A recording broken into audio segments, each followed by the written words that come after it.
everyone, and thank you again for joining us. Just for folks who are joining us now, this is Tacoma Park City Council meeting. Just so that everyone is aware, the council actually met at 6:30 in a closed session. The city council convened a closed session to meet with staff and the city's attorneys to receive a briefing on a personnel matter and to consult with counsel to receive legal advice regarding litigation captured as Cooper versus City of Tacoma Park and the related settlement. The meeting will be closed. The meeting was closed pursuant to Annotated Code of Maryland, General Provision Article 3-305B1, which permits meetings to be closed to discuss personnel matters, and 3-305B7, which enables the closing of a meeting to receive legal advice. And so now we are reconvening our public meeting. And thank you all for joining us virtually. Again, due to a power surge, the lights are still out in our auditorium. Otherwise, we would be there. I am going to just note quickly the agenda for this evening and note the following change. Due to us coming out of the closed session 30 minutes late, I am going to have the presentation on the Piney Branch Elementary School feasibility study to be moved up in the agenda before the general public comments, because we have a number of guests here and I want to make sure that we're able to have that presentation and they don't need sleeping bags in order to continue to participate with us this evening. So the first item on the agenda would be a proclamation of National Infertility Awareness Week, which is April 20th through the 26th, and a proclamation of April as Autism Awareness and Acceptance Month. We will then have the presentation on the Piney Branch Elementary School feasibility study, followed by general public comments, council comments, city manager comments, and then we will move into our work sessions, where the first item for discussion will be the establishment of a council compensation committee, as well as the budget work session, or our final reconciliation session this evening. In terms of upcoming agendas, on next week, Wednesday, April the 30th, the council will meet at its regular time of 7:30. We will have a presentation from a consultant presentation, introduction to performance measurement design project. We will also have a voting session, the first reading ordinance authorizing execution of a grant agreement with the Maryland State Arts Council and expenditure of grant funds for the restoration of the Azalea structure. First reading ordinance authorizing execution of a grant agreement with the Office of Statewide Broadband, Maryland Computer Lab Programs, and expenditure of grant funds for the Library Computer Lab. And then we'll also have a resolution adopting the 2025-2026 City Council priorities. We will also have work session, procurement, the HVAC control system, Ward 6 traffic study. And then on Wednesday, May the 7th, the council will meet at 7:30. We will start with the presentation. This is a quarterly financial report for FY25 third quarter. We will then have a series of votes. Our voting session will include the second reading ordinance authorizing execution of a grant agreement with the Maryland State Arts Council and expenditure of grant funds for the restoration of the Azalea sculpture. Second reading ordinance authorizing execution of a grant agreement with the Office of Statewide Broadband, Maryland Computer Lab Program and expenditure of grant funds for the Library Computer Lab. Resolution authorizing submission of Kim Lempier Bikeways Network Program grant application. Resolution identifying FY26 traffic calming and sidewalk projects. First reading ordinance adopting the FY 2026 tax rates. First reading ordinance adopting the FY 2026 stormwater management budget. And first reading ordinance adopting the FY 2026 budget. We will also have a consent agenda that will consist of two voting items: single reading ordinance awarding a contract for an HVAC control system, and a single reading ordinance awarding a contract for a traffic study in the New Hampshire Gardens community in Ward 6. On Sunday, May the 11th is Mother's Day, and on Wednesday, May the 14th, the council will meet at its normal time of 7:30. We will have a presentation on the Maple Avenue project, and then we will have a voting session. The first item will be the second reading ordinance adopting the FY 2026 tax rates, second reading ordinance adopting the FY 2026 stormwater management budget, second reading ordinance adopting the FY 2026 budget, and a resolution establishing the council compensation committee. And with that, I am going to move to our proclamations for this evening. The first is in proclamation of National Infertility Awareness Week, April the 20th through the 26th, 2025.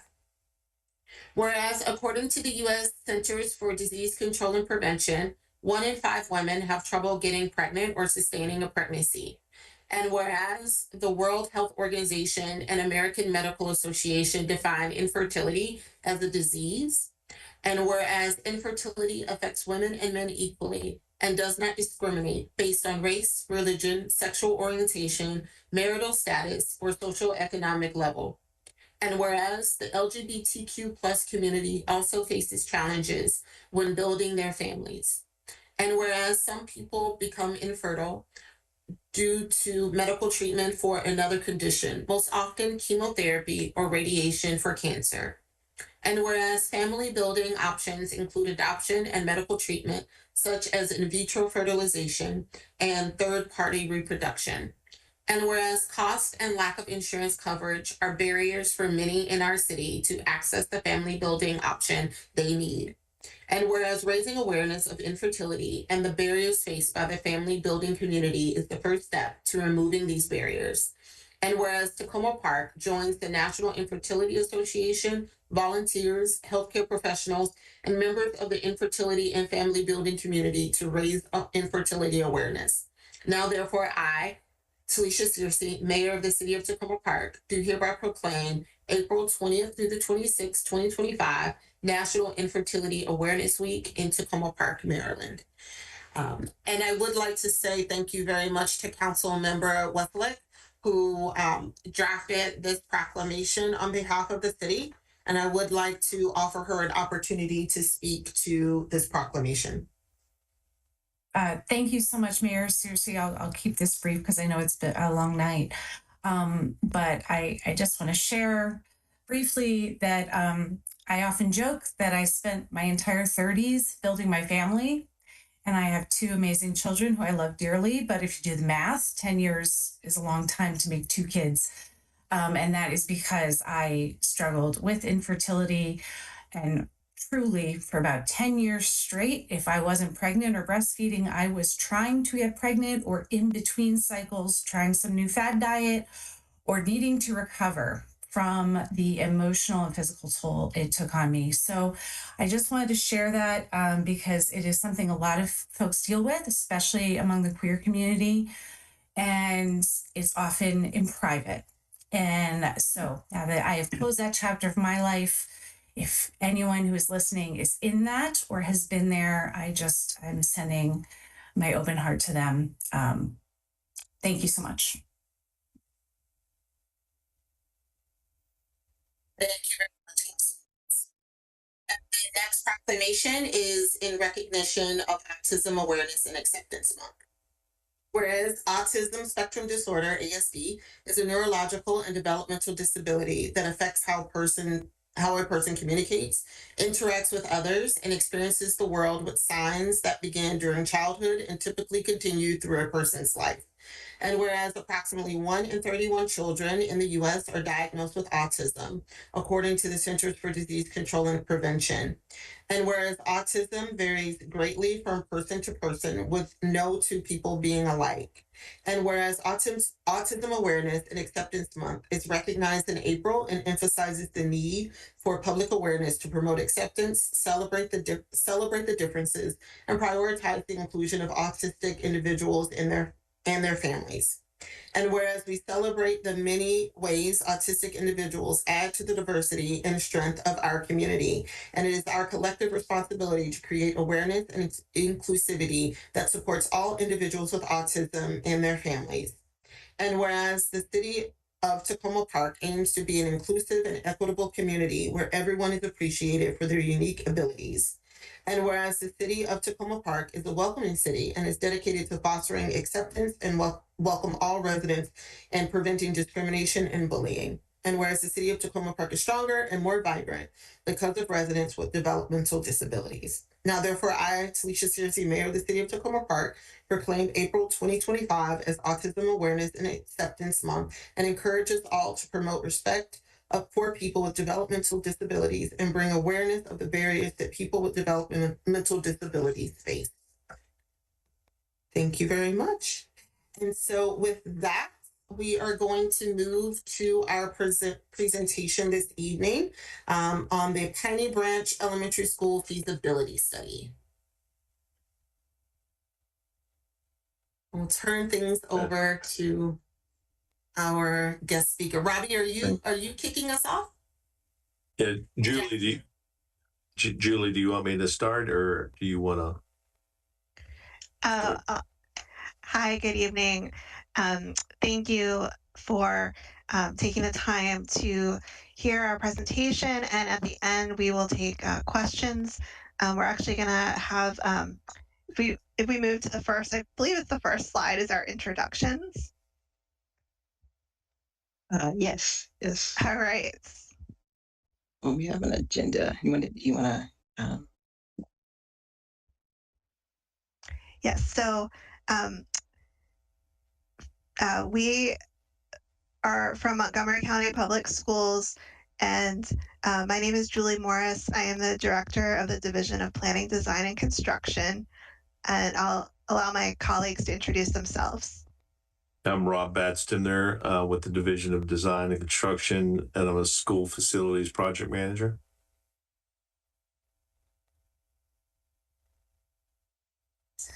Yes, good evening. My name is Erica Dworkin, and I am a planner with the Division of Planning, Design, and Construction for MCPS. Great. And now we're going to turn most of the presentation over to the team from Stantec Architects. Thank you, Julie. I'm just going to kind of go over the agenda real quick. But first of all, I wanted to thank Mayor Searcy and members of City Council for inviting us to speak about the feasibility study process with you this evening. My name is Jasmine McDuffie. I'm a principal at Stantec. And joining me this evening is my colleague, Bill Bradley, who's also a principal and senior educational planner at Stantec as well. So as Julie mentioned, we'll start with introductions. We'll then go over the schedule, talk about communications, go a little bit into the feasibility study process, talk a bit about the design options that are going to be explored, and then end with funding.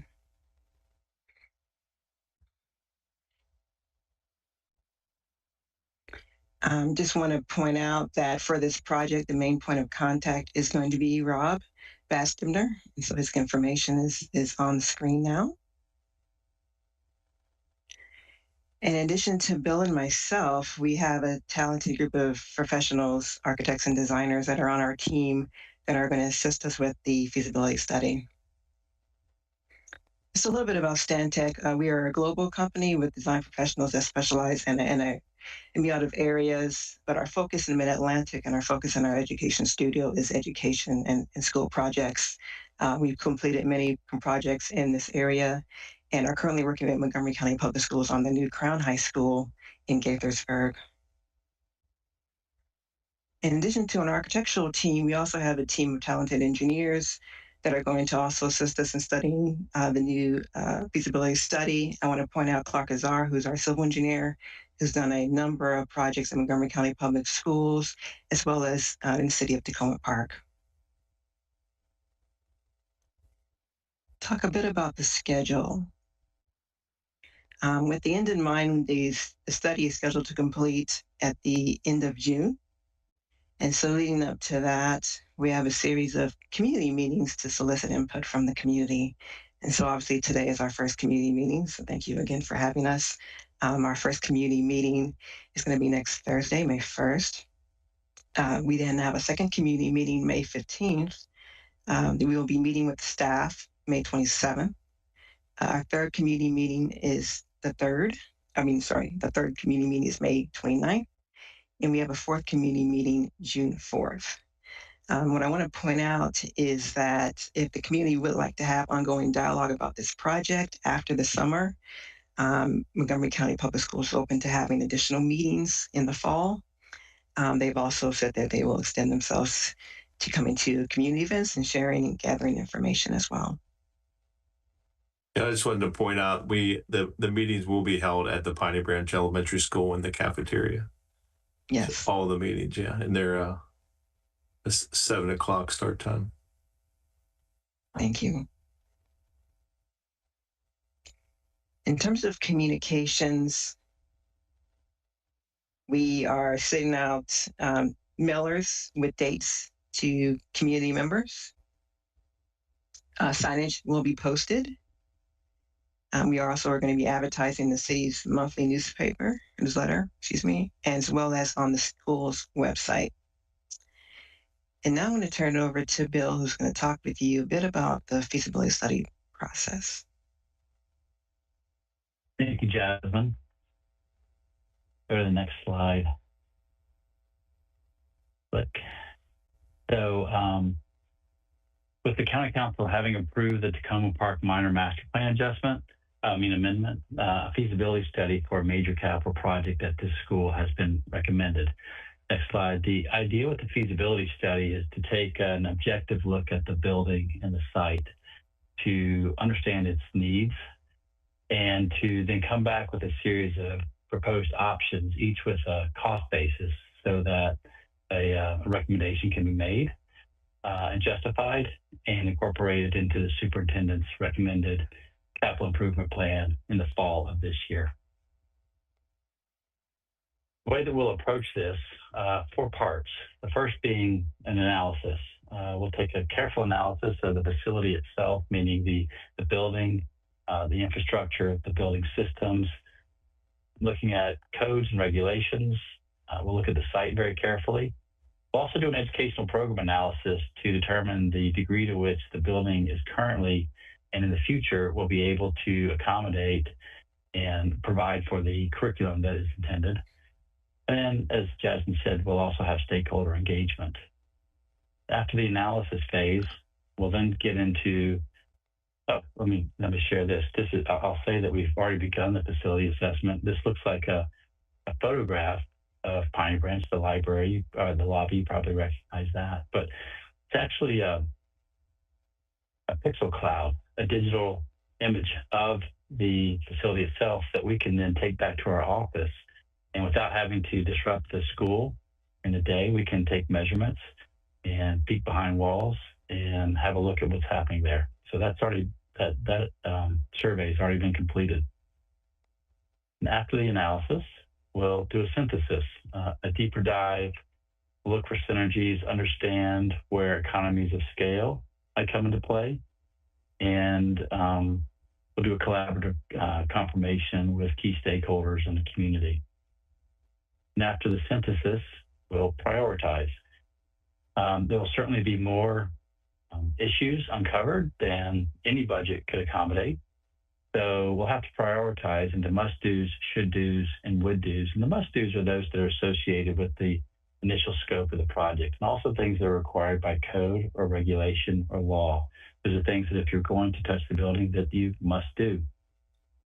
The should-dos are things that, because you're touching one thing and you are going to have expenses associated with that, doing something adjacent to it could be less expensive and something that you should do while you're in there.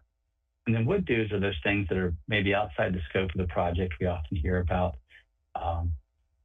fun things like private teacher hot tubs. Of course, they're being silly, but things of that nature would be on the would do list, things that you would do if you had all the money in the world.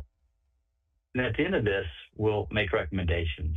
And the recommendations are intended to provide justification, objective justification for ways in which to proceed. And as part of that, we'll develop concepts and we'll put prices to those so that you'll have some idea of how much the project will cost if you move forward with it. All of this happens iteratively.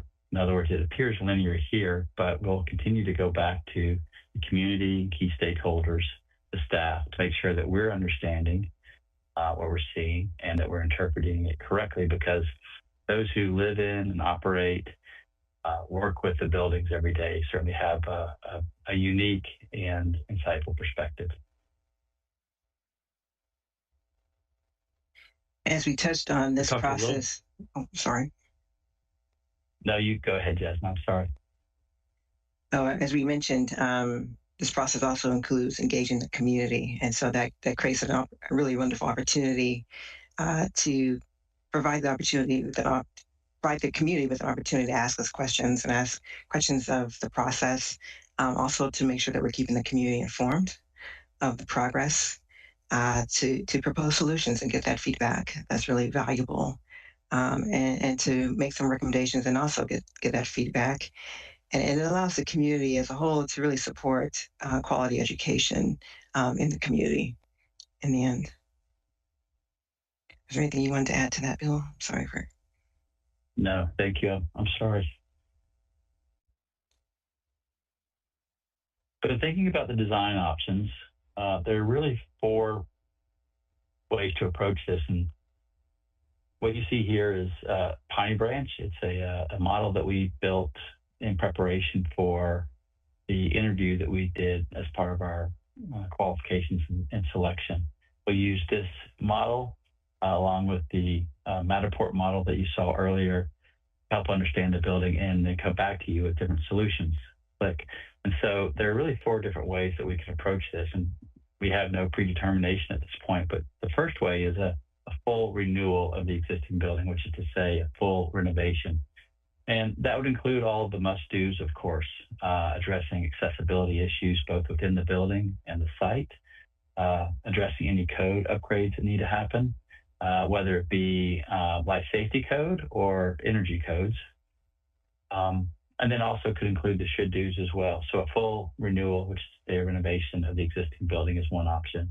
The second option is to do that, but also as part of that, consider a small addition that might allow a little bit of flexibility within the program so that you could, for instance, have classrooms that all have windows.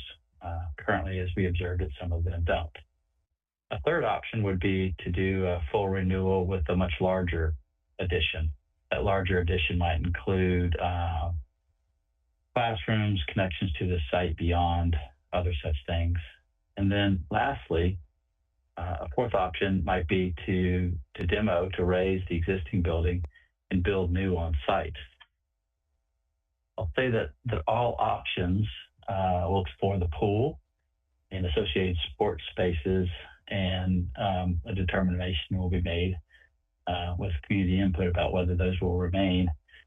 It also mentioned that no land swap opportunities or other sites are being considered for Piney Branch, and that certainly we recognize the importance of the school as a hub of the community, and the goal overall is to make the school more accessible to the public.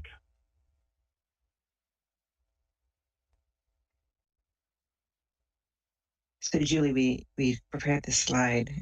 Did you want to kind of cover this process a bit? Yes. So we have timed our study in preparation for the superintendent of schools to make a recommendation in October of this year. There will be public hearings held for our capital improvement program process. Then the Board of Education makes a recommendation in November of this year. The county executive then makes a recommendation over the winter. And finally, in May of next year, the Montgomery County Council, which is the funding body, is ultimately responsible for approving the CIP for MCPS. Therefore, our design and construction funding that we are hoping to receive for the project The earliest it would be available would be in the new fiscal year. So that begins July 1st of 2026. But it's to be determined what the schedule would be. Given a green light for this project to move forward, we typically have 18 to 24 months for design and another 18 to 24 months for construction at a minimum.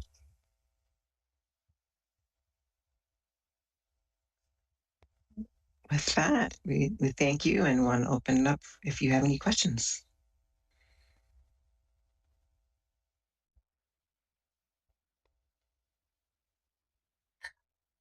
I just want to kick us off by saying thank you all so much. We are so excited. I've spoken to some residents and they're like, my child is getting ready to graduate high school. And we have been talking about this school for such a long time. So we're excited to see the progress. So is it possible for us to go back to the slide that includes all of the cadence of all of the community meetings? Sure.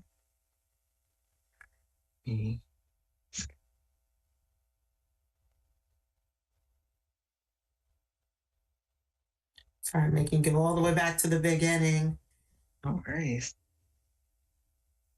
I guess I could have done it a little bit more efficiently. There we go. Okay. So it seems like there's and you talked about like your outreach approach, but it seems like there are going to be a number of meetings that's going to kind of hit fast and hard. And I know one of the things that we talked about is what could we do within the city to really try to help get the word out about this series of meetings. And you might have mentioned this already. I understand you're working with the PTA, correct, to make sure that current parents would be aware. Are there other external outreach that you're doing to make sure that people are aware? Because again, these meetings are going to happen. Looks like every 2 weeks for the next month or so. Yeah, we asked the school to post it on their website, and we also have a link that they will share on their website, which can go to it goes to our website. It shows these dates there as well. It has a phone number there for if there's any questions for me, and there's also over like 350 mailers that were sent out to some of the adjacent properties. We usually send it out to some of the attached properties or directly across the street. So, like you said, the PTA would also send out. They can send out anything, things with the student to take home to their families. And one other question, because I know it's getting late. The pool. So during the series of these discussions, it's a beloved community treasure. Are you planning to discuss that in a specific community meeting, or are the formats for many of the meetings going to be the same? So the meetings are iterative, beginning with the first meeting.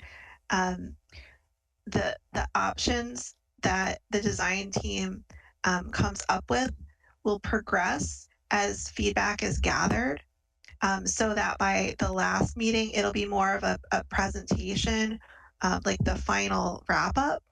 And throughout this iterative process, we are going to be evaluating the pool from different standpoints, right? Like how will the building design work if the pool stays as is, or if the pool is renovated, or if the pool is replaced, or potentially if the pool is gone, so that we have all the possibilities and we can see what works.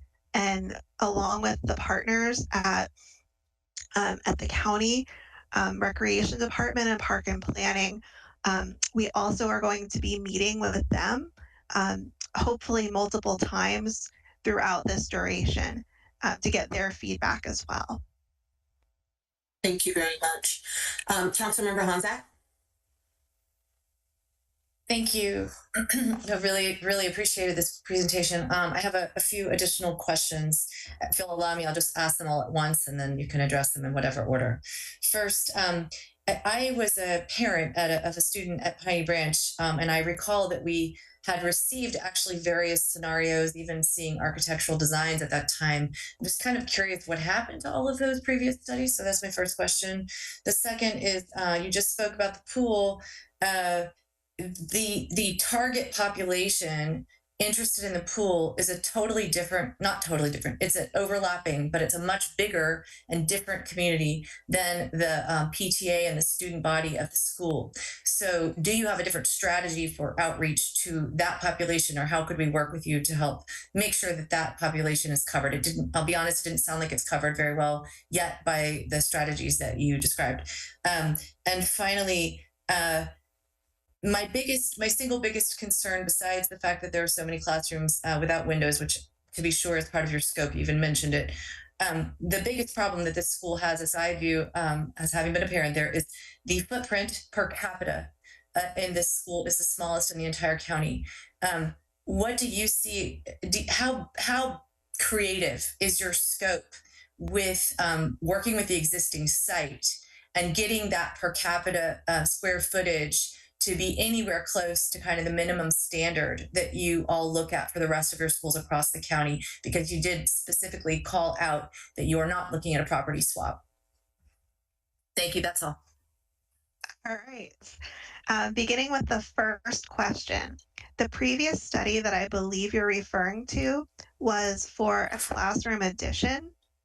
At the time, a few years back, the school was projected to be over capacity, and we know that the site is 1.9 acres, cannot handle relocatable classrooms. So that study had a different focus. It was purely a capacity-driven study for an addition. It was not a major capital project, renovate the building and add capacity project. You're correct. We should, and we'd be happy to work with you on how we can broaden our outreach, since this is a unique situation, how we can best reach the pool users so they have opportunities for input. And then for the site, the current site does not include the area that the school uses for recess. We have an agreement with the adjacent park property, and students go use the play areas there and the fields. That will continue, and we will.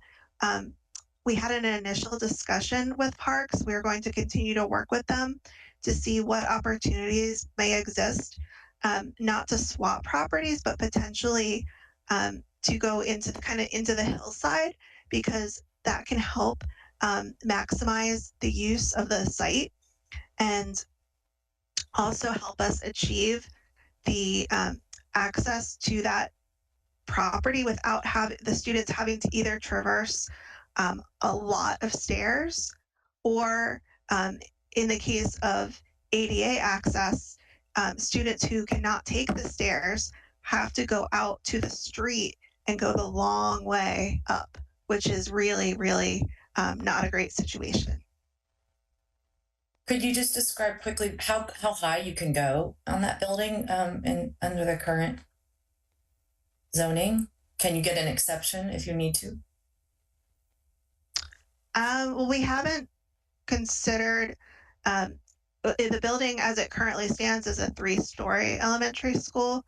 I don't believe that MCPS would consider going up any higher than 3 stories. But we're going to explore different options. And this is a really creative, talented design team that may try to explore some out-of-the-box ideas that can help us best maximize the site, because there is not enough room for teacher parking, or we really think it would be in the best interest of student safety to be able to separate cars and buses and pedestrians.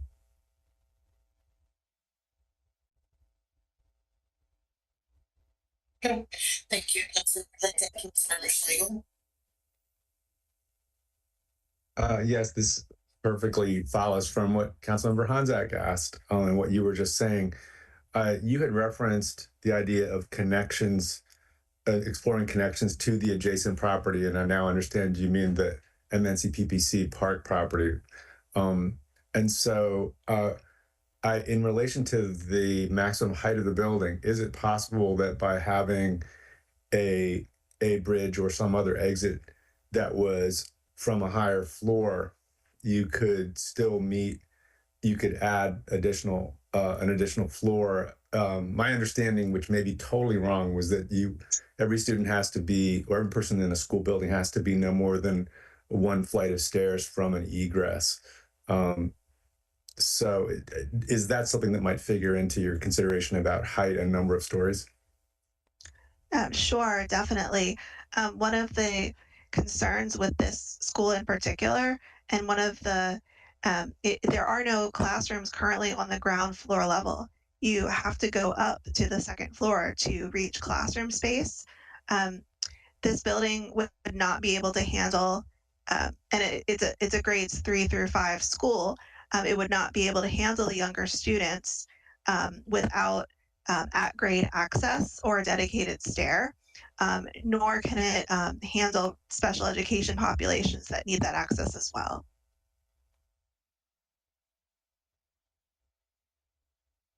Just making sure I understand. That's very helpful. It's assuming it were still to be a 3 to 5 school, is it possible, or I guess I'm just asking, are you aware how many floors away from an egress can a third, fourth, or fifth grader be in a school in MCPS? I believe they could be need 2 flights would be acceptable, but 1 flight would be our preference. We have schools that are able to achieve a split level where like the main level and there's a lower level and an upper level. But we're going to explore different options. But what we're also trying to achieve with our project is not to have the split levels that the school currently has, which is really a struggle from a security standpoint. They currently have to go to a mid-level with no classrooms to use the bathrooms. Thank you.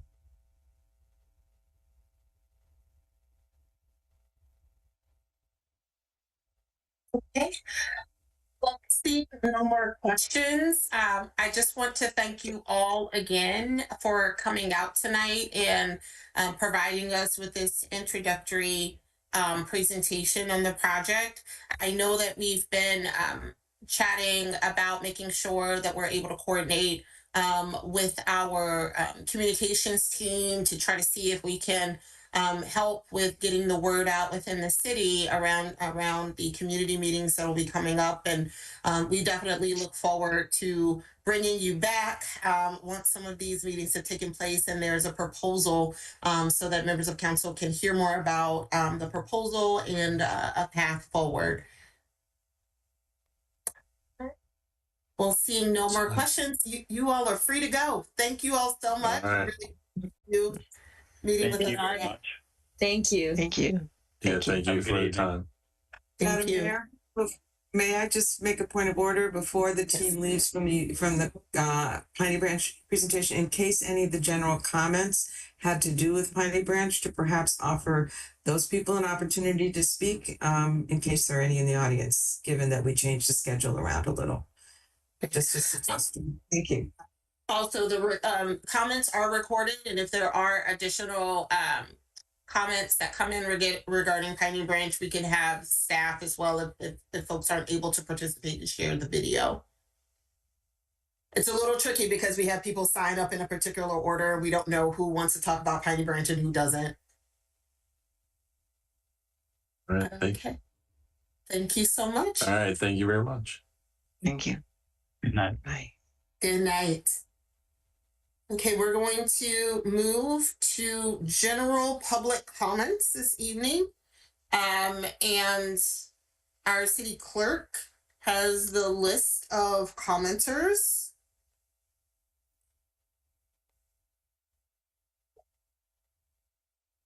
Sorry, I'm here. I am trying to accomplish what I need to do here. So just bear with me for just a moment, and I apologize. No worries. It's been a while. I feel a little rusty when it comes to a virtual meeting. Right, for sure. And I'm a little spoiled because City TV staff usually is able to bring people into the meeting for me. Yeah, So we'll get there. Oh, I see what's wrong. Okay, just another moment.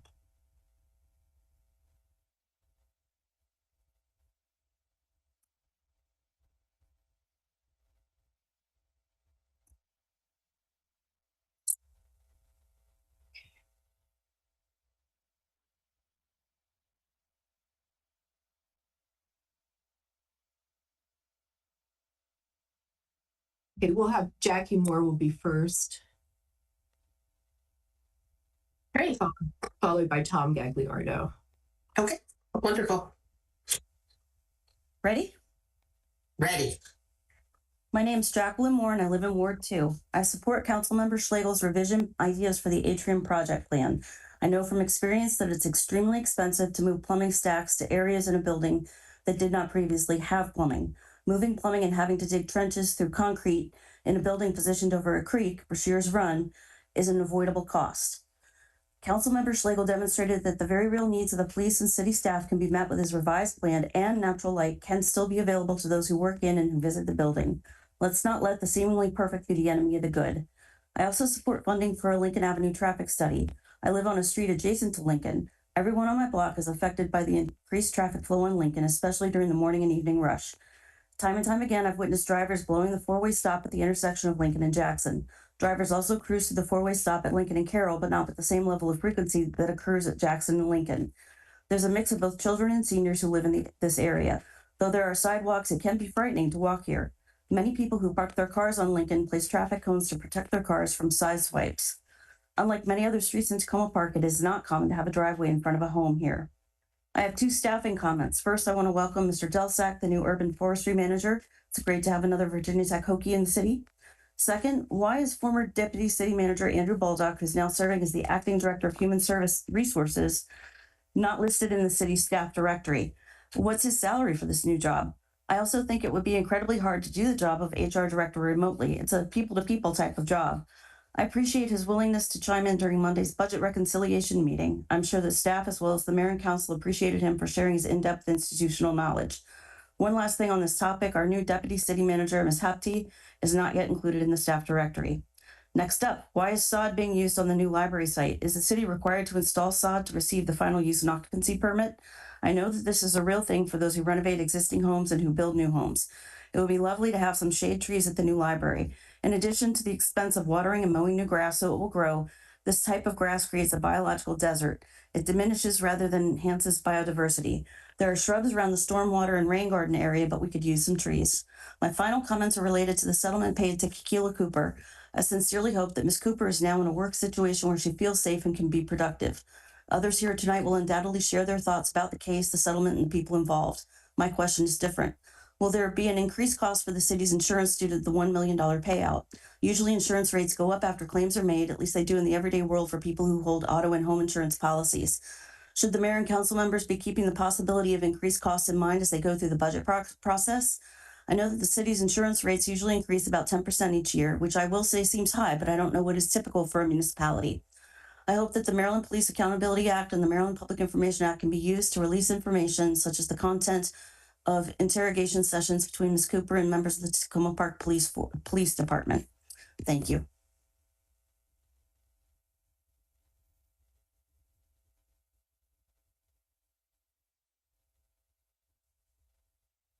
Sorry, I'm muted. Thank you so much, Ms. Moore. And I think next is Tom Gagliardo. Thank you very much. Tom Gagliardo, I live in Ward 1, but more importantly, I live in the city of Tacoma Park, and all 7 of you represent me. Before I address the 3 points that I intended to make tonight, let me point out that the Maryland Public Meeting Act requires that after you've had a closed session, you are to, in this session, tell us who was at the meeting, what actions you took, and the topics that were actually discussed. So contrary to your usual policy of not answering questions at the meeting at which they're asked, please comply with the Maryland law and answer the question that I just asked. Who attended? What did you discuss? And what action did you take? Let me make 3 quick points. First of all, let me thank Councilmember Schlegel for asking the mayor to respond to the concerns that I raised in the formal objection to the closing the meeting tonight, which I sent earlier today. 2, now that you have consulted with your legal advisor about the sexual harassment suit brought by a former police department dispatcher and settled it for $1 million, what information and documents will you provide to the public? 3, what did the closed session achieve? Once you provide the documents, we'll be able to deduce what legal advice you received in closed session. The point being, please look for ways to keep the process open, not how to meet in closed sessions. Open discussions build trust. Thank you. I'm going to get the hang of unmuting myself. Thank you very much. And City Clerk is Risa Shaw should be next if she's in the meeting. Okay.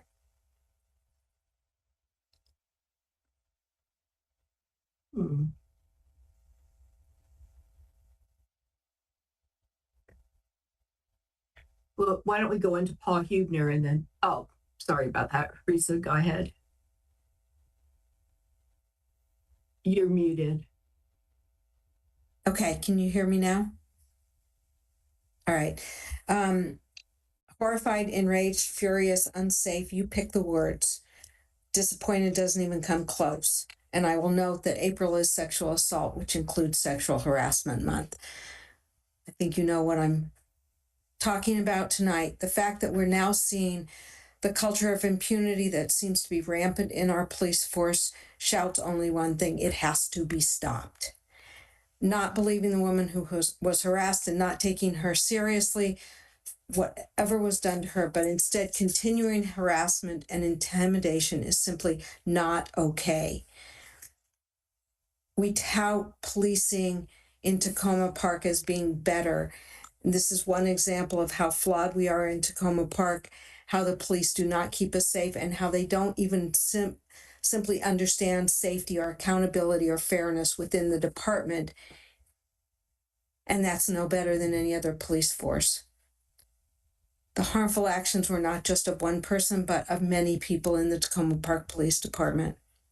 We need accountability in several ways, and by a lot of people, and that includes anybody who was involved at the police station or in the police department and in the city in any way, whether they stay employed by the city or not. We need accountability by anybody who let something slide because, oh, it might not be true, or, oh, it isn't that bad, or, oh, it will stop, or, oh, no one will find out, or it's hard to deal with people, or it's hard to hold people accountable. None of these responsibilities are acceptable. We need accountability from anybody in the city at the police station about who allowed this person to remain on the police force. We need accountability from you all, city council members, the mayor, the city officials. We need you to communicate clearly with us, the residents, and answer questions that have been asked. I know that there are questions being asked in letters. I know that Tom just asked questions. I know others are going to be asking questions. And why was there a closed meeting when we need information? What actions have been taken, what practices and policies will be implemented? There's a whole list of questions. The messages that we're sending to people, marginalized people in our community, in our city, and what we are modeling and thereby teaching to the children in our city is really bad. It's abhorrent. And anybody who thinks sexual harassment and cover-up isn't insidious, maybe you will rethink that. Each of us as individuals, as city employees, council members are either a part of the problem or a part of the solution. And those who are directly harmed deserve a whole lot better, as does everybody in this city. And there's a whole lot of repair that needs to be done. Thank you.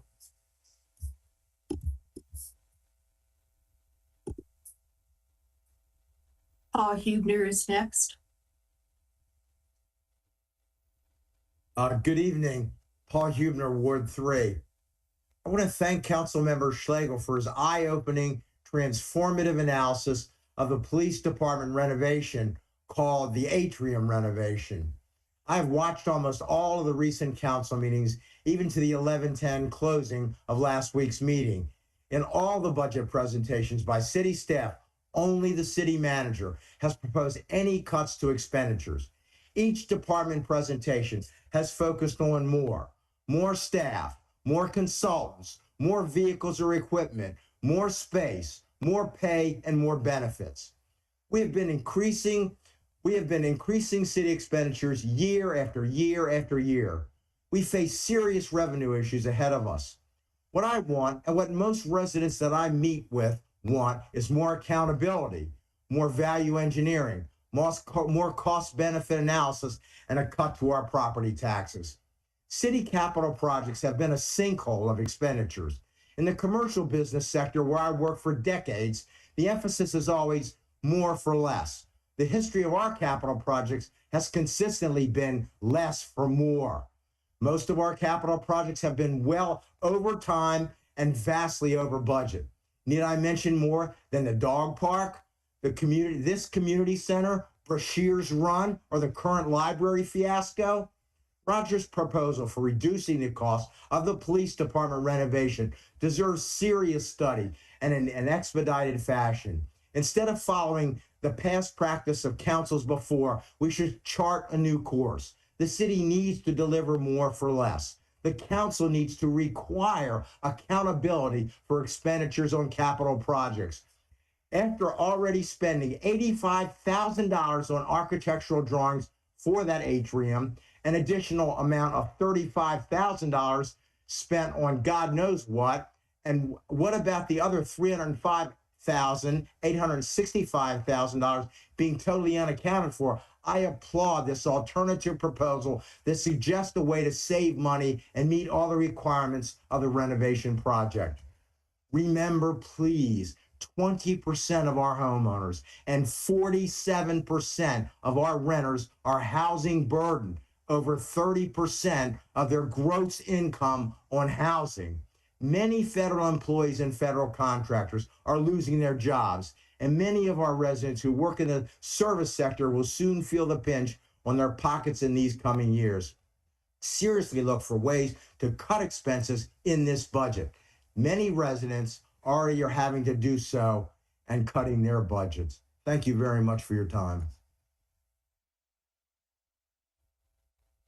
Next is Diane Bartz, but I'm not sure I can locate her. Oh, there she is. Good. Hi there. You ready for me?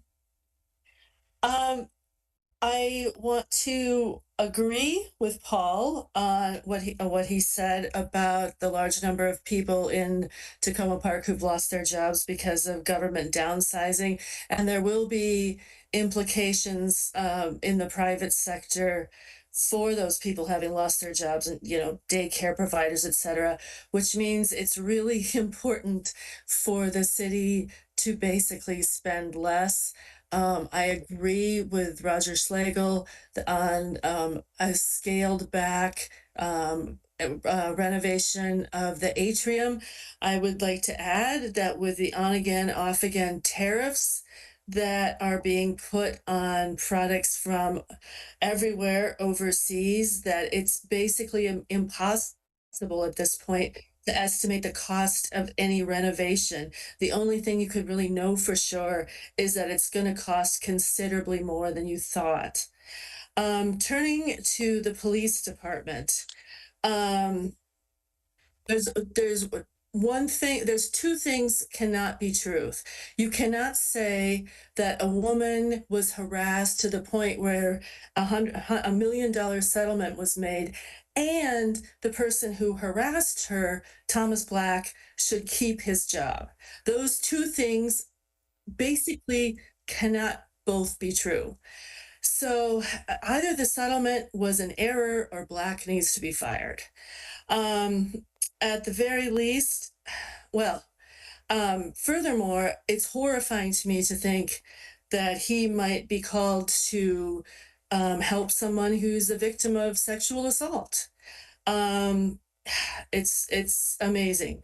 The situation is horrible and it's embarrassment. And honestly, it's kind of a gift to the people who think that Tacoma Park shouldn't have its own police department.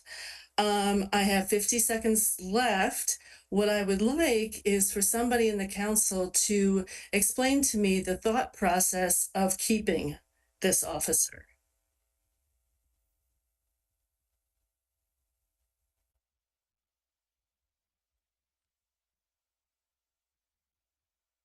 Anyone? Sue Miller should be next. I apologize because I missed her. I'm sorry, did I get an answer to my question?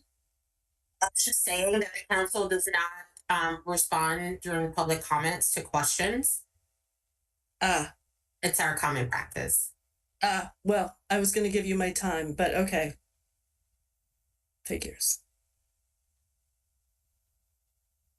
Shall I go?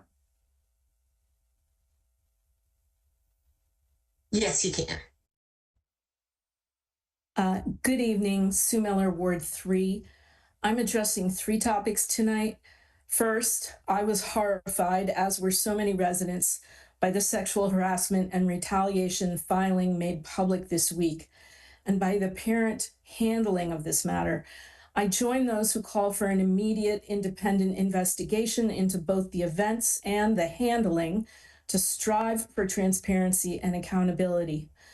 This is the moment to belatedly return to the recommendations of the Reimagining Public Safety Task Force, which have been largely ignored. To start, they called for a permanent resident oversight committee on public safety, and this week we learned that such a committee is essential. But also, the task force called for increased training and increased transparency on complaints. And by the way, the majority of task force members called for a downsized atrium project with dispatchers possibly located on another floor. In light of this week's events, please do closely reread the full task force report now before proceeding with the atrium project. Finally, to the Piney Branch Elementary process presented tonight. I just had to rewrite this. I was alarmed to discover an accelerated schedule of 4 outreach meetings starting a week from tomorrow, which have not been publicized. The whole city cares about this, not just school parents. Terry Siemens can tell you that in my years as a Piney Branch PTA president and afterwards, we had to save the Piney Branch pool twice. Generations of Maple Ave residents came to the auditorium and to Rockville to testify about the importance this pool has for them. I also sat through all the meetings Councilmember Honzek mentioned in 2017 on design options, including some that would preserve the pool and some that would not. But teachers, parents, and the wider community were adamant that we choose a design to preserve the pool. Make no mistake, this is a racial justice issue. Our public pool was built at a time when white families were building exclusive pools like Daleview. And the new public pool in Silver Spring cannot replace a pool that our students get to use during PE class or that so many low-income families can walk to. So please know that the community will not go along with any plan that erases our pool. Thank you.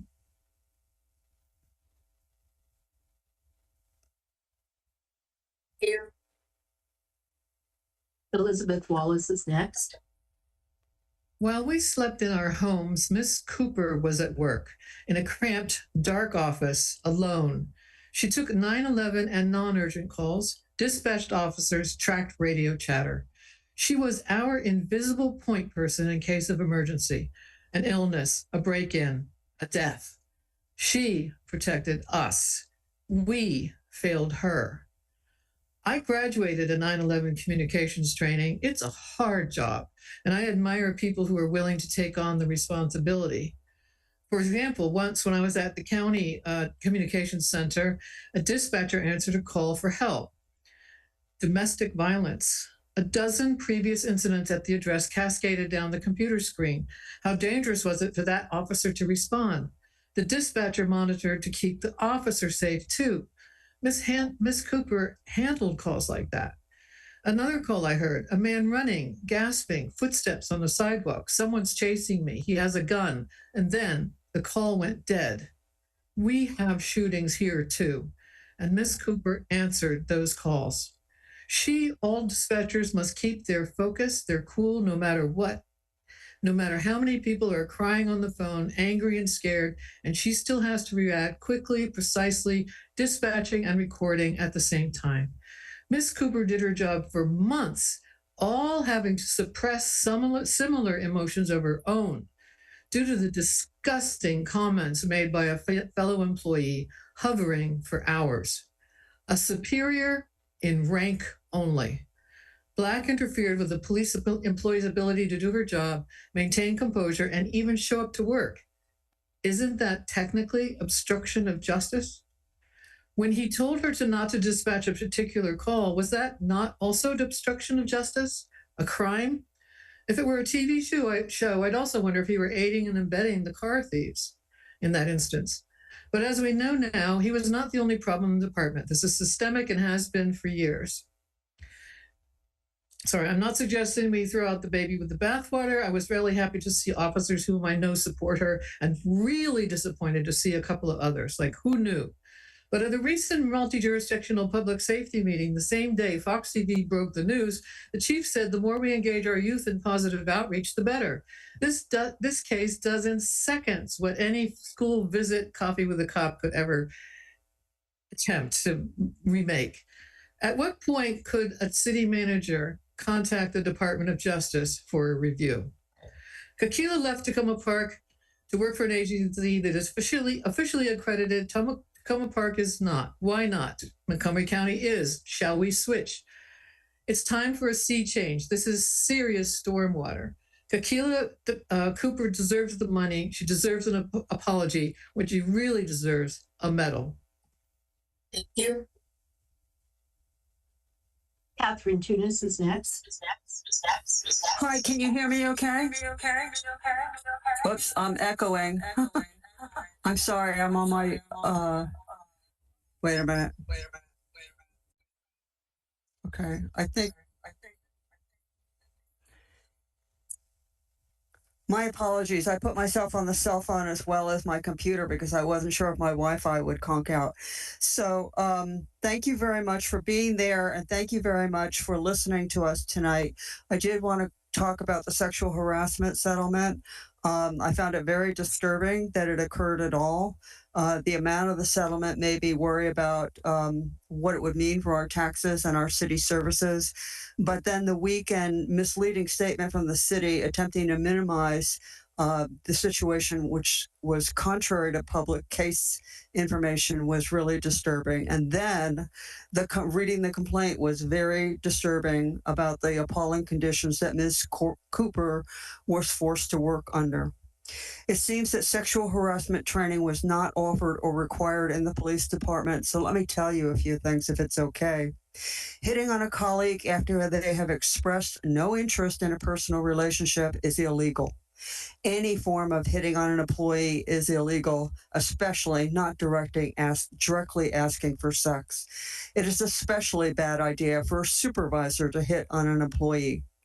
Pornography in the workplace is illegal. Being expected to put up with such things as a condition of employment is illegal. The standard is not what a reasonable man thinks is okay. It is what a reasonable woman thinks is okay. And I'm talking to you from case law. Threatening to kill your wife is illegal. Retaliation for reporting improper behavior is illegal. Refusing to go out on a police call as retaliation is reprehensible. I don't think any of what Mr. Black did is okay. I don't want to hear any excuses. Oh, the guys just need to get used to the new ways and the new laws. Oh, you wouldn't want to fire a man with a wife and a family now, would you? I've heard all this stuff in the workplace, but this has been illegal for more than 50 years. There is no excuse for this kind of behavior. The way to stop sexual harassment is to hold the perpetrator accountable and get rid of them, not to punish the victims.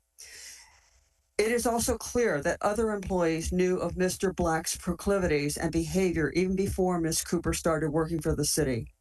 Other female employees stated that they did not feel safe working around Mr. Black. This means that there was a hostile work environment in the police department even before she started to work there, and it likely still exists. A hostile work environment is illegal. I don't feel safe having someone like Mr. Black in my community, especially not when he has a gun and a badge. The last thing I'd like to say is that I really want to thank the women in the police department for continuing to do their jobs under very difficult circumstances. And I'm hoping that the city council will direct the city manager and the chief of police, because I'm giving you factual information on what to base your decisions.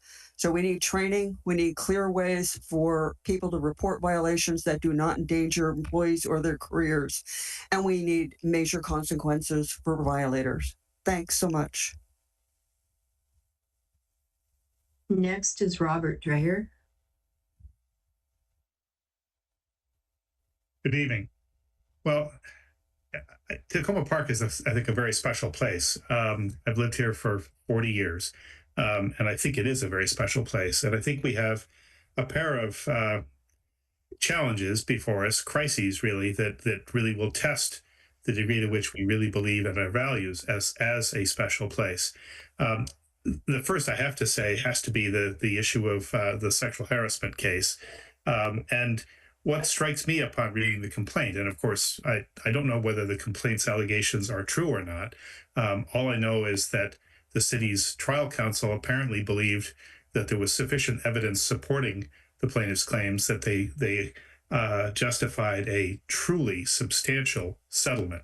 And it's really important to note that many of the allegations in the complaint go beyond the conduct of the particular police sergeant that was committing sexual harassment, or at least was alleged to be committing sexual harassment. There are clear allegations of retaliation, of dismissal of the plaintiff's claims by the police department that raise serious questions about the management and leadership of the department and the supervision of the department. And I think we have to come to grips with that, or else we're not living to our values. We are supposed to be a special place. This should never have happened. And the fact that it not only happened, but appeared to be a prolonged episode in which the culture of the police department itself seems to have supported male chauvinism and sexism in a way that we must find completely abhorrent. I just think we need to dig in on this and find out really what has happened in the police department and whether something needs to be done. And I would urge you to do an independent investigation of whether or not there have been failures in the management and leadership of the department, because that's what troubles me even more than the conduct of the alleged conduct, I will say again, of the police officer involved. The second crisis I think we face really is the tremendous level of uncertainty, fear, and insecurity that surrounds us in our community and in the country as a whole right now. People in fear of losing their jobs. Some have already lost their jobs. People in fear of being evicted or of losing their incomes. People in fear of being arrested and deported summarily without due process. And in that atmosphere, a tremendous atmosphere of economic insecurity, as well as just the fear of physical insecurity, I just urge the council to be very, very cautious about making bold new investments or continuing investments that you're considering, like the Atrium project. We have to take care of our poorest people and our people most in need.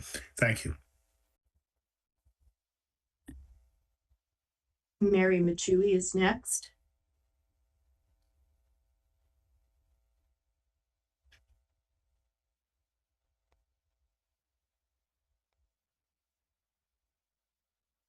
Ms. Machui? Hello? We can hear you. I can't see myself, but I guess that's okay. And Ms. Machui, we can hear you well. No, I couldn't. Okay. It's awareness month or something along those lines of autism, except as my son was born with autism. He was also born in Tacoma Park. He also was of a Black immigrant.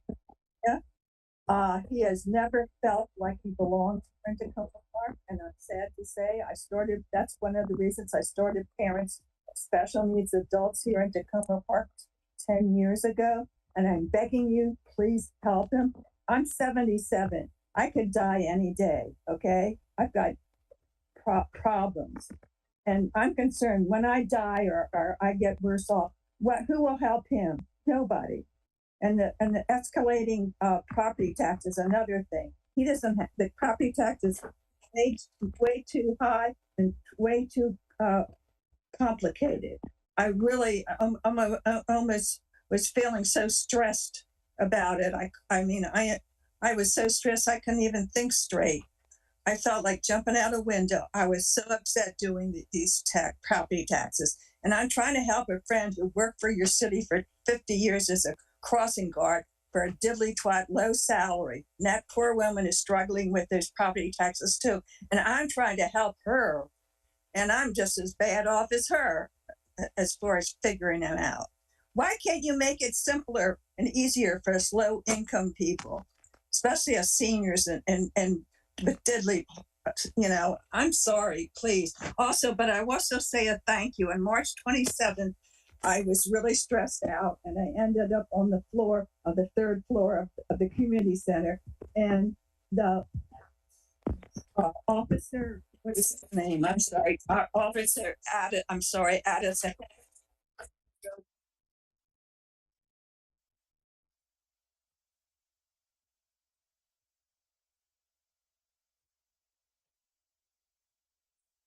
The children have a hard time hearing you.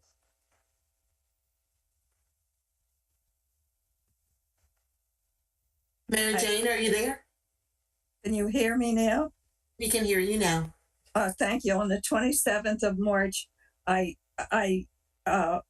collapsed on the third floor, probably because of all the stress I'm underdoing. I mean, when your only child is you're not sure what's going to happen to him from day to day, it's really scary.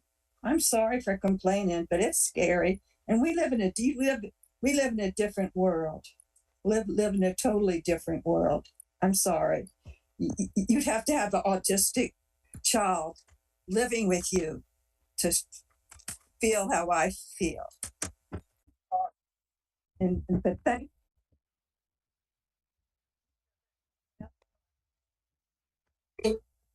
you, Ms. Machui. Can you hear me? We can hear you now. Your time is up, Ms. Machui, unfortunately. Thank you. Thank you very much. Colleen Cordes is next. Good evening. Please vote for Councilmember Landman's proposal not to include $85,000 in the budget for a consultant to recommend changes in our rent stabilization law. Her proposal is to transfer the money to the assigned reserve, so it would be available later if staff are able to bring a more specific, much more persuasive proposal to council to be voted up or down at that time. It's disturbing that the housing staff in a March 19th presentation indicated one of two goals the consultant would be asked to focus on would be increasing the development of new housing options. That doesn't sound like a call for an unbiased evaluation of rent stabilization, let alone guidance to make sure city policies are as effective as possible in protecting current residents and tenants. Instead, it signals to potential consultants that the city is open to weakening rent stabilization if that would attract developers. But sending that signal is based on flawed assumption that rent stabilization has blocked development. In fact, the 2017 report to the city from the Cloudburst Group emphasized a very different barrier. It stated there's been little new residential construction because, quote, Tacoma Park is largely built out. It added, quote, the city is almost entirely built out with little vacant property or developable land available. Instead of the $85,000 study, please honor the priority the last council set for housing staff in the council's unanimous October motion. It was not to study how to revise rent stabilization, and certainly not with an idea towards stimulating development. Instead, the last council instructed housing staff to focus now on proposing changes in the landlord-tenant chapter of City Code that will improve tenant protections, especially to prevent displacement and address quality of life issues in rental buildings. The council passed that motion just before voting for generous new property tax credits for developers of new multifamily buildings. It seems obvious from discussions before the motion that the council was responding to community concerns that such credits might lead to the loss of some affordable housing and the displacement of current residents. That could happen if the credits increase incentives to tear down aging buildings so as to make room for new, larger market rate buildings that current residents could not afford. Given the passage of those credits and the MMPA's upzoning of Maple, it's urgent that housing staff make a thorough review of existing tenant protections and how to strengthen them.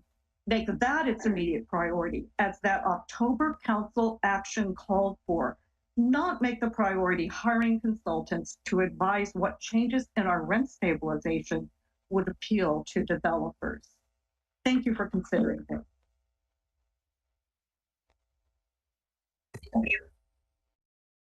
Susan Schreiber is next.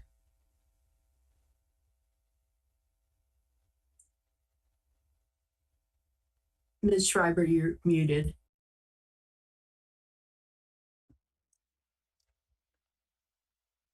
I'm speaking on behalf of Community Vision for Tacoma.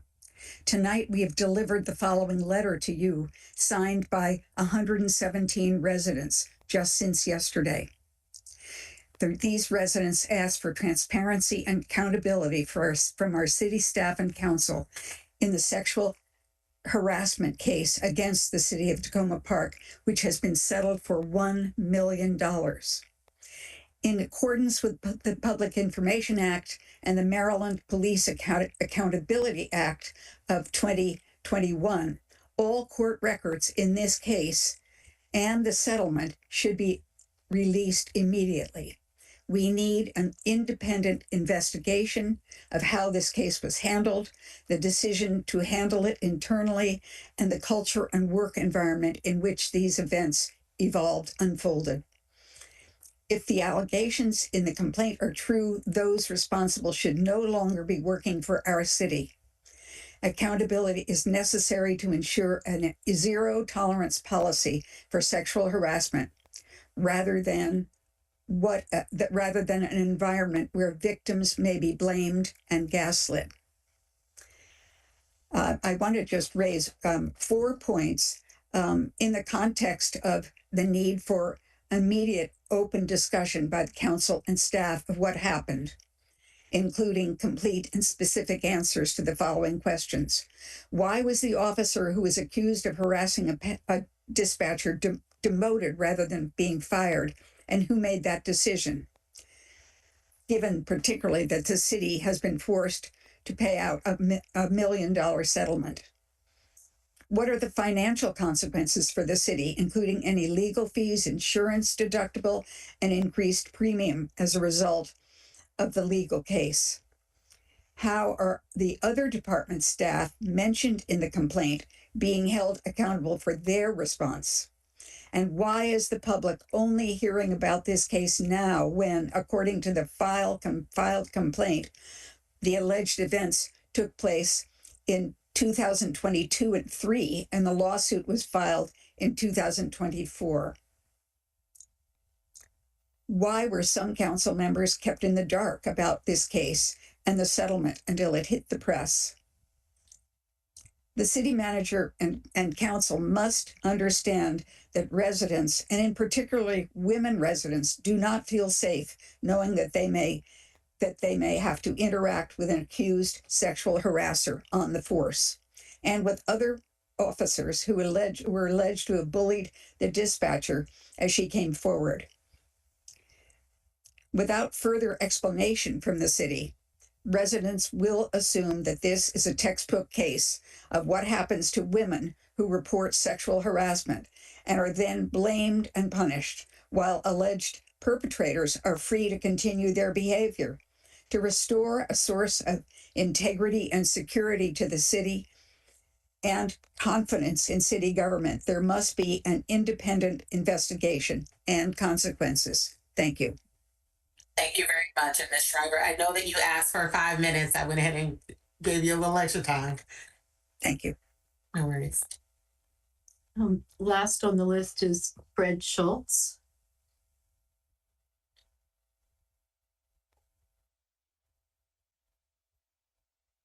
Fred, are you with us?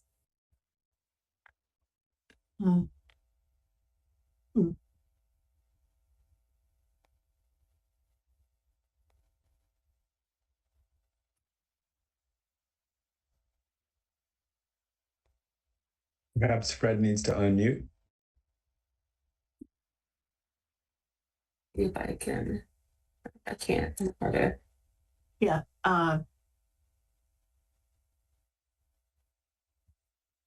Fred, are you, it looks like you're muted on our end.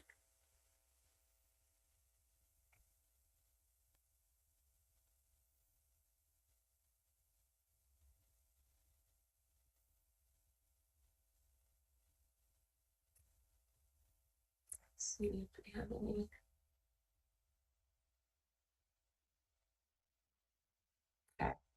Okay. All right, City Clerk, do we move forward? I'm not seeing a way to address the problem. All right, let's move on to council comments, and if former Councilmember Schultz rejoins during council comments, we'll figure out how to include him.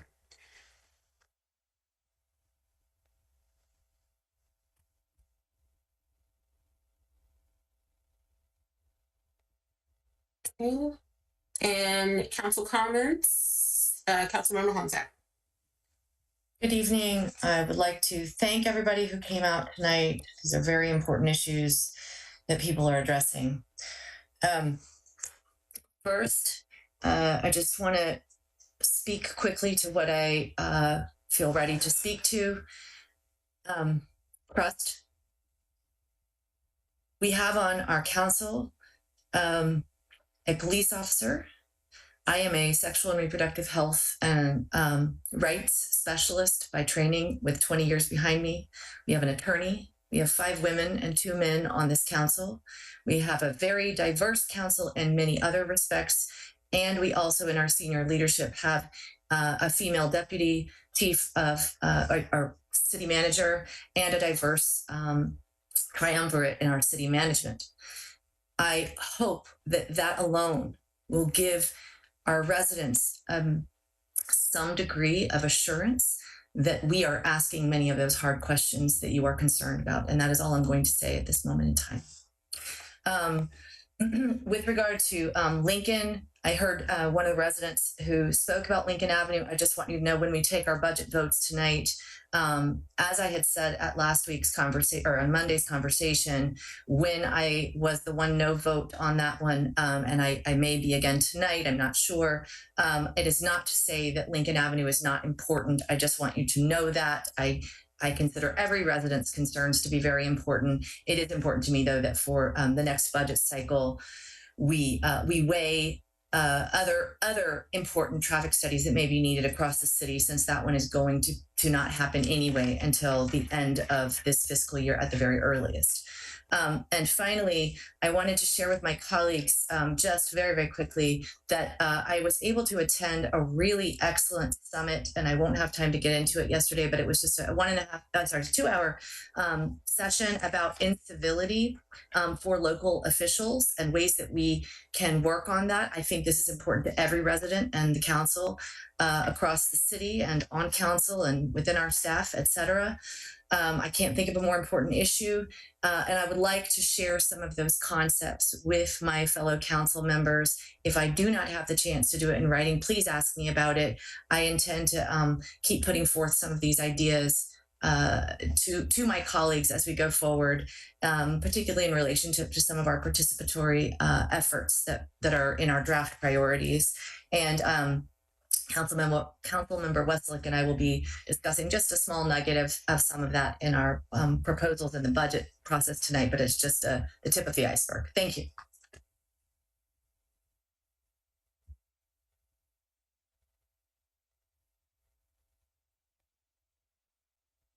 Thank you, Councilmember Honzak. Councilmember Gilbert.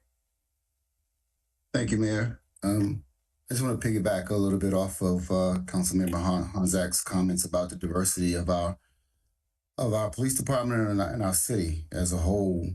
I go back to 1993 when I started, and I know that the push was to diversify our police department and our city.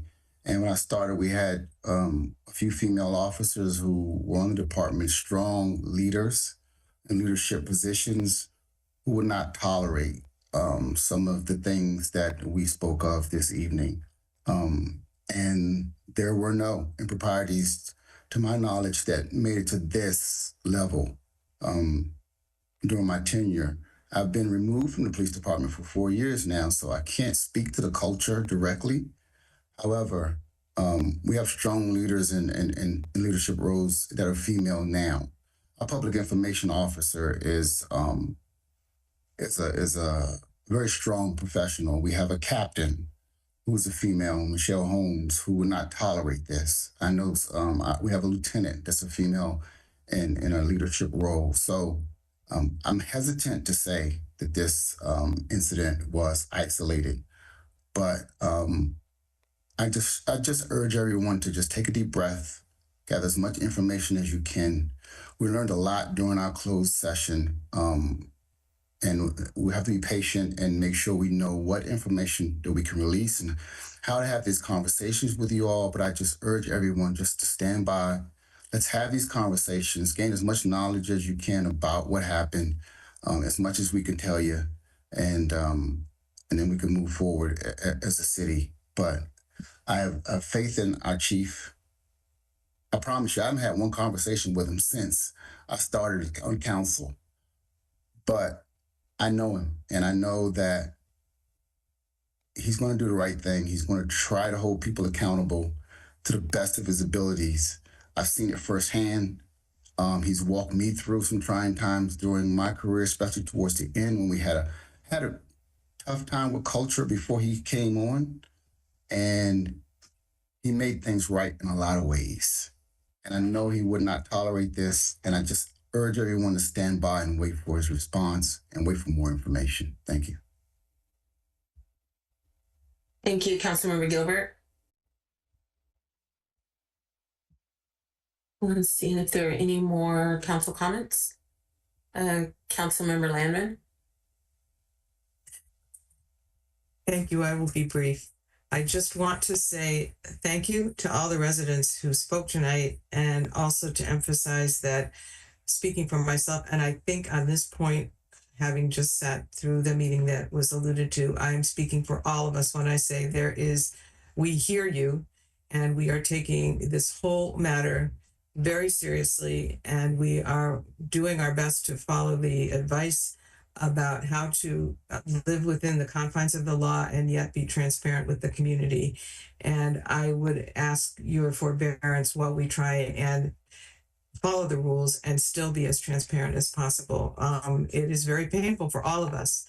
I agree that with the person who said that this woman who gave so much to our city deserves our respect and our our sincere thoughts at this time. I just want to ask you to bear with us just a little bit longer. I also want to say a special thank you to Colleen Cordes, who described in some detail, reminded us of that very important resolution that was adopted by the previous council, specifically calling on our staff to take a close look at the risk of displacement and the current regulations that we have for landlords and tenants as a high priority. And I think that's an important thing to consider as we go into the budget process tonight. So thank you for that. Thank you.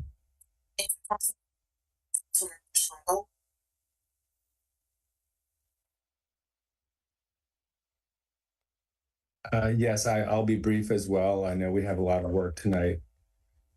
I want to sincerely thank everyone who has written to me. I think I received 25 emails by the end of the day today about the settlement, the legal settlement.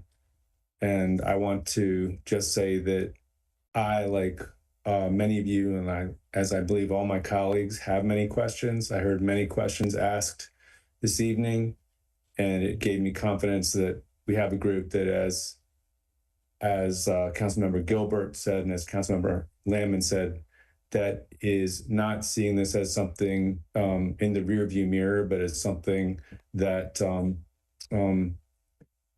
provides us or presents us with very important work to do. I also appreciate residents' ideas for how we might, some things we might do going forward to address this, to look into things, and to report out to residents. I am very grateful to people who have continued to come forward and simply say something that's not easy to say, which is that they're finding it very hard to afford living in Tacoma Park. I appreciate that, Mary Machui. Thank you for saying that frequently. Thank you for speaking up on behalf of your neighbors and friends who you truly believe feel that pressure. And I think that it's about being believed is important. I won't address anything else that would come up in budget reconciliation, but I just want to express that I very much appreciate the goodwill of my colleagues on the council here and the trust that we've been building as a new council over the last 5 months. Thank you, Councilmember Schlegel. Councilmember Westler. Thank you. Thank you to all who shared their comments tonight. And I thank you to my council members. I really appreciate and stand by what they have said about the discussion about the settlement. I want to speak a little bit about the budget. I have kind of purposely not said much because I really wanted to make sure I weighed my concerns, but I feel like tonight is about the time where the rubber is going to hit the road. So I want to just provide a little bit of background on my decision making. When I think about our budget, I think the most important thing we can do right now is to take care of our people. And that means both our residents and our staff. And I want our budget to be able to do what we can to provide safe places to live and work, be able to help those most in need, take care of the day-to-day actions that make Tacoma Park a clean, healthy, welcoming, and fun place to live, and make sure that we have money in the bank for whatever storms may be in our future. And I believe that this budget, by and large, does that.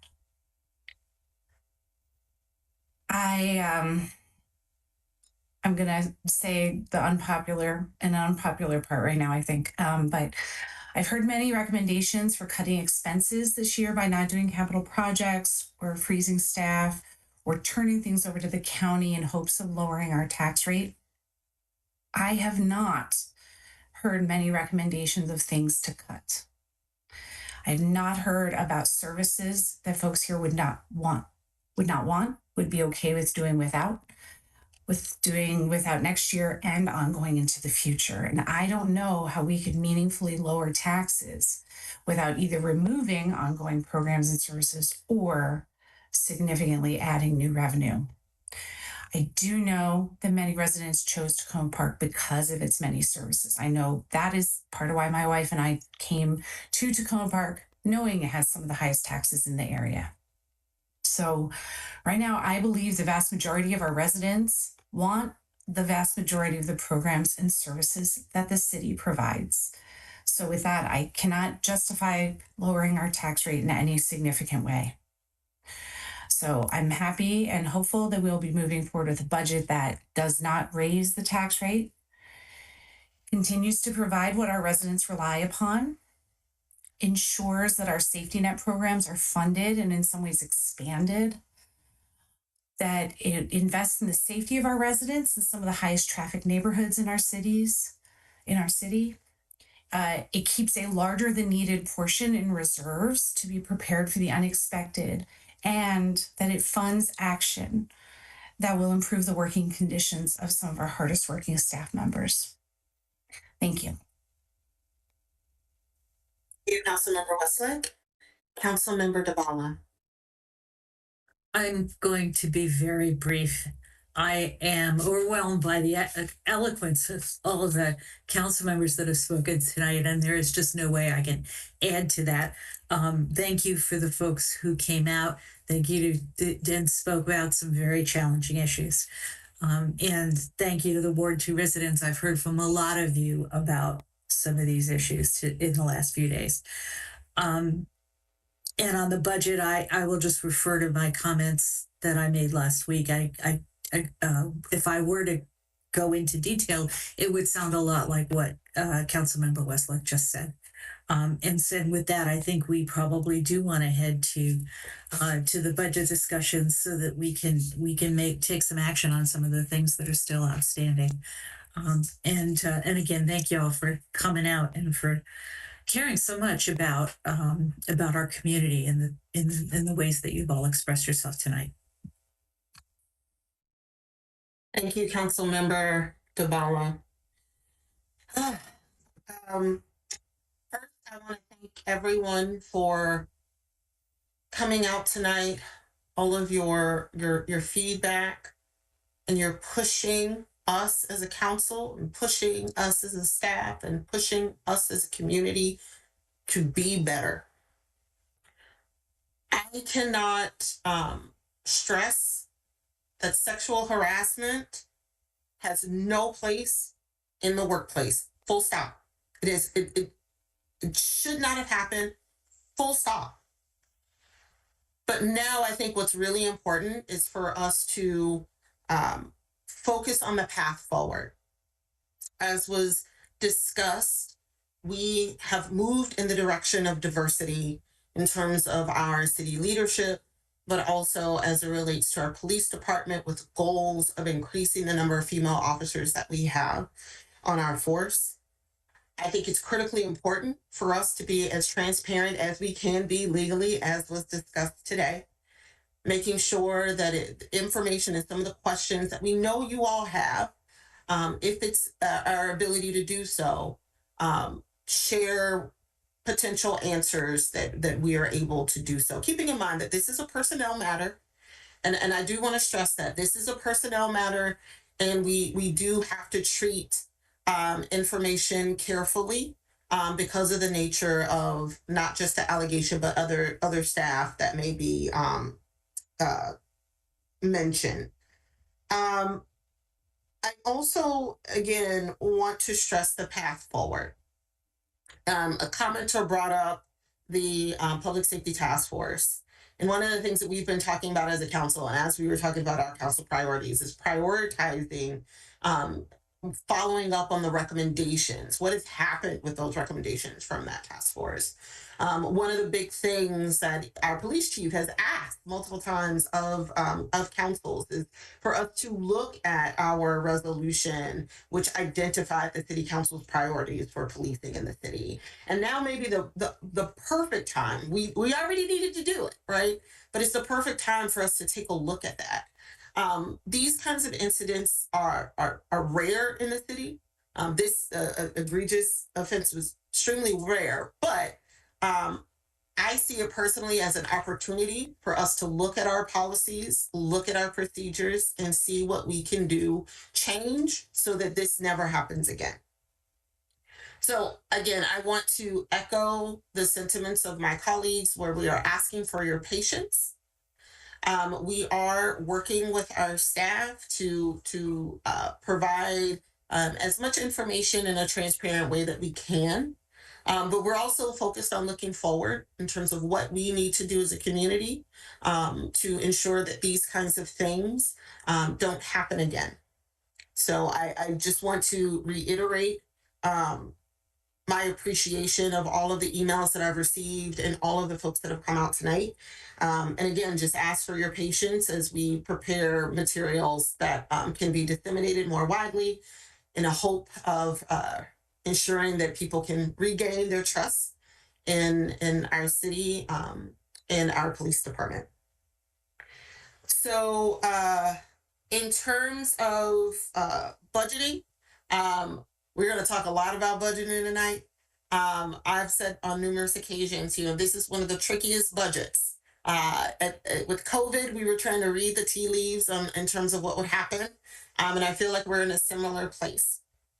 I think, as Councilmember Westlake mentioned, I think one of the things that's really important for us to do this round is making sure that we're able to move forward some of the key initiatives that we know have been on the dockets for some time, while simultaneously ensuring that we are maintaining an abundance of resources in reserve in case we need them. And I think we might. I think that there are things that we need to invest in, like workforce development, like making sure that we have additional funds available to help with rental assistance, mortgage assistance for those residents in our community that may have lost their jobs due to changes that are happening at the federal level. So I do think that it's important for us to maintain our current tax rate, but we're not doing that haphazardly. I think it's important for us to not do that haphazardly, but to do it in a very thoughtful and methodical way to ensure that we have the necessary protections, not just for the city, but for our residents as we are entering into this uncharted territory in terms of what's happening nationally. And then, unfortunately, I'm sorry, y'all, but I think you're going to appreciate the fact that I'm doing this. I'm going to go through the list of things that are happening, particularly tomorrow. I want to thank, I saw a few of my colleagues at the Crossroads Farmers Market today. Just want to remind folks that that is up and running again. So I hope to see folks out there. The Long Branch Purple Line Cat meeting is tomorrow. I believe it starts at 6 o'clock. Also, the county exec has the State of the County address. That is tomorrow at 6 o'clock. There is the Stormwater and Flood Risk in Tacoma Park webinar that's being hosted by the Tacoma Stormwater Solutions. And that is at 7 o'clock tomorrow. Also, I believe that there is a MML chapter meeting. I've checked that multiple times, and that is tomorrow. Yep. There is a Montgomery County Maryland Municipal League chapter meeting Thursday, April the 24th at 7 p.m. So I just want to make sure that my colleagues are aware that there is a lot of things happening tomorrow around 7 p.m. Additionally, just trying to check to see whether or not there's anything else major. No, I think those are the big things. I just wanted to make sure everyone was reminded of that's happening tomorrow. And with that, I will turn things over to our city manager for city manager comments. Yes, thank you, Madam Mayor. And given the late hour and the amount of work we have ahead of us, with your permission, I will do my report next week. Thank you very much. And so with that, I just want to do a quick check with my colleagues. I know that we've been going back to back since 6:30. Do folks need a quick break before we jump into the work sessions? Councilmember Schlegel? Yeah.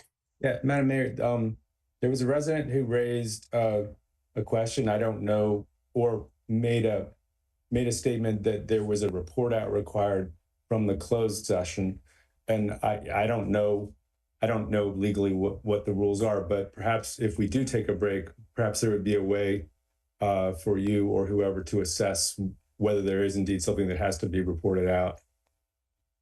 Just as a point. Yeah. Yeah, I think our city clerk, Ms. Carpenter, are you available to answer that question? Otherwise, we could do it after the break. You should report out at the beginning of the next meeting. Thank you. Thanks for that clarification. Wonderful. And so with that, if folks are okay, I can give you a 10-minute break. We will be back at 9:50 to get into the work sessions. All right. Thank you all so much.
No, sit down. We're still on Zoom call.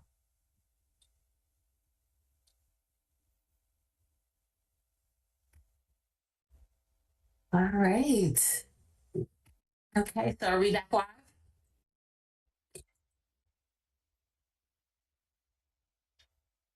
Okay.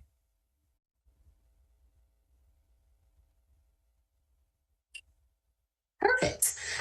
Thank you all very much. We are reconvening tonight's meeting. And so we are kicking off our work sessions tonight. The first item is the establishment of the Council Compensation Committee. I'm going to turn things over to our working group on the Council Compensation our committee's working group, who's prepared a presentation to kind of walk the council through decision making regarding next steps for the compensation committee. And so with that, I will turn things over to who's going to take lead. Is it Councilmember Honzak?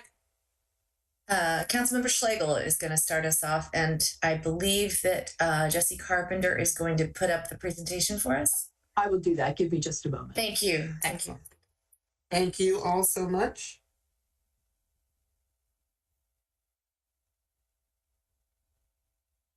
And so while we're waiting for that, just so for the public's awareness that by an ordinance passed in 2007, a council compensation committee is supposed to be formed anew every 4 years to evaluate council members' compensation and make recommendations. So that was done in 2011, 2015, 2019. And then when we got to work on this, we realized it didn't get done in 2023. So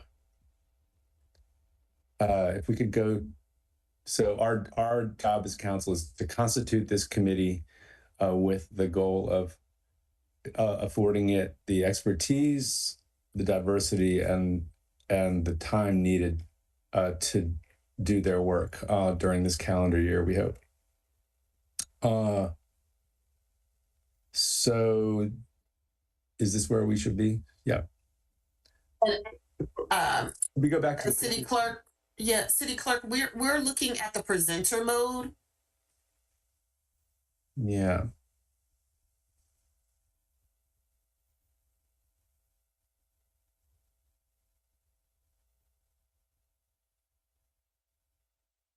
Perfect. Great. Yes. So I already mentioned that this process was first started in 2007. There was a more recent ordinance that revised the guidelines for the group. And as we were getting ready to draft a resolution, we realized we have questions for all of our colleagues on these 4 topic areas that we'll present. And then we have a proposed timeline for this process. So as I had mentioned before, the council did not form a committee in 2023, so we have a 2-year setback. If we don't want to change the ordinance, we should probably make a decision right now that would either be in effect, or have the committee make a decision that would remain in effect for 2 years, or they could have it remain in effect for 6 years, which would get it back in line with the language of the ordinance, the guiding ordinance. Or we could have them say, okay, we're making a decision to last for 4 years and then update the ordinance accordingly. Our recommendation is to stay within the spirit of things and adjust the schedule to reflect a 4-year starting point. And we would have to just do a little bit of work to change the language in the ordinance. Are you looking for feedback on now?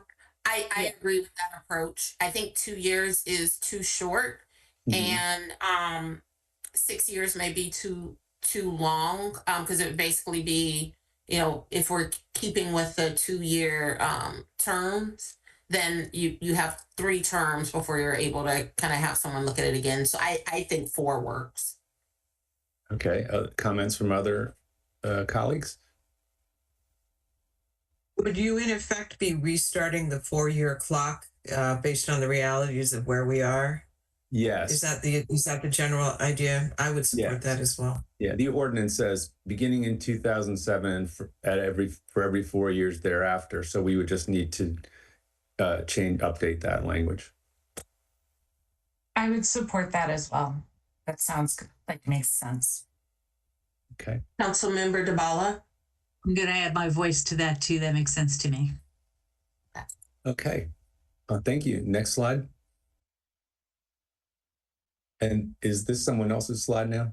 Yeah, I'll talk about that a little bit. In discussing the qualifications, we gave consideration to a few things that we wanted to put on the application. And we wanted individuals with a good ability to understand fiscal matters and the tasks that the council and some of the things that we have to do. And we also wanted individuals representing the demographic diversity of the city and some of the things that we wanted to ask and we're looking for input from you all is housing status, whether or not they live in apartments or in residential homes, their working status, whether or not they're full-time or part-time, or whether they work remotely or they go into the office. And we wanted to make sure we had ward diversity. That's something we want on all of our committees, but so we wanted to ask, what ward they lived in. And we're just looking for input of any other criteria anyone may have.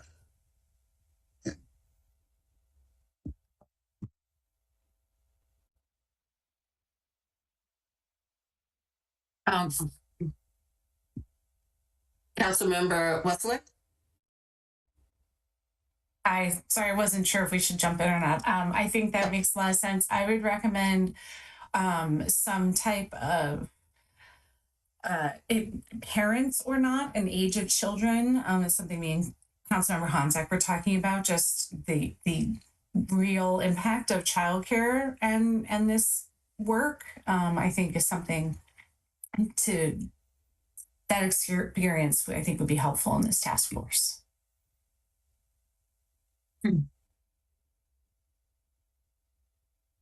Okay. Councilmember Landman.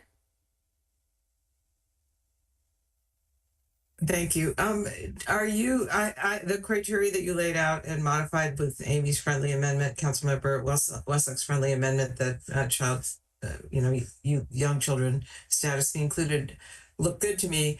However, there are a lot of criteria, and so I wonder whether you'd have discussed the number of people that you were talking about recruiting for this, because I think that a modest number of people will get the work done more efficiently. And this long list of criteria suggests that you would need a lot of people to be part of the committee. So is that something that you had recommendations about as well, how those things will be balanced?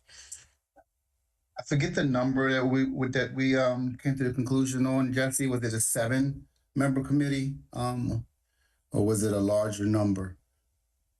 I know that was something we discussed.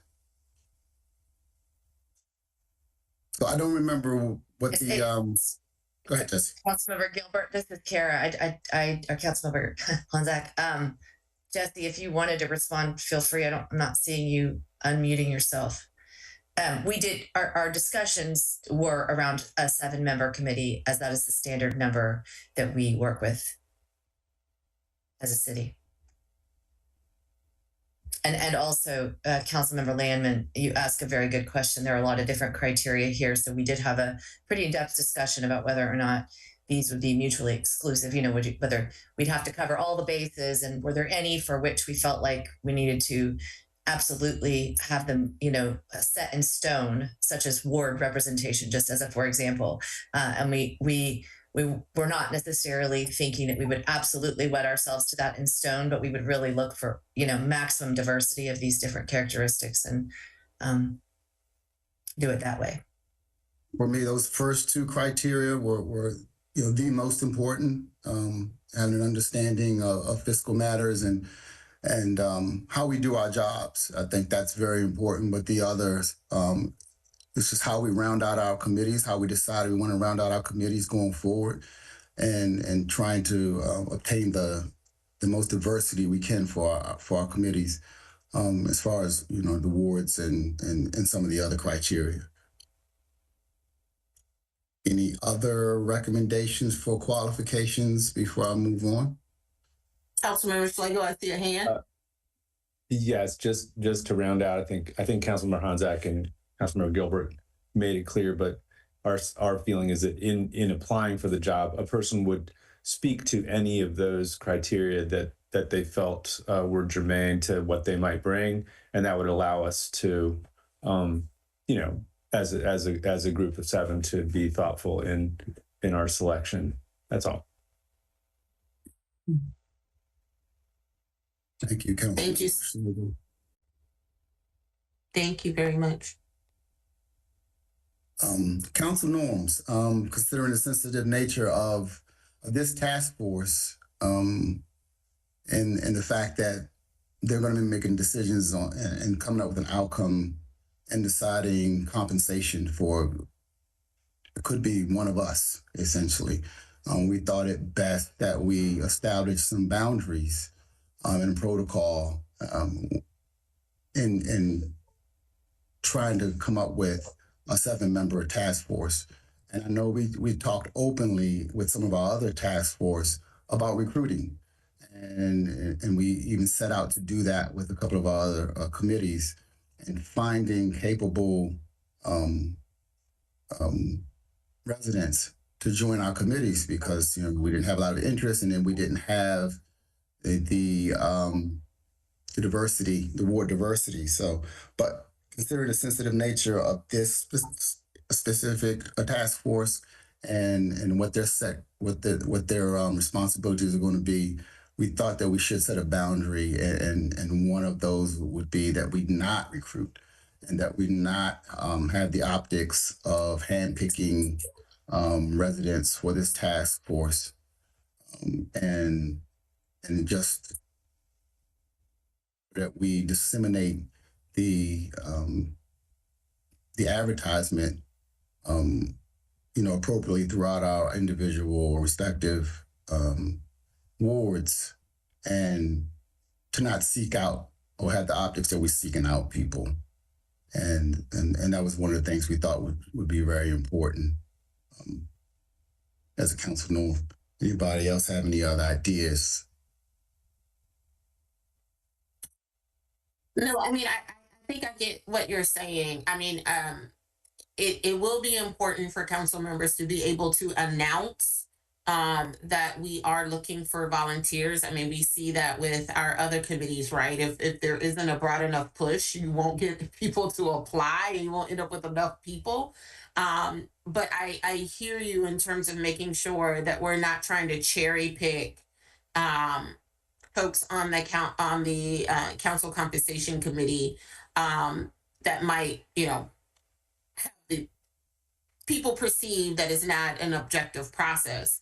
I will say objectivity can also be tied to the fact that, when the council when the council compensation committee's recommendations go into effect. So it wouldn't necessarily impact the members here unless they're all reelected. It could impact future councils. So there's just a few things like that. But I do hear you, but I do think it's important for council members to also be able to advertise that we're looking for folks. Otherwise, we may run into the problem that we run into with a lot of our committees, where they're very homogeneous in terms of the makeup. Councilmember Dabala. Yeah, thank you. So for example, it would probably be good for those of us who have newsletters to put it in our newsletters.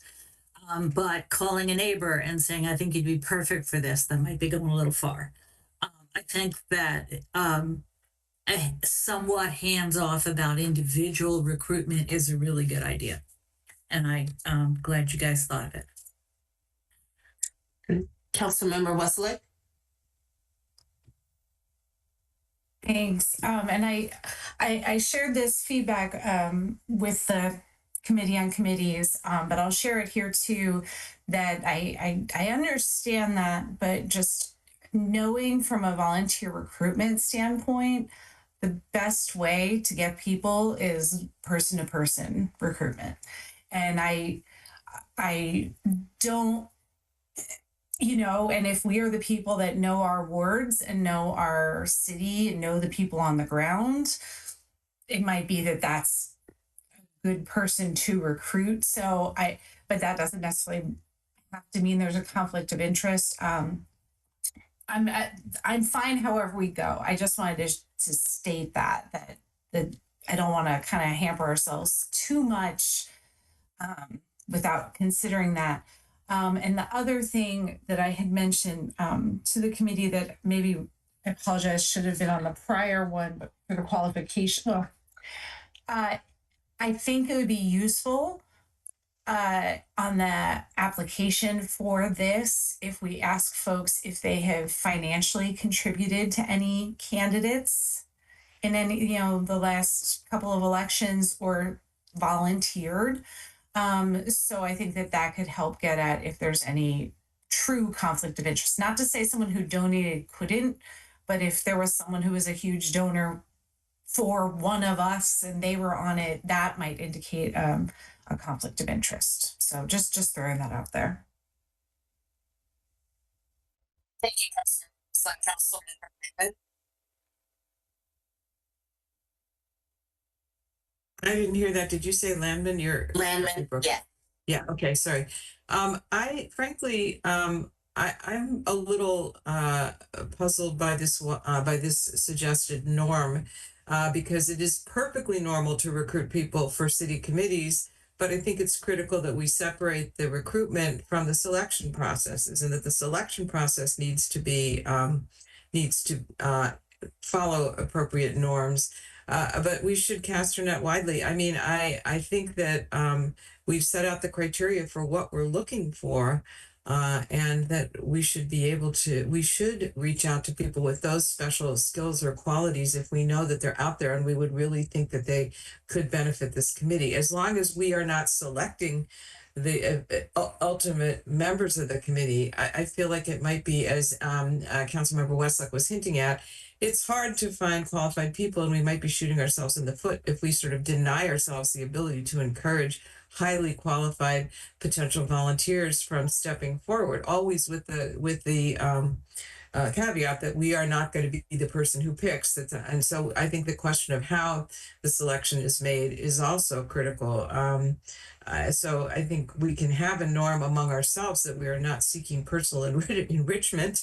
But that makes me wonder whether, asking people who did not, whether they contributed to a campaign or volunteered is kind of makes the impression that we think that somehow or other that makes them biased with respect to the issue of what the appropriate compensation is for any council member. And I'm not really sure that there's a direct linkage there. It shows people are politically engaged in the community. But, I don't expect people who voted for me to vote a pay raise for me particularly. I mean, I don't really think that there's a cause and effect there. So I would not want to make people tell us if they made campaign contributions. In the day and age we live in now, I think that question is very fraught. It shouldn't be, but it is fraught, and therefore an inappropriate one to pose to them, because this is not about the individual who's in the office now. It's always going to be about whoever might be elected next. So you're not doing your elected friends any favors directly if you participate in this group. Thank you, Councilmember. And I do want to pick up on that point around selection. So as with all of the committees, at the end of the day, the council votes on who serves, right? So even though we may have a working group that does the legwork in terms of looking through the application and making recommendations regarding who is ultimately selected, the council will have the final vote on who the participants in the task force or in the committee would be. So I do just want to make that clear. We do pick. But I agree with Councilmember Landman in that the question around donations and what does that like, is there a threshold? Are we talking about someone who donated $25 to everybody versus someone who donated $1,000 to a person? I do think that can that's a pretty slippery slope. But I do think that as I mentioned before, it's a fine line between trying to cherry pick your besties and have and front load the committee with your besties if you believe they're going to vote to increase your salary and keep you in for forever. The likelihood of that happening, I think, though, is quite slim. And I think, my goal is to make sure we have the best, most diverse, qualified group of residents in the community that's willing to donate their time to tackle this issue. So whatever we need to do to kind of have that happen is what's important to me. Councilmember Honzak? Yeah, I think there are a lot of really important points that this is helping us broaden our discussion among three of us.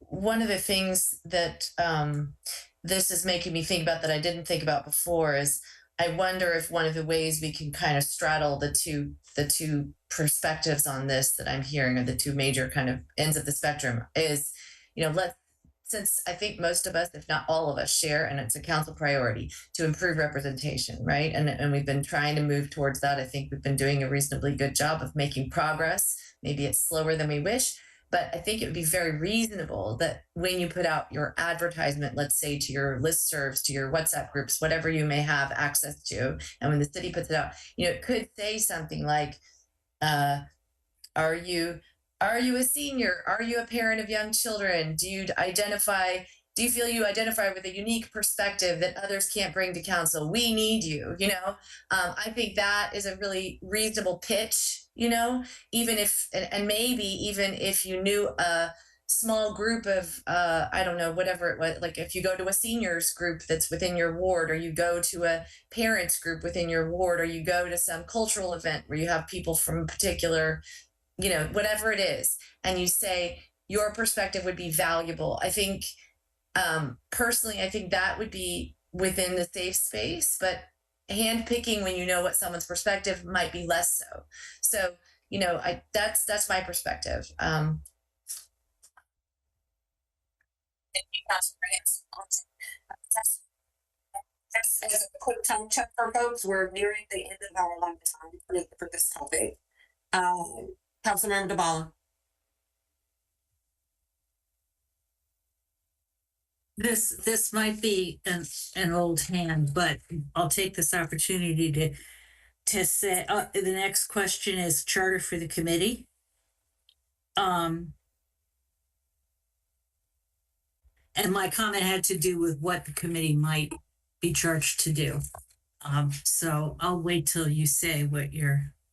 Yeah, I'm ready to go if we're ready to move the next topic. I don't know if we feel like we've resolved this one. Did you have something to say about the number 3? No.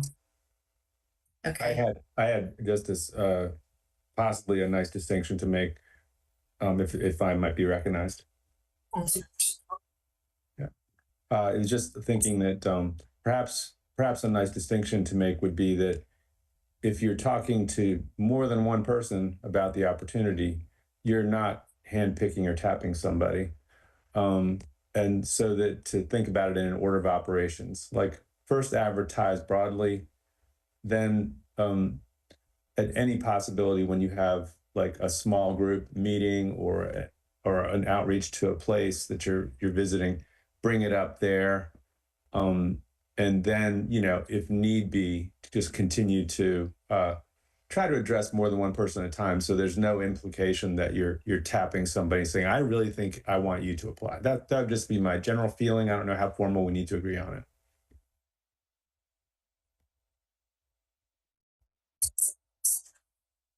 And I just like to add quickly that I know I threw out a couple different things that folks agree or disagree or, have different feelings on. That was mainly for food for thought. I really trust that wherever the three of you land on, I'm sure will be good. So I don't want you to think that anything I've put out there is like, we really need this or that. There's a variety of ways we could go. I trust that it will be good. Okay. Thank you, Councilmember Westlake. And just as a reminder for folks, the point of the discussion tonight is to kind of give the working group some information that they can then ultimately cultivate into a resolution. If we need to have an additional discussion regarding any other follow-up questions that you all have as you're drafting the resolution, we can put you on a future agenda, but we will have an opportunity to review a draft resolution as well. We're almost done. Awesome. Okay, we'll just finish up real quick. So this is the last substantive question, I think. The principles, this is about the charter for the committee. So the principles of compensation were revised in the city code in 2021. I don't know if some of you have had a chance to take a quick look at those. It was done on the request of the council compensation committee. So we've had a chance to discuss this, but we're asking all of you, do you think that we would like to make it part of the mandate of this committee to review those principles in addition to the compensation itself? Does anyone need an explanation of that a little bit? Feel free to raise a hand. Cindy, Councilmember DeBala, excuse me, did you have?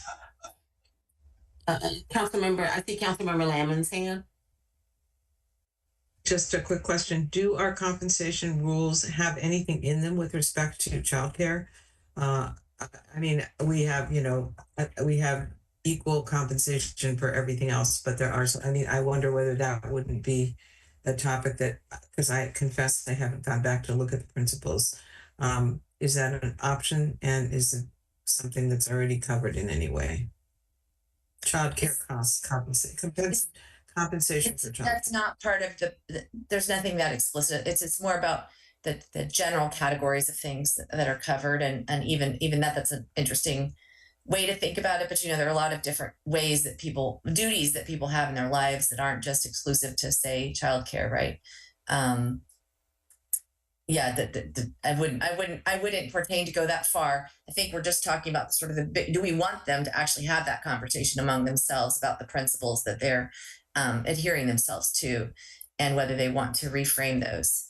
And if you're not sure and you want to go and take a closer look yourself, let's table this. It looks like maybe others don't have too much to say about this right now. I don't see any other hands. Oh wait, Councilmember DeBala, but I'm not the mayor should call on you. May I? Is it my turn? Yeah. Yeah. So I didn't have any questions about what this meant because I was around last time. I don't feel strongly. I think it's a good idea for them to take a look, but not maybe to do the level like the last group went in knowing that pretty much everybody agreed that those principles were out of date and needed to be revised. So we would not be saying that this time. We'd just be saying, while you're at it, take a quick look. I also would like the committee to think about whether there are other related tasks that we could ask the group to do while they're at it. So, as we did last time, for example, the basic charge says nothing about looking at the principles or about whether people should be reimbursed for childcare or whether it should be full or part-time, a mayor, or it should be a 2 or a 3 or a 4-year term, or any of those things. And a number of those are very good questions that keep getting pushed off. So I was wondering if the group could take a look at what other questions that are related to compensation that we might ask this group to look at while they're getting together. Thank you. Thank you. And I can at some point go into more detail, but probably right now is not it, because we have We'll plenty take that. to do. Take that to our subcommittee discussion. Thank you. Yeah. And just as a quick piggyback off of Councilmember DeBala, I too remember all of the work that went into looking at those principles. And so I'm not exactly sure that they need to be revisited, or if, to Councilmember DeBala's point, if we want to focus them in some of these other areas that impact compensation, but indirectly, for their consideration. So just trying to, like term lengths, which it's not necessarily a direct compensation matter, but it impacts the cost of being on council. If, making this up, if you have to run for re-election every year, right? Or you have to run every 2 years, and making sure that you're able to raise enough money to do that, could be a financial challenge to people that are running. So it's, I think that it might be helpful to kind of think through what some of these other costs associated with service that may kind of impact the compensation package. Okay. Thank you. All right, if my call, it's okay. So then schedule quickly. I'm going to spin through this. Y'all can read it later. Basically, we came up with this schedule. We got postponed a couple of weeks here for our, this session that we're having right now, but it hasn't changed too much what we're putting forward. We're proposing to have the resolution by May 14th. Hopefully we can come to agreement pretty quickly. The application would go out. It's not going to make it into the May newsletter. It'll go into the June newsletter. So our deadline would be June 27th. Hopefully in July, it is midsummer. We would appoint the committee, but that would still give them 4 months by our calendar to go ahead and meet and produce their final report to council. And then that would give them enough time, a number of months for it to come and take place, for the changes to take place in January 2026, well before the next election. So does anyone have any concerns about that? And if you do not have a lot of points of discussion, let's, send us an email. Do my colleagues have anything to add before we close? Awesome. Well, thank you, council members Hanzak, Schlegel, and Gilbert, for all of your work on this. We really appreciate it. Okay, we're going to move on to the main event. Final budget reconciliation. All right. Needless to say, it's late and I'm getting silly. Okay. So, what everyone should have received is a Word document that outlines the order of the vote.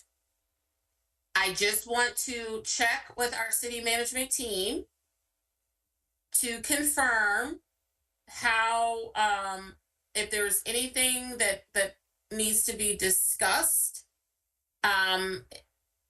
in terms of changes to the reconciliation list that were proposed by adjustments made by staff, so that we can start rolling through the voting items. Yes, there are some few things we should mention. Are we ready to do that now? Yes, let's do that now. Okay, we'll just take it item by item as we go through the reconciliation. The updated reconciliation is in council's hands. It was sent earlier today, and it is also on, the latest one is reflected on the city's website.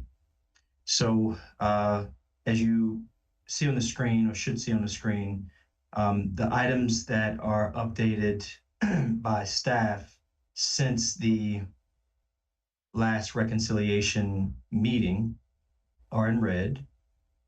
At that meeting, there was a request from Councilmember Schlegel to increase the tax rate to 1.75. Before, the request had been to increase the utility tax rate by $10,000, which I believe resulted in a tax rate of 1.74 7 or something like that. And Councilmember Slagle said, let's just make it a even 1.75.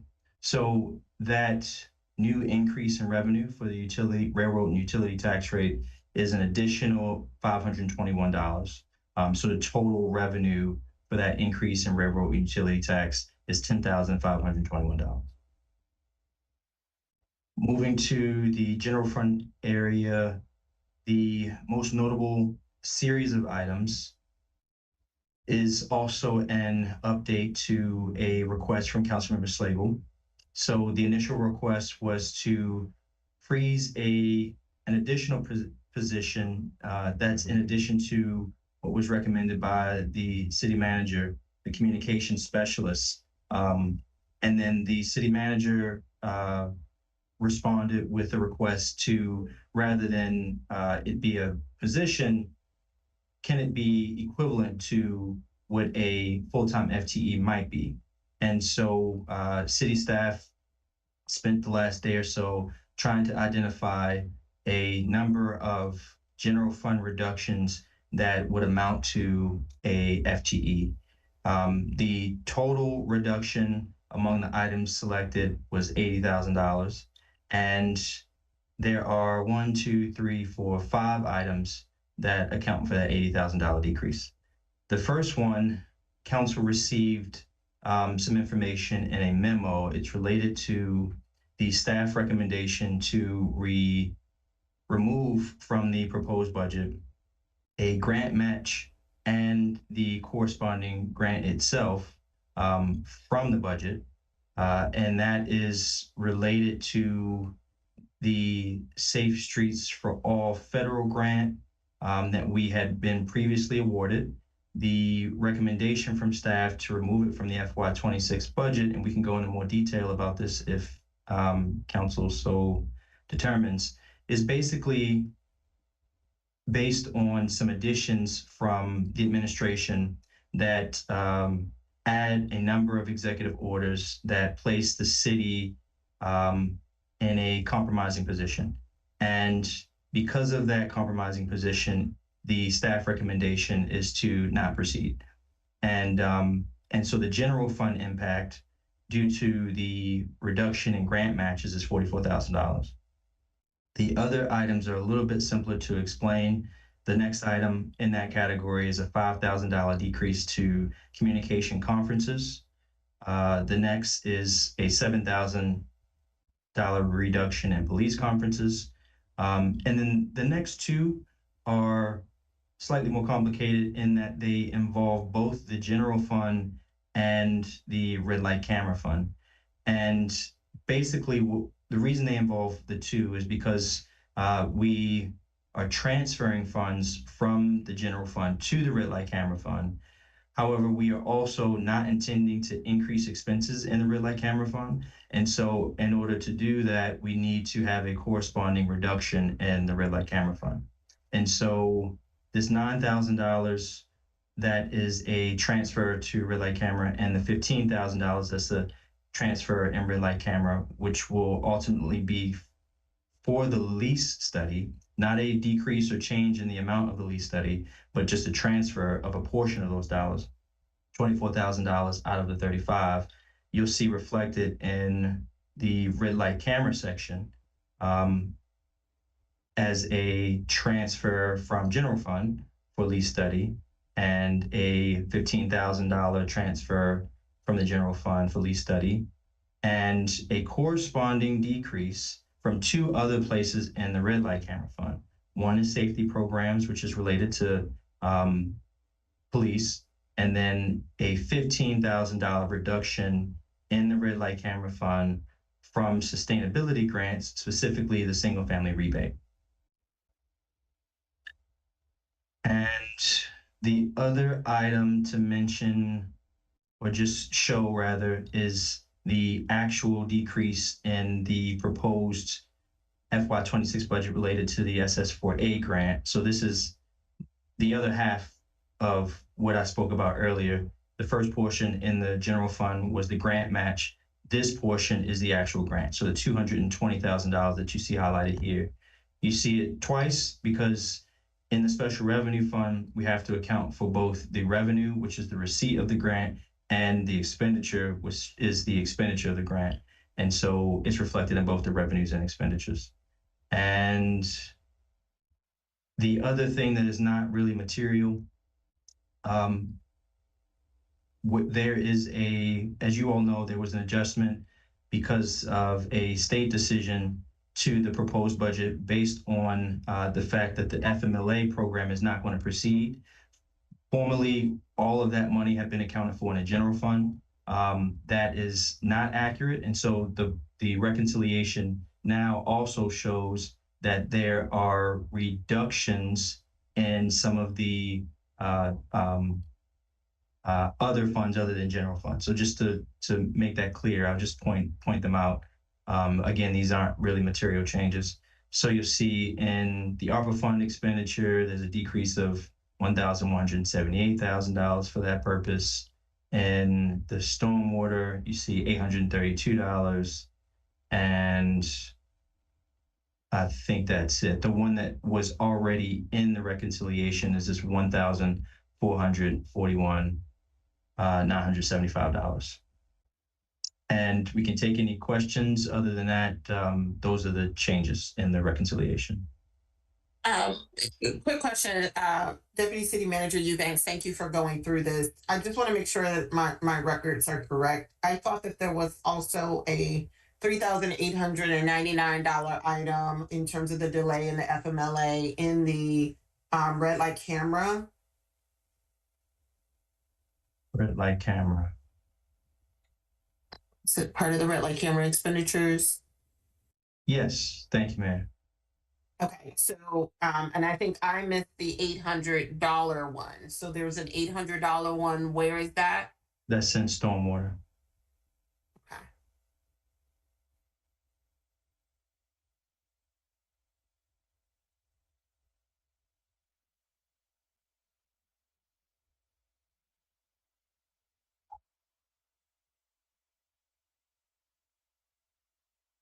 And it's $832. Yes.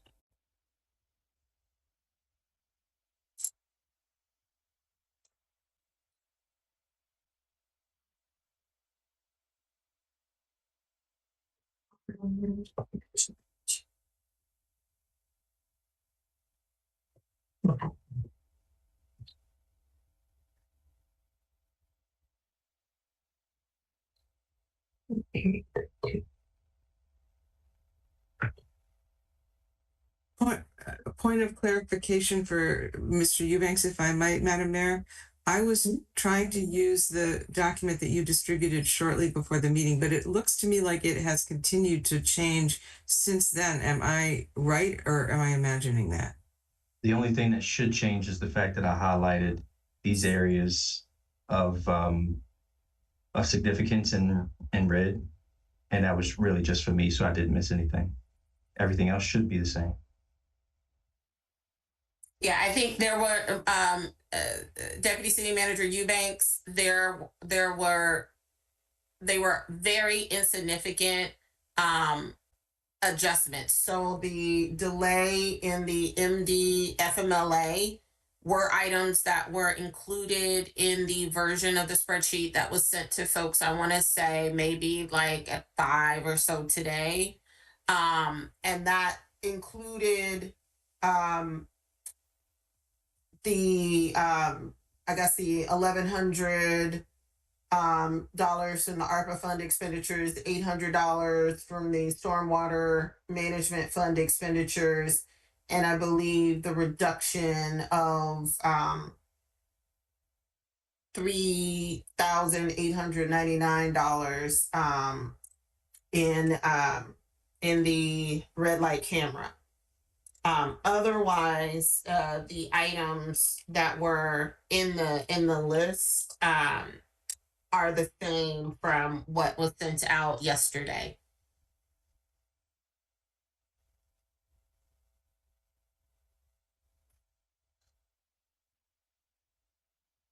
Point of clarification, if I may, I gather, Mayor, you can't see hands. No, I can't. Sorry. Let me Okay, so, okay, I can see them now. Thank you. Point of clarification for Mr. Eubanks. So you talked about five items that together were going to be the equivalent of freezing one FTE at about $80,000. Yes. I get that. And my suggestion or my question is, Mayor, can we vote first on whether we want to make the reductions or vote on them as a package or something so that we're not doing all five?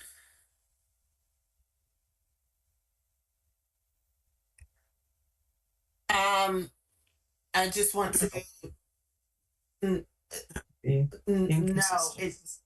no, those would need to be, those items are included in the votes related to staffing.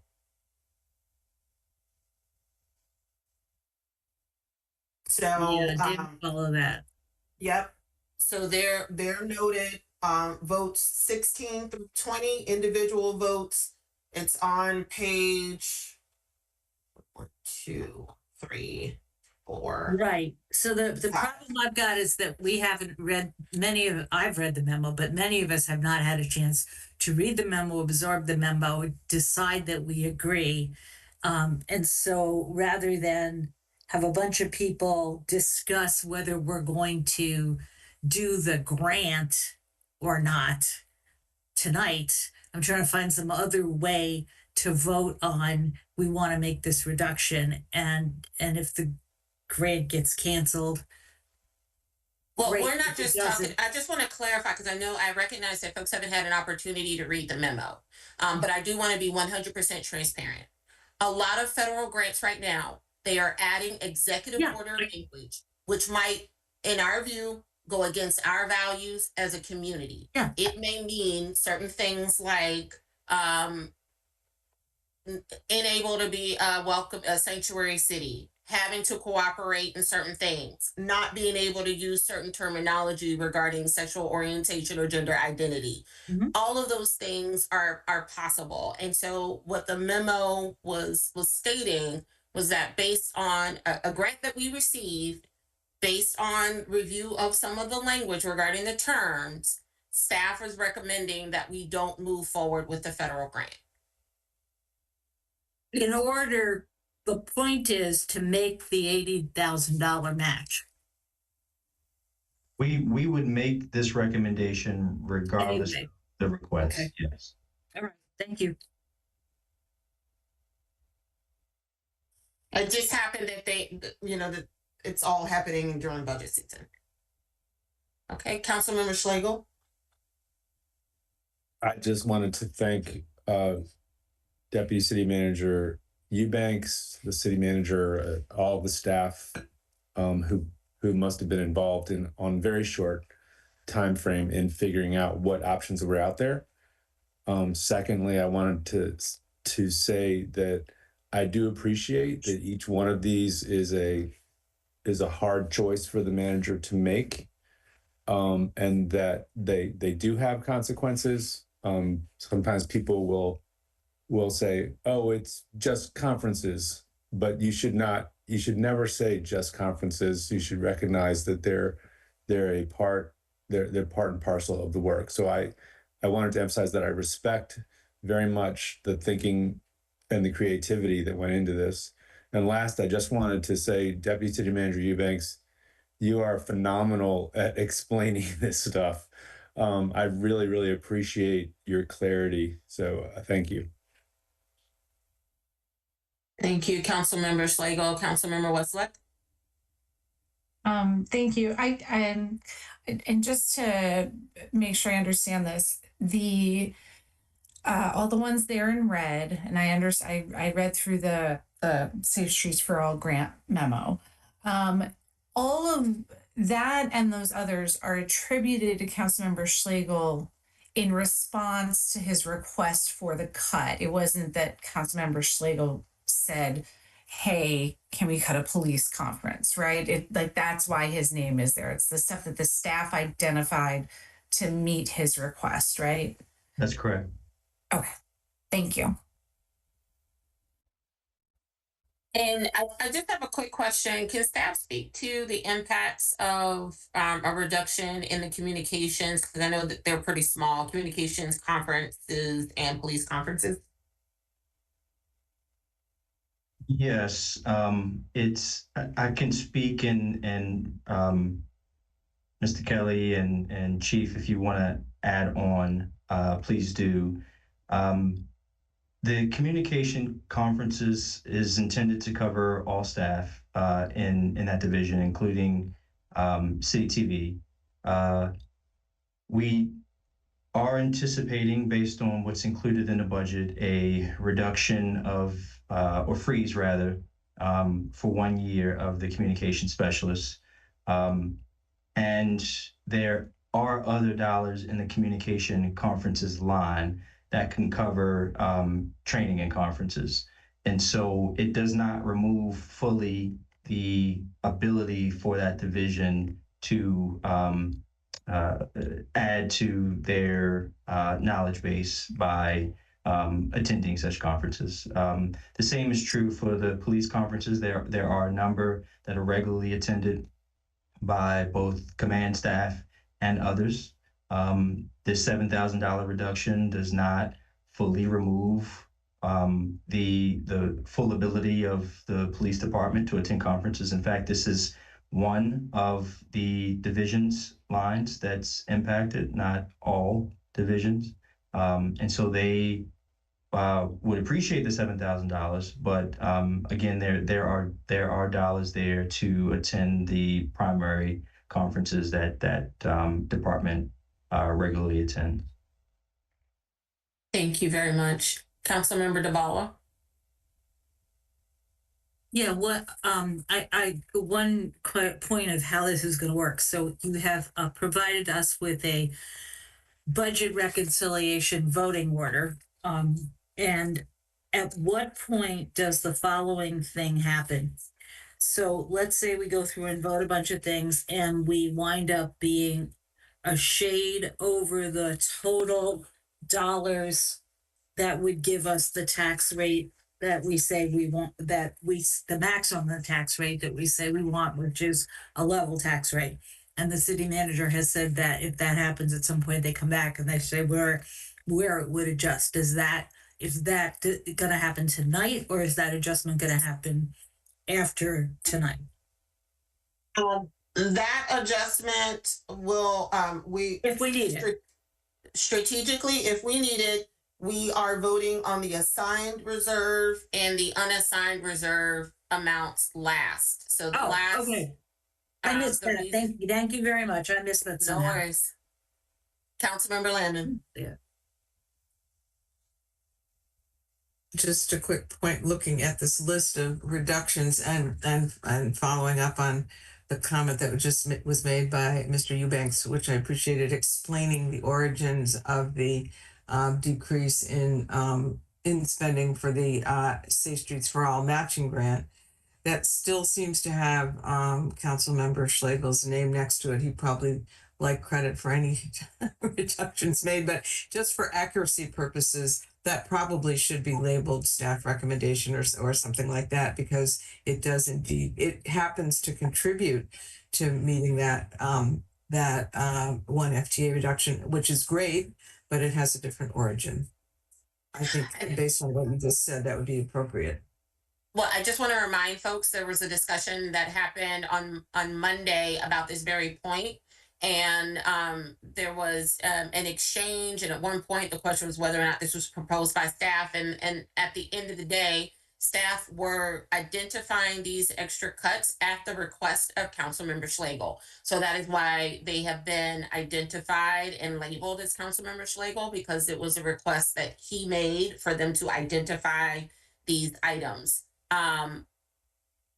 All right, I understand that fully, but the staff just presented us with a memo, which you just explained, which I agree with, that we should not be moving forward with the Safe Streets for All program and the $44,000 matching grant, which is listed here among the others, which we just heard from Mr. Eubanks is attributable to a different rationale I just think for accuracy purposes, especially if people are inclined one way or the other to look at it as part of that package, they should be aware that it is not part exclusive. At least it certainly shouldn't be fully attributed to that set of recommendations. That's all. It's not. It's just a question of accuracy in the way that it's listed, and I'm basing this on what we just heard from Mr. Eubanks. Councilmember Schlegel. Yeah, I mean, I'm fully happy to, have my name associated. Like, if people are concerned about these reductions, the fact that I made that invitation to in the colloquy between the manager and myself, that possibility was raised. So, however, I'm a little concerned that I didn't have the expertise to find these options and would not have proposed them. I did just ask. I made an invitation to manager to make a good faith effort to find what he could with his staff, for which I'm very appreciative.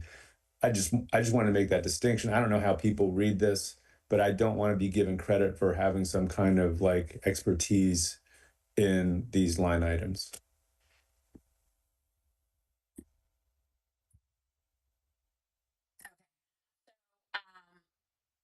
Suggestion, Mayor? I got it. Can we just change the all of the the grant items hyphenate staff? I'm hesitant to label things that are conference related, because the reality is, if staff proposed a budget for conference attendance for staff, that is what was wanted, and the reason why folks are pulling from the training budget is because it was by request. But the items that relate to the grant can have the hyphen. Yeah. Okay. So just it sounds like, Mayor, that the one because the SS4A grant is one that would also otherwise be proposed by staff. That is the one to have Schlegel slash staff. Mm-hmm. Okay. And we'll leave the other ones as they are. We'll leave the other ones. Okay. Any other questions around the items before we go into voting? Just as a reminder, because this is a virtual meeting, City Clerk, we're gonna have you call the roll on these just to make life a little easier. Councilmember Honzak? Yes, Mayor. I am sorry to do this, but you guys all knew this was coming. Just a quick item. I don't think it's been added yet because we haven't discussed it. If you were able to see my email earlier today. Yep, it was added. It's very tiny. I'm having trouble seeing. Where is it? It wasn't added to this list just yet. I don't think. Oh, okay. Because it hasn't been officially proposed. But I put a placeholder in the list of the vote order. Your item, and that'll be your prompt to make your motion, is on page, what is this one? Oh, so now is not the time to make the motion. 4, 5, correct, 6. Okay. You are in the block. You are in the block of vote 12 through 15 individual votes. You'll need to make the motion. Someone will need to second it, and then we will vote on it. Gotcha. Okay.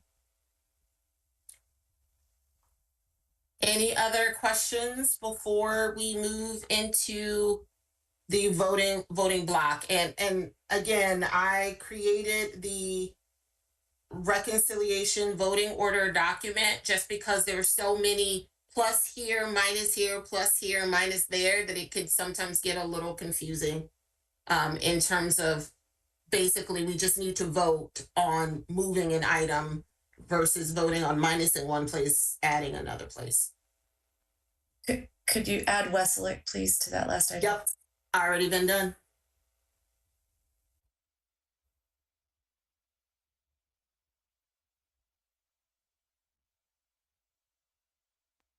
Okay. So let's get ready to rumble, and I don't know, Deputy City Manager, if it's easier to follow things using the Excel sheet or using the Word document, because I consolidated some things to make the voting a little easier. I will do my best to capture it in the reconciliation sheet. I have printed out your document, Mayor. Okay. All right. And I just want to make sure that members of council are familiar. So what we're going to do, we're going to start with the traffic calming section, the traffic calming sidewalk reconciliation items.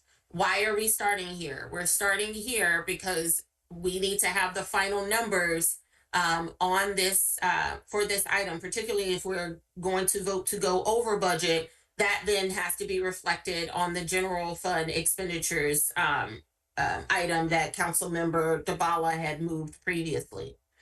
So we're going to start with our first vote, which will be a consent vote. Just as a reminder, consent votes, we vote on all of the items that are included unless a council member wants to request to vote on an item individually. This consent vote includes all of the all of the traffic calming items that are included, except that we voted on unanimously on Monday, except for the 3 items that was requested to be pulled for individual vote. Those items are Orchard Avenue between 4th Ave and 5th Ave, Prince George's Ave at Belfort Place in line with the new Belfort Place sidewalk, and the Lincoln traffic study. Okay. So the first items that we will be voting on is the master list that includes all of the items. It's a little hard to see on the spreadsheet, but all of the items from lines, I can't see that. You have them in the Word document, and if I need to share my screen with the Word document, just so people watching will know what we're talking about. Okay. Any questions before we jump in? Okay. Would someone like to move the consent vote for the I'm sorry. Madam Mayor, Yes. you did such a wonderful job with the Word doc. I feel that it might be easier for us, unless you feel that people watching the meeting need to see the spreadsheet. I feel like the figures are on there, but it's up to you. Yeah. I would prefer, it's just easier for me if we do the if we share the Word doc. It's easier to see. So Sure, Mayor, I can't do that and track at the same time though. So I can ask for some reinforcements maybe from my staff. You'll just have to give me a moment. I mean, can I just share my screen and you can work on the spreadsheet, but Sure. What we're talking through is the Word doc. Yeah, that's fine with me. Okay. If you can stop sharing and then I can share. And if folks will just, I'm sharing screen 2. Okay. Now it's going to be really hard for me to see hands, but I can see people. Does this work for folks? Can you see it okay? I can make it bigger. Okay. Awesome. Okay, so as I mentioned, the first vote will be a consent vote. We'll vote on all of the items unless a council member requests to vote on an item individually. And as you see here, these are all of the sidewalk, traffic calming, and traffic study items that were passed unanimously with hand votes on Monday. Would someone like to move the consent vote for item number 1? Thank you, Councilmember Bala. And I'm sorry, Councilmember Wesselek second? Yes. Okay, thank you so much. Are there any items that folks would like to pull from the consent for items for vote 1? Point of clarification before we vote, Madam Mayor. So on the original document, not your shorthand version, the speed hump on Grant Avenue is still listed there, even though we agreed earlier that there was not going to be a speed hump there because, in fact, there had been a missing Grant Avenue raised crosswalk in the staff's recommendation. I'm being attributed with that $5,500 additional expenditure. It's actually not accurate. That came from the staff. I agree it's a great idea, but I just want to make sure that people understand the origins here.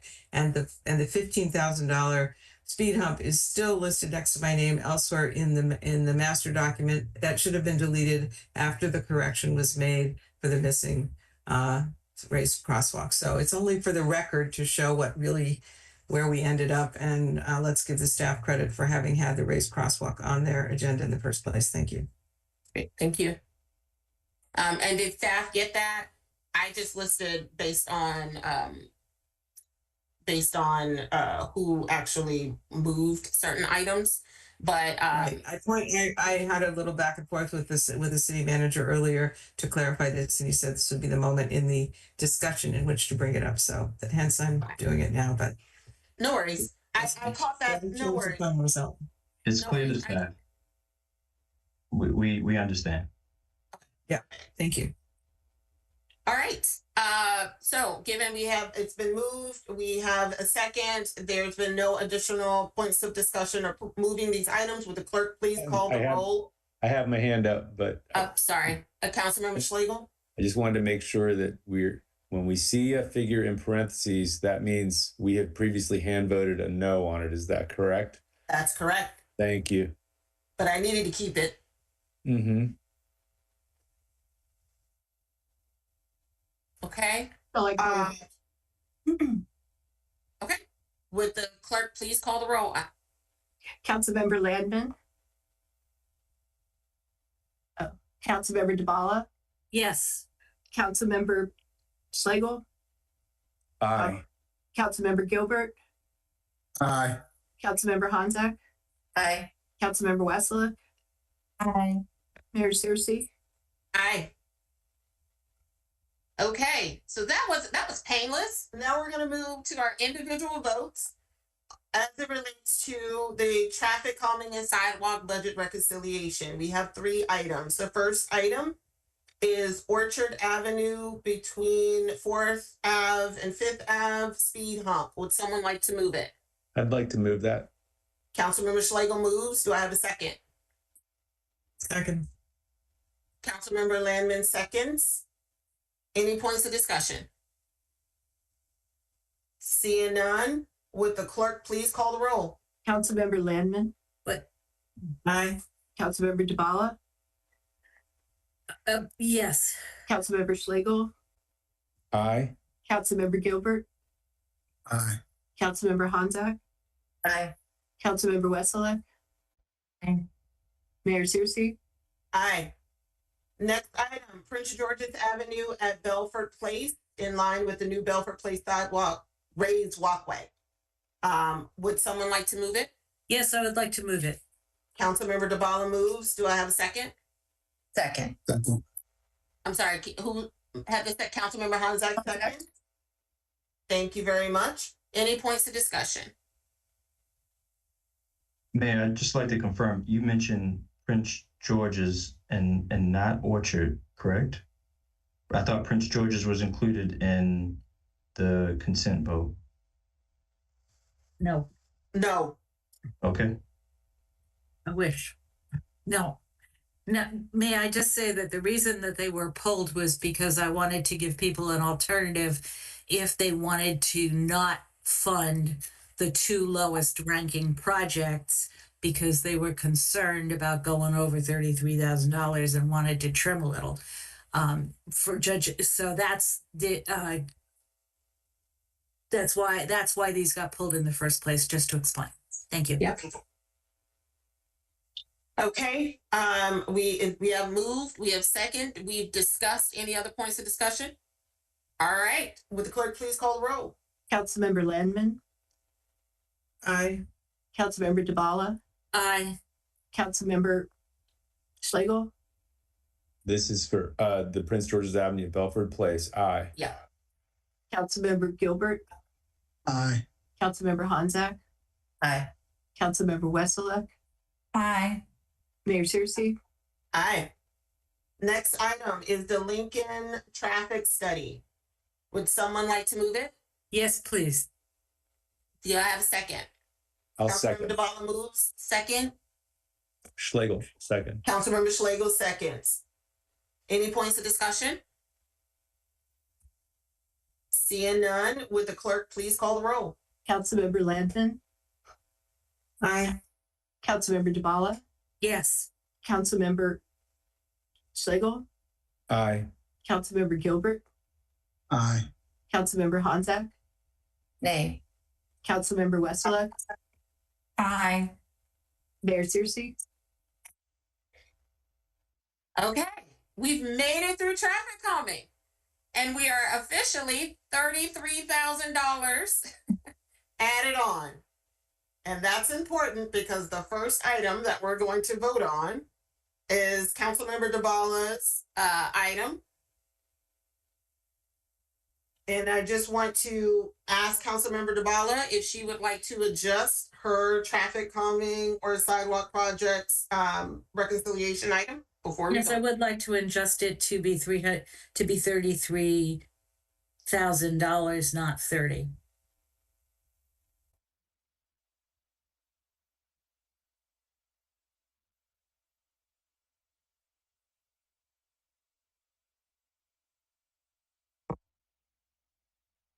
All right. Yes, I would like to move this. Thank you, Councilmember DeValla. Do I have a second? Second. Thank you, Councilmember Gilbert. Will the clerk please call the roll? Councilmember Landman, Aye. Councilmember DeValla, Yes. Councilmember Schlegel, Aye. Councilmember Gilbert, Aye. Councilmember Honzak, Abstain. Councilmember Westphal, Aye. Mayor Searcy. Okay. I'm sorry. That was it. That was an aye. Okay, thank you. No worries. Okay. Yeah. So just the next and again, I'm sorry, y'all, I can't see hands and present and type. So now we're going to vote on a couple of items, which are HCD items, but they're really like accounting items. So you see here, there was an increase for the new sidewalk design and traffic studies. That's at a total of 144,000, decrease in traffic calming and pedestrian safety of 144,000, and it's just an accounting item. And then there's also, I added here, it was in another section, but the CIP for the FHA sidewalks, public works, proposed decreasing that by $50,000. And that's just so that we can talk about all of the traffic calming things together. Okay, so would someone like to move the HCD increase new sidewalk design construction of 102,000? Mayor, may I move all four of these as a group? You can. And see, I propose that we vote on these as a group. Excellent. So there's a motion to vote as a consent. We have a second from Councilmember DeValla. All those in favor, you can just shout this out before we do the vote. Please say aye. Aye. Aye. Do you have any opposed? Any abstain? Okay, we're gonna make this a consent item. All right, so would someone like to move the consent vote for these four items? So moved. Thank you, Councilmember Honzak. Do I have a second? Second. That was Councilmember Schlegel? Yes. Excellent. All right, would the clerk call the roll? Councilmember Landman, Aye. Councilmember DeValla, Yes. Councilmember Schlegel, Aye. Councilmember Gilbert, Aye. Councilmember Honzak, Aye. Councilmember Westphal, Aye. Mayor Searcy. Aye. All right, we are cooking with grease, people. Okay. I'm sorry, I'm just trying to keep tabs on it all. Okay. All right, so now we're moving on to the next consent items. Now, these are the items that received majority support, unanimous support in terms of the hand votes. on Monday. These consist of mostly the staff recommended funding revenue changes, as well as the general support for things like the emergency rental assistance, multifamily building, the first FMLA item, restrictive covenants. I understanding that folks, we're still trying to finalize the cost, but it's budgeted this way for now. And the county tax credit match. I also just included here the transfers for the food insecurity grant and the community quality of life grant, where we kind of moved this into the community quality of life grant. So would someone like to move vote 9, the consent vote on these items? Moved. So moved. That was Councilmember Westlake? Yes. Awesome. Thank you so much. Do I have a second? Second. Thank you, Councilmember Honzak. Are there any points of discussion? Okay, hearing none. Wait, question on Yes. the items for the FMLA, is that all of the little changes together? Yes. No, because all of the other changes Can we make are it? they're in a bunch of different buckets, but I've added them separately. Never mind. Down here. I lumped them all down here. Yeah, okay, great. Thank you. Different buckets. No worries. And I wasn't sure because we hadn't had time to talk about them. So, all right. So, would the clerk please call the roll? Councilmember Landman. Councilmember Dabala. Yes. Councilmember Schlegel. Yes. Councilmember Gilbert. Aye. Councilmember Honzak. Aye. Councilmember Wesseluk. Aye. Mayor Searcy. Aye. Councilmember Landman, did you vote yes? Sorry, mic was off. Yes, I did. Okay, thank you. Okay. The next item is the increase in the utility tax rate. Would someone like to move it? So moved. Thank you, Councilmember Honzak. Do I have a second? Second. Thank you, Councilmember Landman. Any points of discussion? I'll since I introduced this, I'll just remind colleagues that this is a modest increase, and in my mind, there's justification on the basis of the staff time that is required each year to coordinate and follow up with utilities, when, particularly with respect to street repaving. Thank you, Councilmember Schlegel. And given that our lights have been out a couple times, I feel like that owes us. Can we still double it, Madam Mayor? I wish. Will the clerk please call the roll? Councilmember Landman. Aye. Councilmember Dabala. Yes. Councilmember Schlegel. Aye. Councilmember Gilbert. Aye. Councilmember Honzak.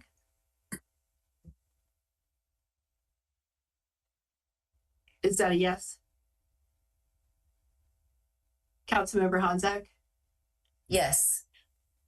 Councilmember Wesseluk. Aye. Who did I forget? Mayor Searcy. Aye. Okay. Okay. So now we're at the big vote, the atrium. So there's, just to remind everyone, there are 3 items on the table. There's the increase that was proposed by Public Works. There was the decrease in the atrium proposed by Councilmember Schlegel. There's a separate item regarding moving the atrium funds from the general fund into the assigned reserve fund. Now, I've made this a separate vote because depending on how the other 2 votes shake out, this dollar amount is going to change, and we will vote on the assigned reserve items all collectively at the end. So, Madam Mayor? Yes. This is a big item, and I wanted to request if there could be opportunity for me to make some comments and allow any discussion. We can have discussion. I would prefer for us to move. We've had presentations and lots of discussion. So again, we'll have an opportunity to discuss when the items are moved. But you know, I would like for us to try to keep moving towards voting. So let's do this. Can you stop moving this screen around? I'm getting confused, but where are we landing? I'm sorry. Yeah, no, I'm trying to get back to where we are as well. So we should be, we're here. So let's do this.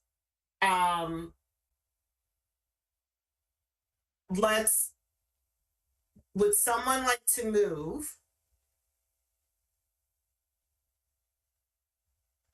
Let's start with the decrease, even though I put them in a different order. Would someone like to move the decrease in the atrium budget by 200,000? Would someone like to move that? I'll move that. Councilmember Schlegel moves. Do we have a second? Second. Councilmember Landman seconds. Are there points of discussion on this? I have points of discussion. Okay, go right ahead. Thank you. Excuse me, I just having to find what I'm looking at here.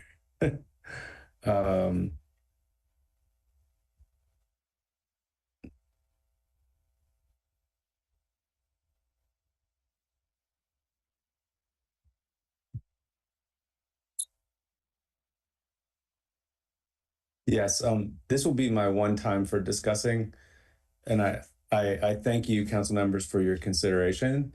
I will, when we go to the other two votes on this, I won't raise these points again. In hearing from residents and in reflecting on this, I just wanted to make sure that you all were able to hear a number of facets of this question about how to handle this particular renovation proposal this year.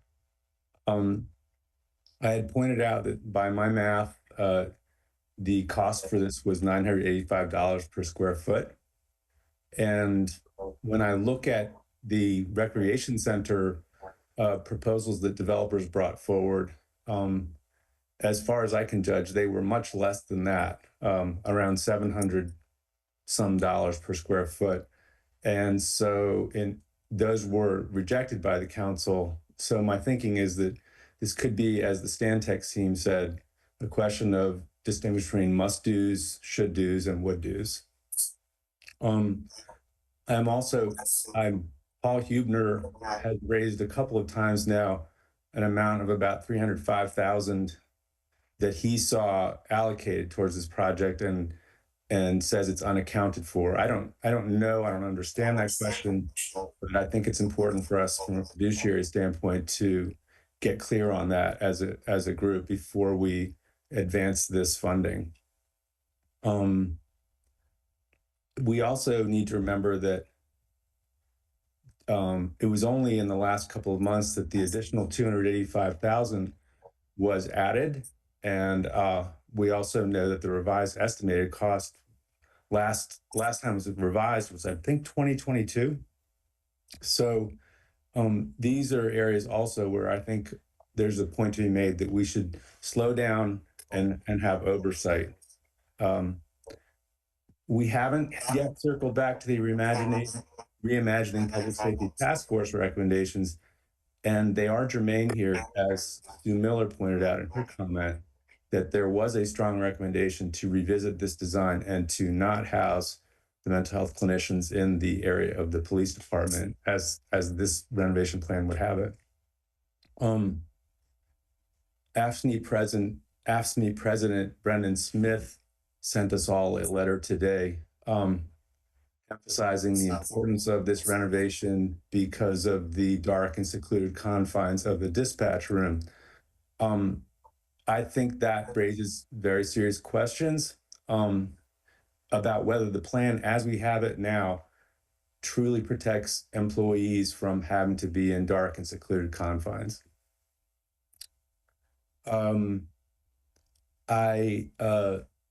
Regarding air quality concerns, those have been mentioned by many people commenting in favor of this, and I don't disbelieve what they're saying. I remain confused because in my department briefing from a Public Works, the notes I had were that from a facilities management standpoint, these issues are confined to restrooms and that regular inspections and routine mitigation or responsive maintenance is keeping them in check. I have questions, and I think we should have questions as to why the project requires 2 interview rooms and how often both of those rooms would be needed.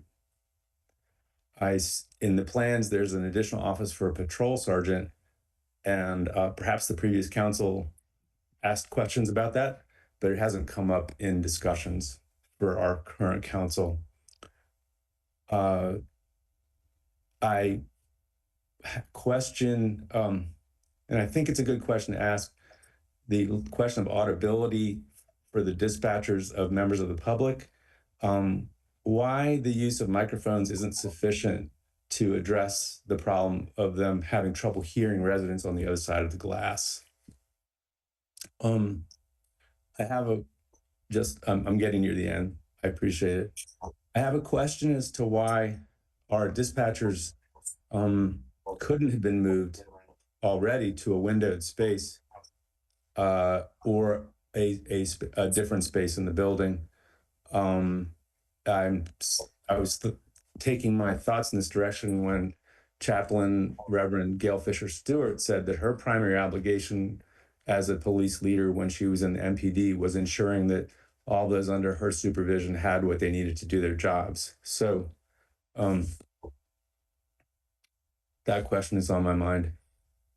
I have a question about whether in the development of this project and the previous approval of it, whether in any sense the ARPA money available and the grant money were viewed as free money,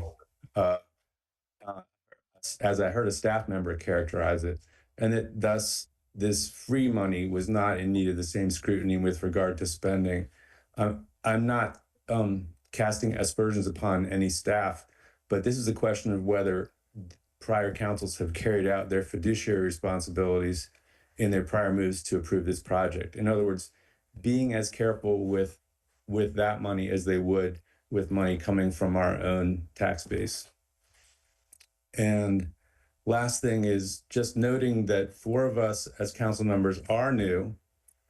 It is possible and reasonable to think that our elected body as constituted right now might, in response to new circumstances, and we sure have a lot of new circumstances this year, we might not adhere to past budgeting decisions. So whether any of those points move you to consider reducing the amount appropriated, I don't know, but I think these points should definitely have you considering the third option that we'll vote on, which would be just to put a hold on this and move it to the reserves until we can exercise really good oversight, make sure the design is what is needed. And I say that also given the other crisis that was referenced this evening, making sure that what we have is what we need and exercising our best fiduciary responsibilities in ensuring that this is what we must have and that it is done in a way that is truly responsible and responsive. So that's my best shot at trying to convince you all that it's okay to slow down on this. It's okay to pull back. This is real money. and it's ARPA money, some of it, but it is still real money that has an opportunity cost when you use it, if we use it poorly. The $985 per square foot really concerns me. And I know my calculations could be off here and there, but it just seems to me like a time for us to say, okay, it's all right. We don't have to rush this. Let's take a look closely. Thank you. Thank you, Councilmember Schlegel. Do we have any other points of discussion? Okay. Yeah, you have several lights, and I think it's possible Hanzak was first. Okay. Councilmember Landman has her light up. I would beg Councilmembers Hanzak's indulgence to go first. Councilmember Hanzak, thank you very much. Councilmember Dabala for helping me with navigating 3 screens. Councilmember Hanzak. Go ahead, Councilmember Dabala. Thank you. I want to say thank you, Councilmember Schlegel. I take the cost questions very seriously, and I appreciate you raising a bunch of questions. Even if it seems like I've heard some of them before, I do think this is a must-do. And I would remind all of us, this is a budget vote, not a technical engineering vote. That's the point of going to bid. That's the point of reviewing the recommended bid. That's the point of doing the oversight of the what we're actually buying when we get that far, which we're not. I rather not go through point by point tonight. I can with Councilmember Schlegel if you would like, because I have things to say about most of the points you raised. But I would offer one thought and one suggestion. The thought is that for you to say that you question the fiduciary responsibility of previous councils because you don't like a decision they made, I find very offensive. And I just felt like I needed to say that, maybe because it's late and we're all getting grumpy. The suggestion that I have for those of us, including me, who are concerned about the cost of this project, is that we when we get to the budget resolution next week, we add a whereas that discusses that in view of uncertain. I'm reading from something I've drafted already. In view of uncertain economic conditions, we'll review and approve any construction bids that are recommended by the city manager. We don't even know if there will be any that will pass his test. We will review them based on costs and other factors before we approve any construction funds. And so that will signal, I hope, to residents that we do take the costs of this project very seriously. At the same time, I feel that this should go forward. Thank you. Thank you, Council. Just for some newer council members, for these types of contracts and the bids, the council has to vote to move forward. So it's not the case that we've budgeted this and the city staff can just go off and spend $1.2 million. When they put it out to bid, the bids that come back, because of the dollar amount, they will have to come before council and we will have to vote to allow them to proceed. And I am so sorry, I cannot tell who is next. Councilmember Landman or Councilmember Hanzak? I think I am. Councilmember Hanzak. Thank you. Councilmember Dabala covered some of the things, but as a newer council member, I hope that my perspective might also be useful or constructive. I did not know what Councilmember Dabala was going to say, but I wrote down here a few points, and starting with, I also I was not actually here during a lot of the discussions that took place leading up to this, but I do know that it's been more than a decade. That's a long, long time. And that's a lot of different people, each of whom definitely exercised their fiduciary intentions as council members, because I can't imagine any other reason why you would take this job. So it's a very high degree of distrust, and it concerns me. Really, frankly, to make that claim. And I swear to you, I did not have this conversation with Councilmember DeBala before stepping in here. It was the first thing I wrote down because it caught my attention. And I'm really concerned about the high level of distrust in civic institutions and in one another that is prevalent across our country right now. And I guess the other thing that strikes me that I want to share is, you know, in 2019, COVID happened, inflation took off like crazy, and that was a lot of uncertainty. But it's been 6 years since then, and we have now another insane time of uncertainty. It's the truth. I don't doubt that. I mean, if you can't even predict what the cost of materials is going to be in a month, and I absolutely say that. But I think the important thing here is we will have another vote, and so that is so important to keep in mind with any large capital cost.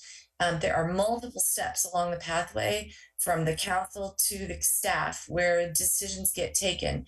And so finally, that brings me to this. When I came on council 2.5 years ago, we did not have the management that we have today. And if I did nothing else that I am super proud of on council, it is that we have the management that we have today. And that gets back to trust.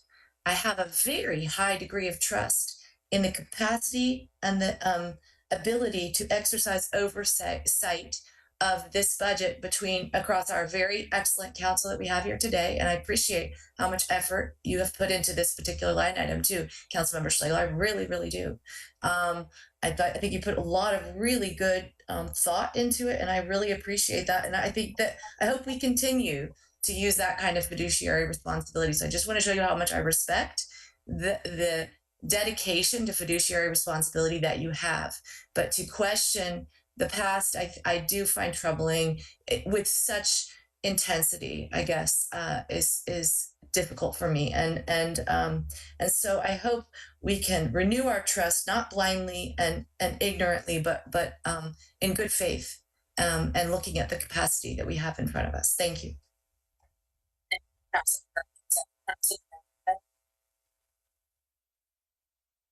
Madam Mayor, I think you called on me, but I am having trouble with your audio. I don't know if I'm the only one, but I am having trouble with it. Did you call on me? Yes? I did. Yeah, okay. Okay. We're all exhausted and it's late. And so I'm going to give everyone the benefit of the doubt if they said something that accidentally offended other people. I think that was far from anybody's intent. And I want to say about this project, two things. First of all, this design is ready, but it is a bad design. It does not take a rocket scientist to see that it is unnecessarily costly moving bathrooms around for a few additional square feet. And that's just one example.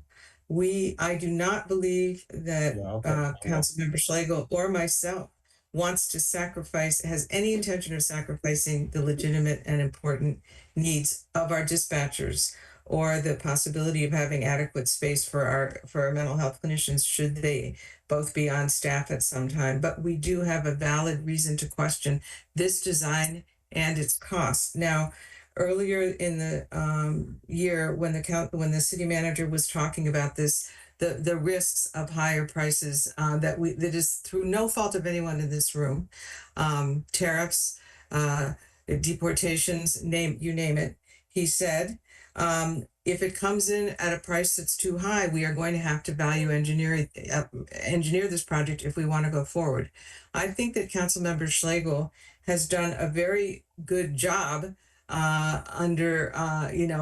with the advice of an outside construction person, but nobody's claiming that we came up with a design or he came up with a design that will work tomorrow. But it is clear that there are value engineering options that we could put on the table going forward with an unhelpful and overly costly design when the probability is that it's going to come in over budget and send us back to the drawing board. We have the opportunity now, before going through that additional process of sending out to bid a design that we can predict is going to come in over budget, and try and ourselves take control of this and come up with something better from the get-go. Yes, it will slow us down at the beginning, but frankly, we will barely have settled into the library when this proposed construction project will be undertaken, and we won't even have a sense of how the library is being used, how that new public space there that could be an alternative to the build out of the atrium on the main floor, and putting a costly floor there when we have a brand new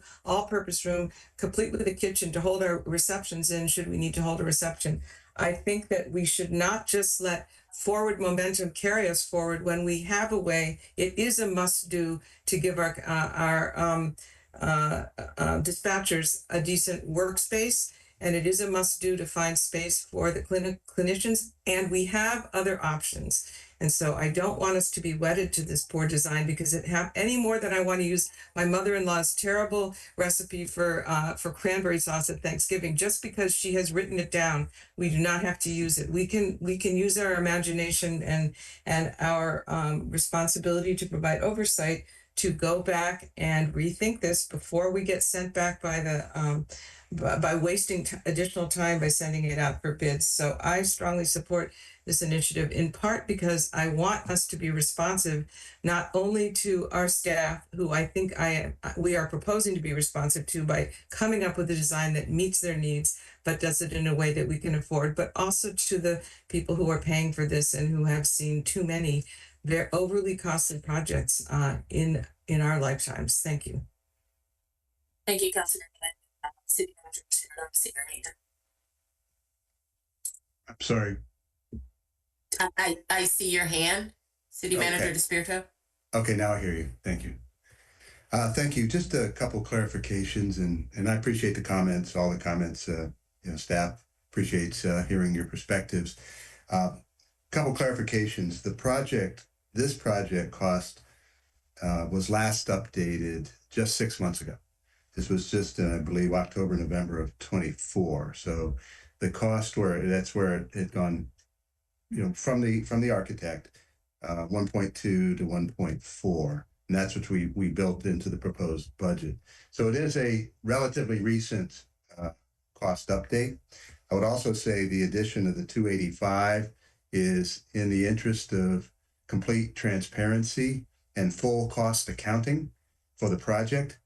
It is not part of what is necessary for the bids, but it would be part of what would be necessary to do the job and do it with some caution, in the sense of building in a 15% contingency, also some construction oversight, construction management, and architectural oversight. All three of those things are cautionary measures to help keep cost in line. Any project should have a contingency, and we feel 15% is a conservative one for this project. Having construction management will help assure that the project is accomplished within any bid, should council approve it, and likewise with architectural oversight. Those are all safeguards to help us stay within the budget that has been, should council ultimately approve it. The other thing was the rec center quotes were from 2 or 3 years ago. I think that was tied to an RFP at the rec center that would include housing. And I would say those construction square foot costs would be pretty dated at this point, 2 or 3 years ago. So that's just a couple clarifications on it. But thank you for letting me add that. Thank you, City Manager DeSpirito. Councilmember Schlegel. Yes. Thank you, colleagues, particularly Councilmember Davala and Councilmember Hanzak. And I've had some time to reflect as I'm listening. The notes that I wrote, given the amount of time available to me this afternoon, the notes that I wrote just because I wanted to be thorough in presenting arguments. I want to rescind what I said about past councils, and the word fiduciary is a very important legal term, and I was wrong to I did not accuse, but I was wrong to, I suppose, ask the question of whether the previous council had been properly exercising fiduciary responsibilities. I apologize for that And I think that I would hope that wouldn't occupy your attention anymore at this point, but just to think on the merits about whether it is wise for us in our current configuration with our current circumstances and our continuing exercising of oversight with new numbers in front of us. I want to acknowledge previous councils did not have these numbers of the cost we have right now in front of us. But with these numbers in front of us right now, from a responsibility of oversight, I'm just asking the council to consider what is gained, what is lost by making certain choices about this spending right now. So thank you. And thank you, Manager, for your comments as well. Thank you, Councilmember Schlegel.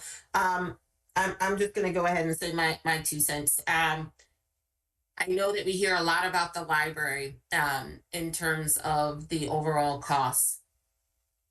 And I think it is important for our community to understand how much work was done behind the scenes to not only deal with cost overruns, but to identify alternative sources of funds to support the construction of the library. And although, yes, it was higher than what maybe was proposed 10 years ago, but costs go up. I distinctly remember in the debate about the library, and people were saying, well, you know, it's COVID. You all shouldn't be doing this. I mean, costs may go down. I said, no. I've seen costs go up, but they never come back down. So if we are waiting on an opportunity, thinking that costs will somehow magically return back to 1990s prices, that's just not going to happen. And the more we prolong, the more likelihood it is that this will get more expensive over time. I think that it is really important for us to acknowledge too that our staff are important. We have drugged this out for over a decade. We have a management team that has presented a budget that not only incorporates the costs associated with this project, but is also providing us with a robust amount of reserves that would allow us to be able to forecast or address future uncertainty. And I think it's important for us to also acknowledge that prior councils did put money aside in terms of the ARPA monies that got swapped out to pay for this. So the argument around fiduciary responsibility, prior council tried to make sure that there were built-in resources available to help cover the cost because it was that important. So I hear you, Councilmember Schlegel. I appreciate your thoughts on the matter. I disagree. I think now is the time for us to move forward. I think it's going to be critically important, and our city management team knows how important it is to make sure that we have this bite of the apple and that it's right, and that we're able to stay within the budget that has been proposed. So with that, if there are no other comments on the matter, I would like for us to move to the vote. And would the clerk please call the roll? And we are talking about the decrease in the atrium of $200,000. Councilmember Landman. You're muted.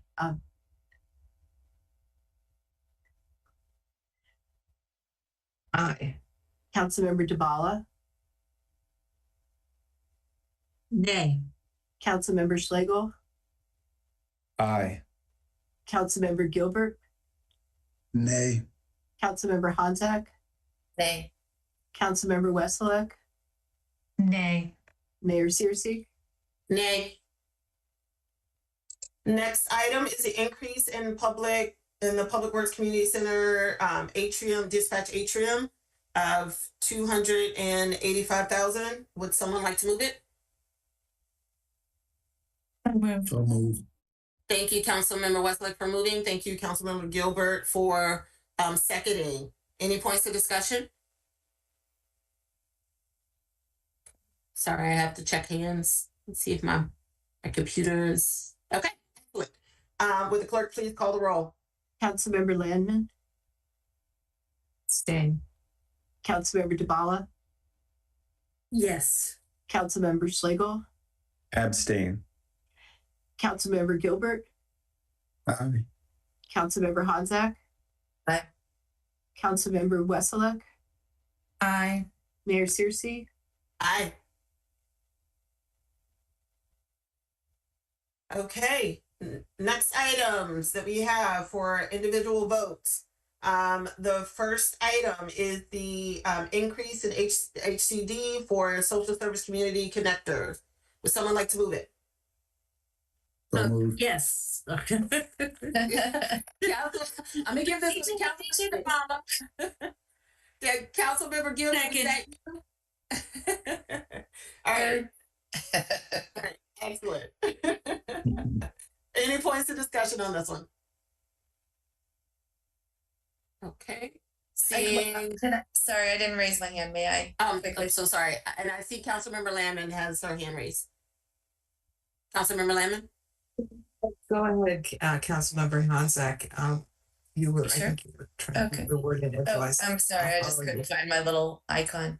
Yeah, I just want to say, I know that we haven't done a great job yet of hearing exactly what this is going to look like, but I was excited to see this when I came in onto council, that the previous council before my last council had come up with this. And I'm eager to see what this is really going to look like and you know, how much it's going to cost, et cetera. I think that the thrust of what they're trying to, the councils have been trying to achieve is there. And so I'm excited to see what we can achieve.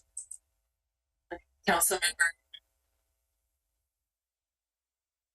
I think you're calling on me, even though I can't hear you, Madam Mayor. So, right, give me a thumbs up. Okay. I think that the way that this project was originally conceived was during COVID, and the perceived need, which was a very important one, was to try and help members of the community navigate their way through obtaining services, social services of all kinds that were desperately needed. It also encompassed the idea of improving the connections. It's been called alternately Community Navigator and Community Connector. The second idea that has been included in this package is that we have do a better job of outreach and coordination to bring often not heard voices into the governance and civic life that we enjoy. I have not yet seen any information that would suggest to me what this project will consist of, and it's a fairly large chunk of change. And there has been a very brief mention of it in the original proposal for the city budget. And I feel that it is this money would be better placed into the reserved, assigned, or perhaps unassigned reserve to await us seeing a proposal to show that this still fulfills the need, because things have changed a lot since COVID. We don't have ARPA money to distribute, which was a key rationale behind the connectors at the beginning. And we have in the interim had a new service agency move into the city that can conduct a lot of that activity for us in a way that we don't need to do. And so I'm not talking about giving them money, I'm talking about the fact that they exist now. So I believe that this is perhaps a premature setting this money aside to do this until and unless we see a proposal that justifies moving in this direction, and I haven't seen that yet. So it is nothing to say about the activities, but it has to do with the fact that we don't really have any kind of a substantive thing to look at to justify this at this time. So that's why I'm going to propose to, that's why I'm going to vote no. Thank you. Councilmember Schlegel. I know we still don't have our council priorities finalized, but it looks clear to me that we are all very firmly in favor of not only the old way of saying increase outreach and access, but also absolutely like authentically involving people from everywhere in the community in engaging and designing and changing the programs and services that we have.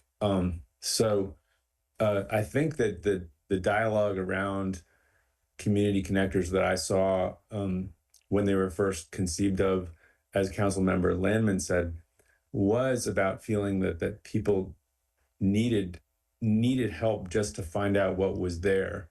The landscape has changed significantly in my view, and I'm very pleased, for example, that we have a brand new website with full translation capability. Maybe that's a small thing. Maybe not many people use our website.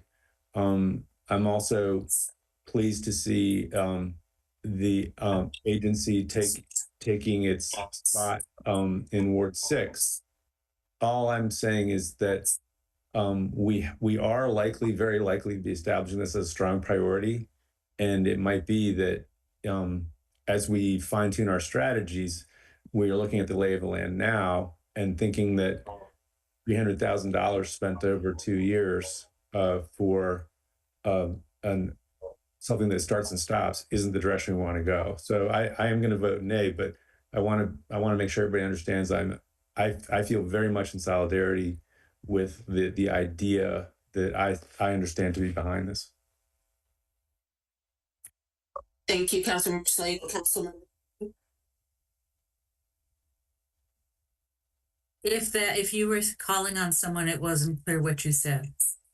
Councilmember Dabala. Thank you. Yeah, your mic is going in and out.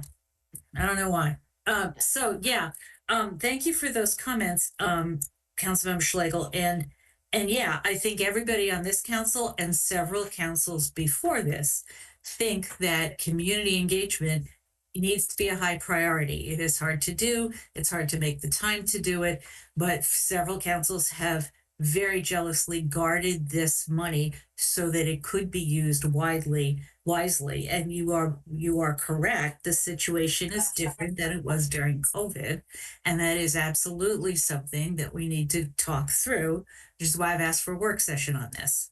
But I understand that some people's comfort level you need to see more detail than is available right now on this. I get that. However, for me, I don't understand the logic of giving up the funds to do community engagement, which we all on this council agree needs to be a priority. And so I'm going to vote in favor. Thank you, Councilmember Dabala. Councilmember Honzak. I'm sorry to speak again, but I want to just clarify. I don't think that the landscape has actually changed that much in parts of the city where this is most needed. In fact, if anything, it's gotten more acute, if not less so. And I just want to make that clear, since now is a golden opportunity for me to talk to my colleagues at midnight. But seriously, we may not talk about this much until we have a big work session. And I just want to make it clear in case you want to change your mind. I just, for example, I've had to create my own WhatsApp groups to do what I would consider to be a community connectors kind of role. And if we don't set aside a proper amount of money here to give the staff the mandate, as we do with a lot of other budget items that you see here, some are broader, some are more, trying to shape how they do a thing and not just that they do it. This says to the staff, we want, not only is it a priority, but we put money behind it. We want you to create, generate, communicate with us. And there's enough money here to make this happen. You can either, I'll make a joke here, you can either pay me more so I can use all my time like this, or, please give me the support as a council member that my constituents need to make these things happen. My constituents do not read the newspaper, and they will never even know that we have a website, nor do they use websites. So it's great that it works, but we need a whole different array from, maybe flashing metro stops in Spanish where my constituents are sitting, to community outreach workers. And that is what I understand to have been the original vision. And I've been in dialogue a little bit about the way it's been evolving, but it hasn't been able to be a priority of our staff because we were so understaffed. So I'm excited to see what is going to come out of this, and I want money behind it. Thank you. I appreciate, though, the sentiment that you share this priority. I know you do. Councilman Zach, I see Councilman Schlegel's hand again. Thank you. Yeah, I just wish I understood more about what this all is, and I've not been able to. It's I really understand, and I believe I understand what you're saying, Councilmember Hanzak, and I've talked to people all over the city on many occasions at doors, and I understand the variety of ways in which people are here and yet not aware of much of anything that is available. So I guess what I'm saying is, just like, are we sure that this model of doing a contract with an organization outside for 1 year and then one more year and then stopping is the way to go? Is that going to create lasting change? I wish I had more assurance on that, but I'm fully committed to this goal. Councilmember DeBala? Yes. Yeah, not to beat this to death, but there is an assumption behind what Councilmember Schlegel just said, that there is a specific contract with a specific set of tasks, with a specific time period that we are committed to, which is not the case. And if there are other models that are going to work better, then we should discuss them. Those of us who have worked on this have discussed them, and this was the best we could do, but that doesn't mean it's the only way to go or the best way to go. Thank you, Councilmember DeBala. I will say that I think that there is a lot of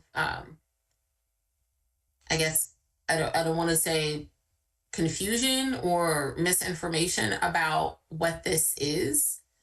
And I think that for the purpose of the budget, those of us that have been around, there's been lots of information shared. We understand that there is a need to make sure that there are people who have built that trust within segments of our community that can connect with them and that can share information with them in the way in which they would like information to be shared, and can help them with navigating the web of social services that are available, not just within the city, but also as it relates to the county and more broadly.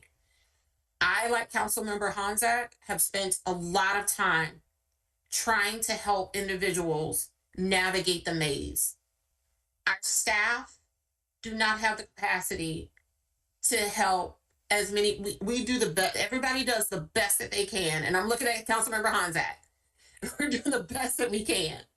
But for us to recognize that this is a challenge and not invest, at least in trying to build the infrastructure to address the challenge, I think is a disservice. It's not fair for us to keep telling folks, we need to do a better job of communicating. You need to do a better job of reaching people. You need to do a better job, and not provide or identify ways to improve the infrastructure for doing so.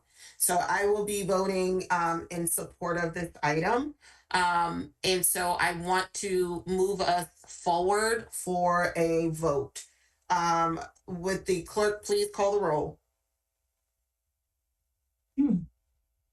Councilmember Landman. Second. Councilmember Landman. No. Did you say no? Councilmember DeBala. Yes. Councilmember Gilbert.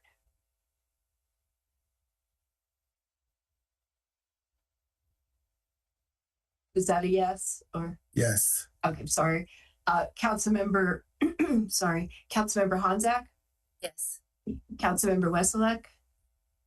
Yes. Mayor Searcy. Aye. Okay, the next item is increasing the community quality of life grant by an additional $110,000. Would someone like to move it? So moved. Thank you, Councilmember Westlake. Do I have a second? Second.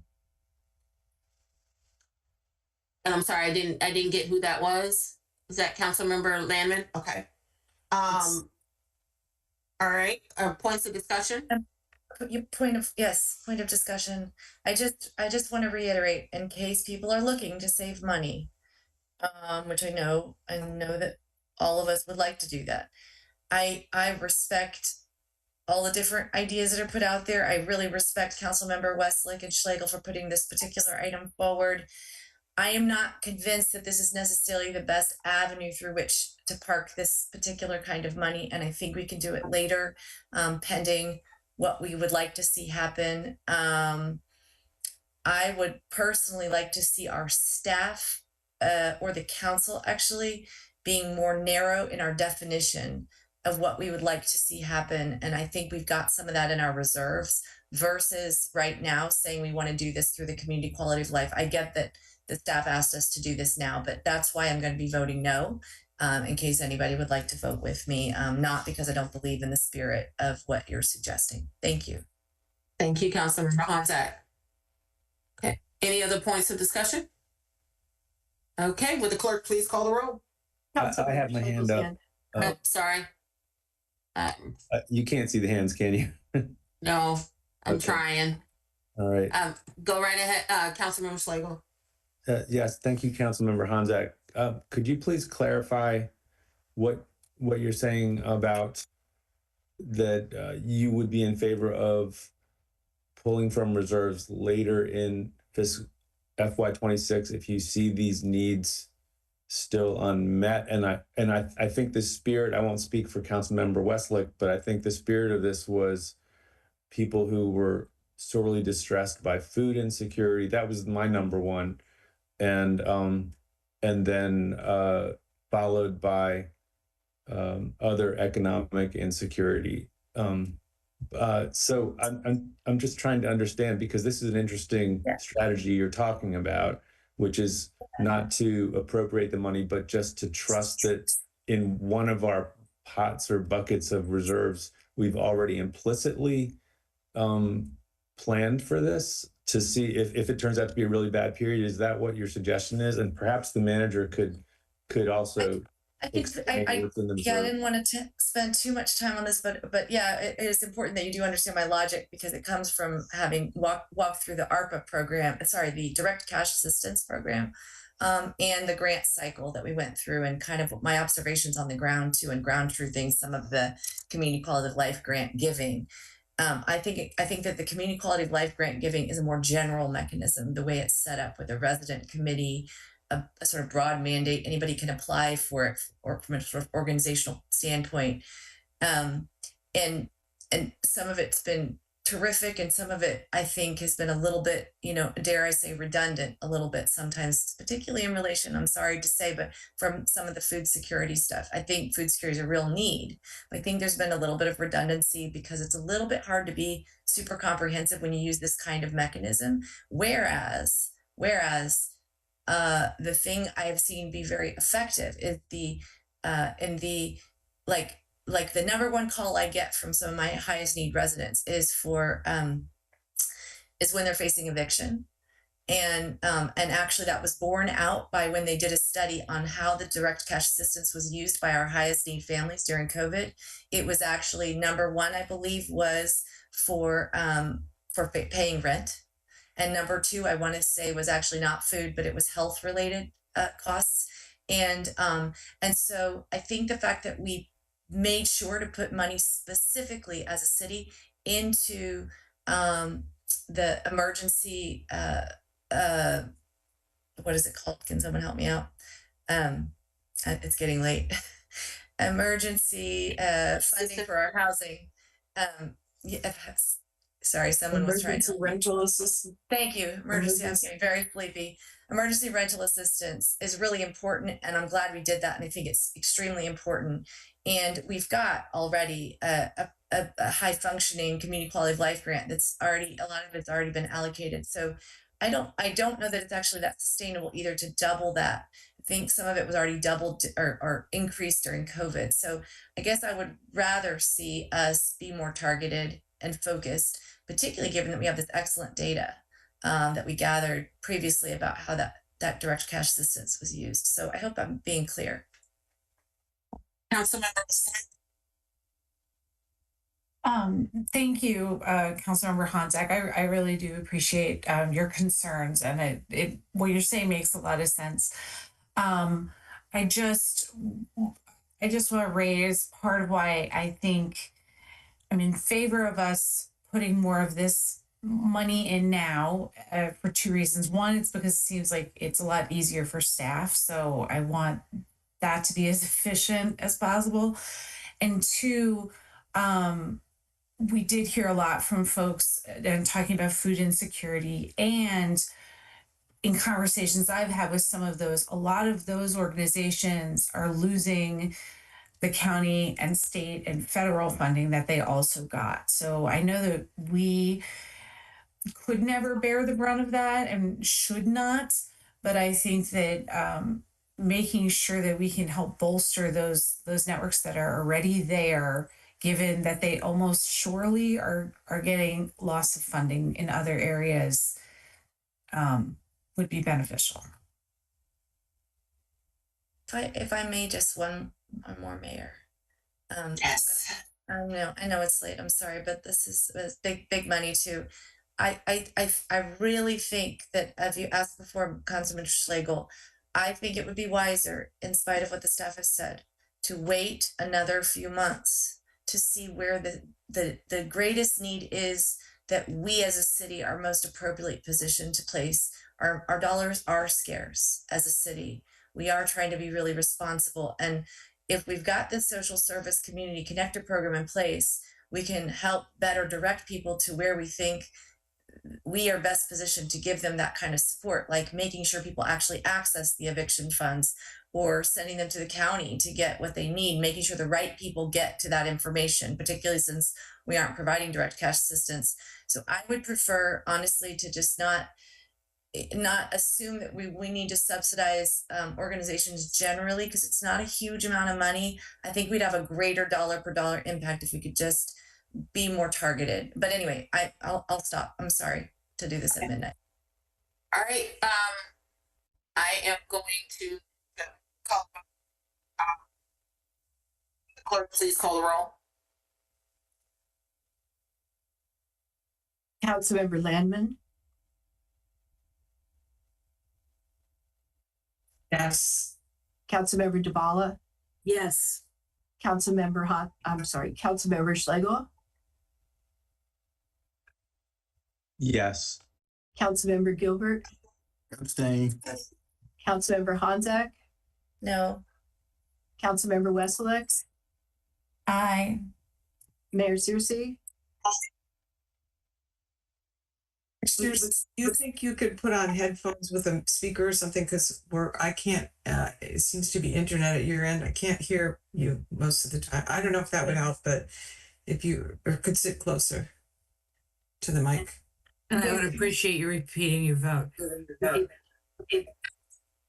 Yeah, and repeat your vote. Thank you.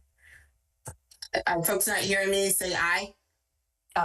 Now We're not hearing you a lot, actually, Mayor. There's something wrong with your mic a lot. It's scratchy or something, and it's going over your voice.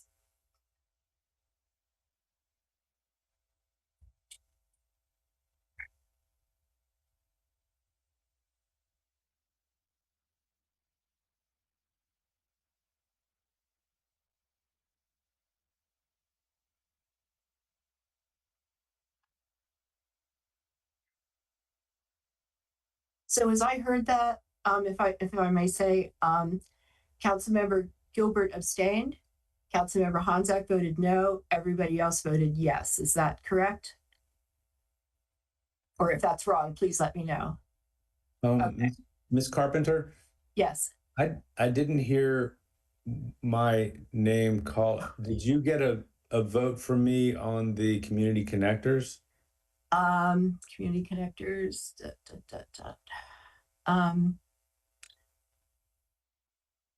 Yeah, that you voted against, as I heard it. Okay, thank you.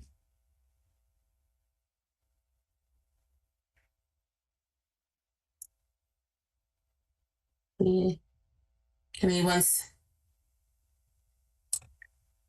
Okay.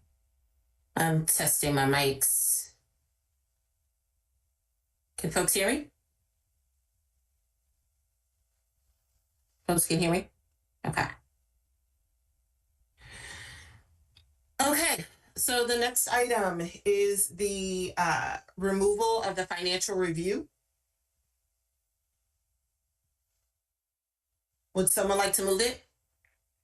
I'll move it. Do I have a second? Second. Thank you. Councilmember Lamb for seconding, Councilmember Schlegel for moving it. Points of discussion? I have a point of discussion. Go right ahead, Councilmember Schlegel. Yes, I don't think we've discussed this any, but my rationale, I might have said when I introduced it, it's just that a number of us were not clear on how the question of the second deputy city manager would be handled as ARPA funds were beginning to close out, and the manager made a decision, as is his purview, to hire a second deputy city manager.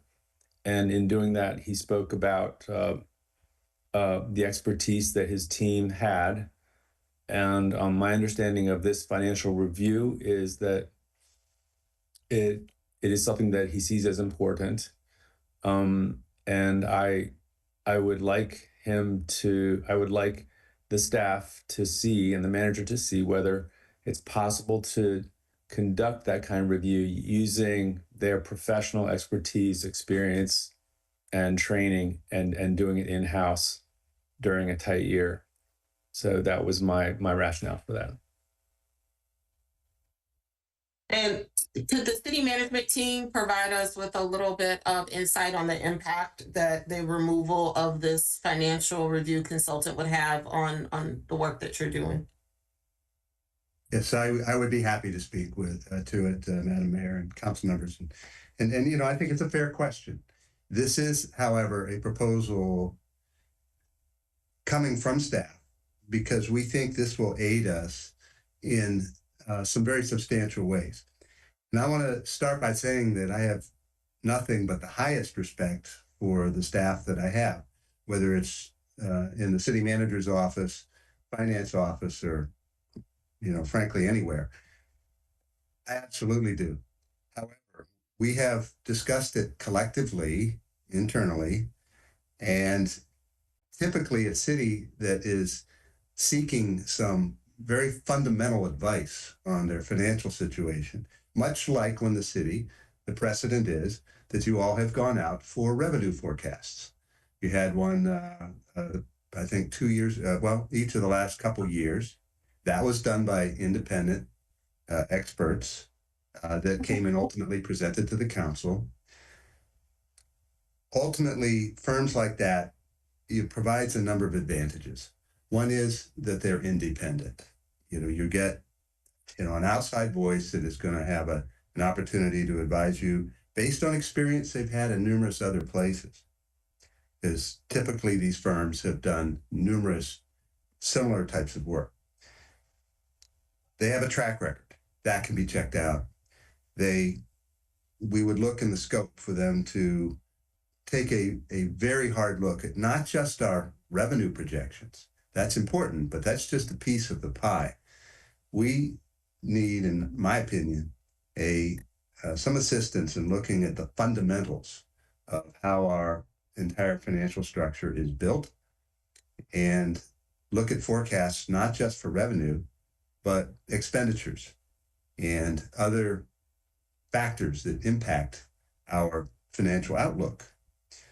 So my recommendation, for a relatively modest amount of funds, this might be, at least in my opinion, some of the best money we would spend next year, is to try to get some information beyond just revenue projections. To some degree, you can always imagine some scenarios and do extrapolations based on your different revenue scenarios. But this would be, again, a deeper dive. I think this would be looking at what is the makeup of our revenue base, not just general fund, but others. What is the potential to increase revenues? Specifically, be looking for very specific ideas and suggestions. Again, perhaps best practices, innovations, things that we might not be aware of, that we could bring back in a report and have work session with the council and discuss. You know, staff would probably have some recommendations based on the information generated in a report. And hopefully collectively we could come to some agreement on some ways that we could enhance our financial picture. So this is the motivation. You know, can we put a budget together next year without it? Yes. Can we put a better budget together with it? We certainly hope so. Happy to answer any questions. Thank you, City Manager DeSpirito. Councilmember Schlegel, I see your hand.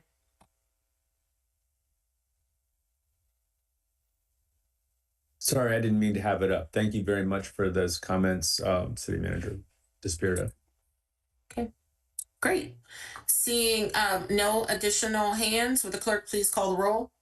Councilmember Landman. Oh, am I first again? I vote no. Councilmember, I'm sorry, you threw me off there. Councilmember Dabala. So, so to be clear, a no vote is a no to decrease. So to not decrease. Correct? Correct. Okay, then I'm voting no. Okay, Councilmember Schlegel.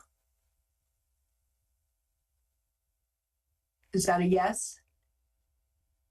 I'm really confused about what the votes just submitted mean, the first two. So, okay, just to confirm for folks, the proposal is to remove money from the budget that would allow staff to conduct a financial review. If you are voting no, that means you are saying, I do not want us to remove money from the budget that has been designated for staff to do a financial review. In other words, I want to do the review. Exactly. Okay, maybe we should start again. Just to be sure. Okay.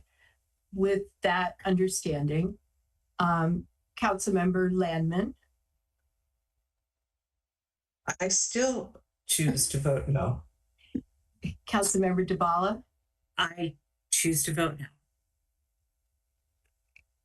I'm sorry, Councilmember Schlegel. With very great respect for our senior staff, I vote yes on this. Councilmember Gilbert. Nay. Councilmember Honzak. Nay. Councilmember Wesseluk. No. Mayor Searcy. Nay. Okay. All right. So the next item. May I move? Here yes. where I move. Yes. Would like Councilmember Westlake and I, if I can speak on her behalf. Yes, Councilmember Westlake, do I still have your okay to use your name? Okay. Yes. We would like to suggest, we've had a discussion, sorry, at this very late hour. We did send you an email for the public to know because everybody's watching at this hour. We would like to help broaden resident engagement in Tacoma Park, starting with a pilot of, which actually we came to understand has been done before, but at least to pay for childcare during public hearings during the hours of before bedtime, and some pizza dinner to see if we can help. This was inspired by conversations around public safety and a lot of our concerns that maybe a lot of the people who are most impacted may really find it particularly difficult to get out for these kinds of discussions. And therefore, we're not hearing those most critical voices sometimes. So this is just a small gesture. $3,000 is my understanding of what it will require. Thank you. Any points of discussion beyond what has been discussed? Councilmember Gilbert? A little white West Highland Terrier is welcome. Depends on how pizza that yet, but we can figure that out. A little bit of water, a little bit of pet treat. Yeah. Now How are they on babysitting? Love it. The dog biscuit budget will have to be spelled out in advance, however. I know. We appreciate that this is very, very small and maybe didn't need to be put here, but we really feel like symbolically too, we want the public to know we really value that since we voted line by line about public safety issues. Okay. Seeing no more hands, and we did move and second this, correct? Great. So would the clerk please call the roll? So should I assume Councilmember Honzak moved it and Councilmember Wesselix seconded? Yes. Yes. Okay. All right. Councilmember Landman. Aye. Councilmember Dabala. Yes. Councilmember Schlegel. Aye. Councilmember Gilbert. Aye. Councilmember Honzak. Aye. Councilmember Wesseluk. Aye. Mayor Searcy. Aye. Okay, we're almost there. It feels like it's a lot, but we have a lot of consent items that are getting ready to come up. So the next item is, I think we're at, okay, we have to get through staffing. So the next round of votes relate to the staffing items. The first is the staff proposal to decrease the budget by removal of the communication specialist position. Would someone like to move? So moved. Thank you, Councilmember Honzak. Do I have a second? Second. Thank you, Councilmember Landman. Any points of discussion on this one? Hopefully seeing none. Clicking. Okay, seeing none. Would the clerk please call the roll? Hold it. I just would like to say that I have a concern that so we are not filling this, but we're also not getting rid of the actual position, because I have a concern that at some point we may find that we need more bodies in that our current communications director can't do it all. So that I just wanted to clarify that this is decreasing the money for us a certain period, but not eliminating the position completely, correct? That's correct. The position, the classification will remain. It's just unfunded this year, and it would only come back specifically in the future year if Mayor Council desired to do so. Councilmember Schlegel. Thank you for clarification. Was this decrease proposed by you, Manager Despirito? Was this associated with the startup of the webmaster position? Yeah, thank you for giving me an opportunity to speak to it. First of all, I want to recognize that our team will be taking on some additional duties by virtue of this. I think we've got incredible talent with Ryan as a new director and his team, Sean and Eric and Angelica and our TV crew. There's going to have to be some distribution of duties. I think a certain amount of it, of what the communication specialist has historically done, was going to gravitate anyway to the web administrator position. I think that's a very important position for engagement with our community, which is a top mayor council priority, as you know. But we do believe that we can pull this off with some distribution of duties amongst the team. But I did want to publicly thank the team for, in essence, taking more on. And I did offer that. This does represent the fact that with this offering, there is zero increase in FTEs. Last year we had a -1. This year we have no increase. So over the course of 2 years, the city has not added a single position. And just wanted to share that perspective and have an opportunity to publicly thank my team. Thank you, City Manager DeSpirito. Councilmember DeBala, is that an old hand? Okay. Councilmember DeBala. Okay. Excellent.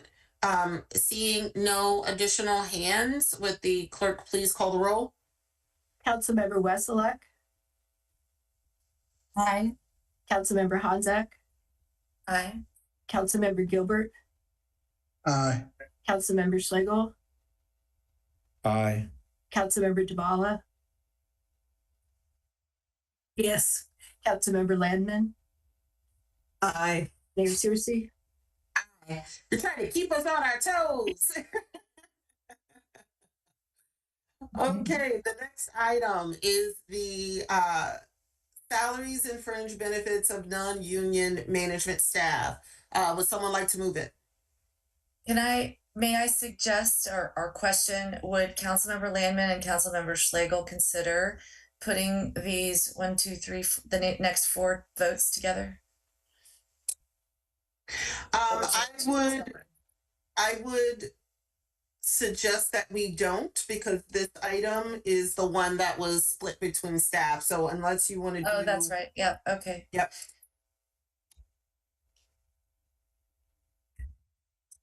Okay. So would someone like to move the salaries and fringe for non-union management staff? Councilmember Landman, do I have a second? Second. Councilmember Schlegel seconds. Any points of discussion? Councilmember Landman. I would like to make sure that everybody understands what this amendment consists of, because having had a conversation with one of my colleagues, I think it perhaps was not clear. So the purpose of this amendment or this reconciliation item is to place the percent increase in salary being provided this year to management staff, senior management staff, and everybody on that list made 6 figures. One person, the lowest number on the range was $99,000, but for the most part, it's people in the 6-figure range. And I'm calling for this amendment so that their salary increase for this year, and this is in fact a salary increase. It's neither a cap nor a cut in staff. It is a cap only on the increase in their salaries to 3%. This is a modest budget savings measure, and it's my way of trying to have everybody in the city have, not eliminating any jobs, not cutting anybody's pay, not even holding it constant, but holding the increase to 3% this year, given the financial uncertainty that we face, and as a gesture of the city staff bearing along with all the other people, the senior city staff bearing along with all the other people in the city, some of the challenges that we all face in meeting our budgets. So I think it's important to just frame this, that this is a very, I think, share the challenge moment, and that it does not cut anybody's pay, and it gives a cost of living increase that exceeds those cost of living increase that those of us receiving Social Security are getting. So that's my pitch. Thank you. City Manager DeSpirito, I see your hand. Yes. Thank you. And I certainly do understand where you're coming from, Councilmember Landman. I think ultimately, we do with the totality of the budget want to be fiscally responsible. However, I would very respectfully suggest that there's another way to look at this proposal. We are in the midst of a 3-year collective bargaining agreement with both unions. And last year, FY24, the union employees received increases of 5.8 to 6%, compared to the non-represented employees, who we're talking about here, who received just 2%. So last year, union employees received wage increases that were 3.8% to 4% higher than that of the non-represented employees. This year, FY25, the increases for union and non-union were even. But the reason that the unions are lower in the proposal for next year is that they intentionally and understandably, to their credit, front-loaded their 3-year agreement by getting the most in year 1, then the next most in year 2. To determine the proposed rate for non-union employees in FY26, we're applying the ECI index, just as we did in FY25. Okay. The proposal for employee wages for FY26 next year evens out the compensation for both represented and non-represented city employees over the course of last year, this year, and next year.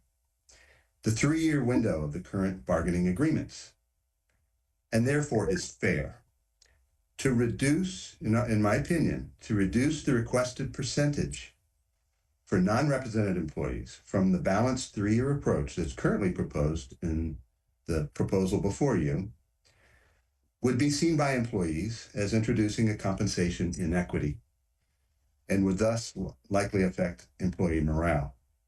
This also is not just department heads. This is sergeants, lieutenants, and deputy directors. And certainly some of these employees are anything but the top rung of management. So I really think in the sense of, I would respectfully suggest that the way that the employees, non-represented, understandably, the way non-represented employees are going to look at this is they look at how did they do comparative to the union in the same 3-year arc. And again, last year, they just got 2%, the non-represented employees, whereas almost 4% more for the union. By having a little bit more next year for non-represented, it balances the scales, and there's more of a sense of fairness, more of a sense of balance. And I think that's important to have. The employees that we're talking about are extremely talented, extremely hardworking. Some of the leaders in our organization at management levels of some sort, okay, they all supervise people. But, we've had a lot of transition in this organization over the last number of years. And we've had people who left for money because other places were paying more. Whether folks like it or not, it's a marketplace condition. And I have a sense, and I think our last comp and class study did indicate that we were on the lower end for department heads and some of the upper echelon employees compared to the market. That's just the fact. I know what cities in the region are going to be offering their non-represented employees this coming year, and it's either the same or quite a bit more than what's being proposed by management this year. For the amount of money we would save, I think, yes, you might save $44,000, but I think you're also buying a great deal of discontent and a sense of unfairness, a sense that, hey, are we really being treated even-handedly with the union employees? I think we're in this boat together. And to me, it's very, very important as administrative leader to have an organization where both union and non-represented employees feel that they're being treated in a balanced and fair way. So thank you for indulging me with this commentary. I just wanted to offer that as my perspective, and I strongly recommend that there not be a deviation from the recommended amount, which is only equal to what the non-represented employees got last year. Thank you, City Manager DeSpirito. Councilmember Landman, is that an old hand? No, it's a new hand. Okay. Quickly, I understand the spirit in which you're offering those comments, City Manager DeSpirito. I just want to flag for people, this proposal is limited to senior management earning $100,000 and above, per your advice, which I thought was very sound, and I appreciated it very much. All the administrative staff and all the junior staff who are doing jobs that are in terms of wages and so forth more equivalent to the members of the union have been removed from the proposal. It is directed only at senior staff. And I will remind people that 3% of $100,000 is a lot more than 3% of $50,000, and that limiting the pay increases for senior staff is not the same as limiting the pay increases for junior staff. I think you have advised that it's not appropriate for management staff to have their pay increases coupled to union increases, and that they are handled in a different way. And I think this is really in keeping with that spirit, and in recognition of the fact that the more that you keep increasing by a percentage number the top ranks of city staff at the same percentage increase as lower ranks of city staff, you build an increasing margin of difference between the highest paid and the lowest paid. And therefore, saying that they should have the same percentage at the top management level as the junior level unionized employees and so forth, it creates a very, I would say, imbalanced impression of what the impact of those percentage increases is on senior people versus lower paid people. And I'll stop with that. Thank you. Thank you, Councilmember Landman. Seeing no more hands. Would the clerk please call the roll? Councilmember Wesseluk. Sorry, I'm just doing the. Yep, no worries. It's late. I will recount. No. It's. I'm saying nay to Councilmember Landman's proposal. Okay. So nay. Yes, just need to make sure I got that logic right. No worries. Councilmember Honzak. Sorry, I wasn't expecting that order. Nay. Councilmember, going backwards, confusing me. Councilmember Gilbert. Nay. Councilmember Schlegel. Aye. Councilmember Dubala. Nay. Councilmember Landman. Aye. Mayor Searcy. Nay. Okay, next item is this is the item we talked about at the beginning of the meeting. It's the grant match reduction that was proposed by staff at the request of Councilmember Schlegel to make proposals. Would someone like to move it? I will move it. Thank you, Councilmember Schlegel. Do I have a second? I'll second. Second. I think I heard Councilmember Honzak first. Okay. Any points of discussion? Again, this is the item that we talked about earlier where we would be not moving forward with the grant based on executive order language that was included in the terms. Okay. Councilmember DeBow? Yes, I have sorry, two comments. The purpose of making these several reductions in order to identify costs equivalent to an FTE is something I don't want to do.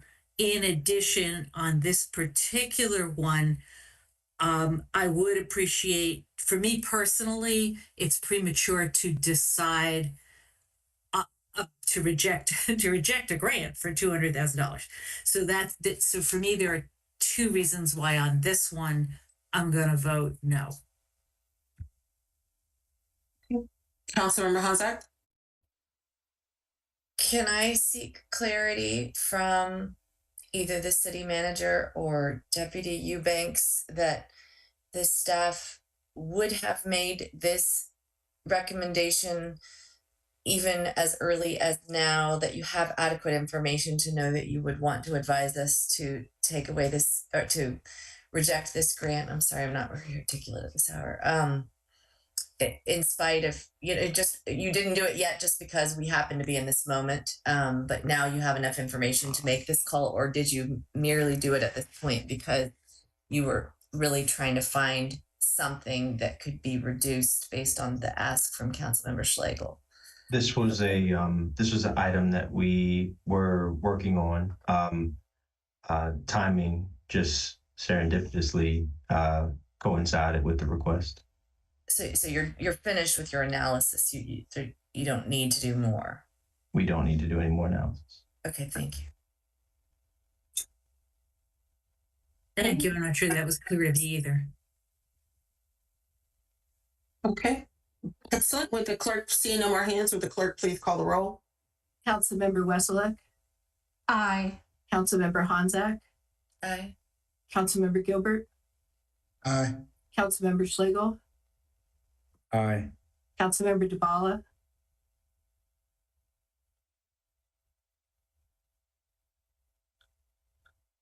Sorry, I said that with great conviction, but without the mic on. No. Councilmember Landman. Aye. Mayor Searcy. Aye.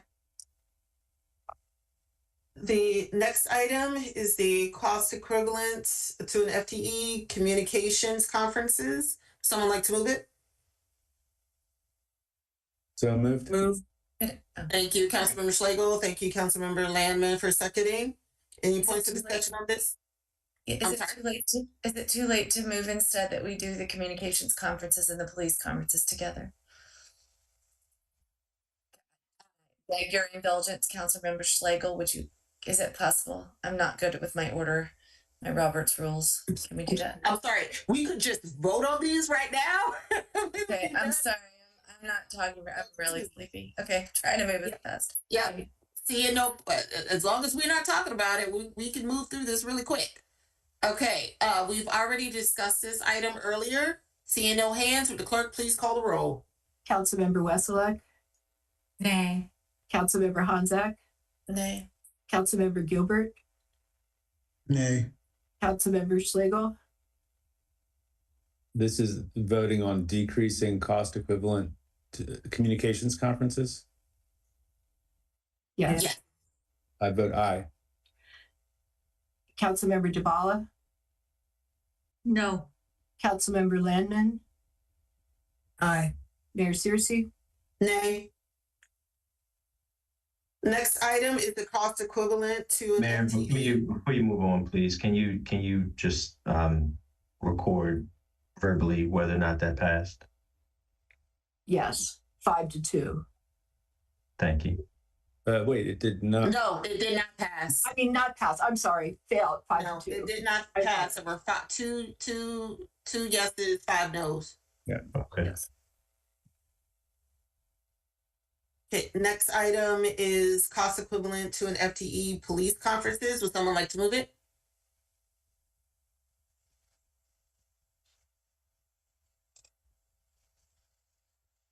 So move. Thank you, Councilmember Landman. Do I have a second?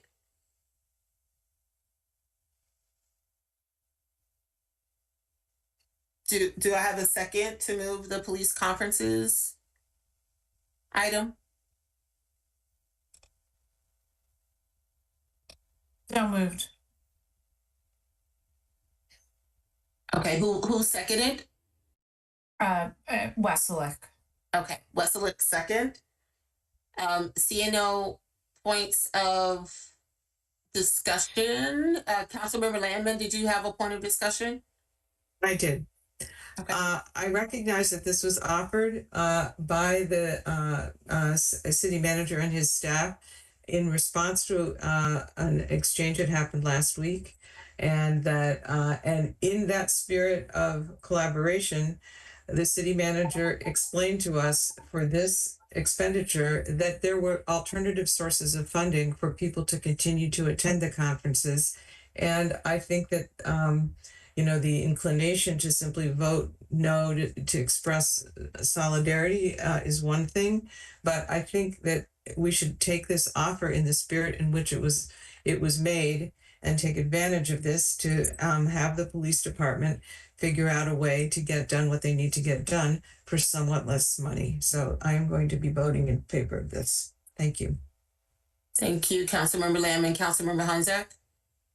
On the other hand,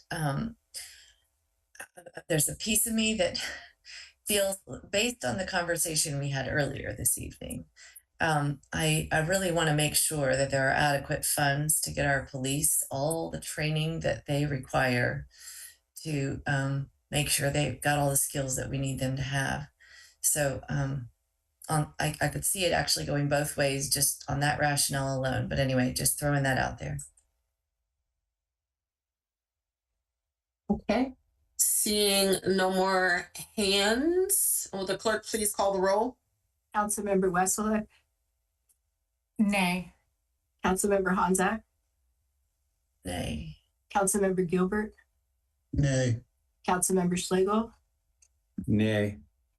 Councilmember Duvalla, No. Councilmember Landman, Aye. Mayor Searcy. Nay. Okay, the next item is a consent item. If these are just a bunch of moving items between the special revenue expenditures or the revenues.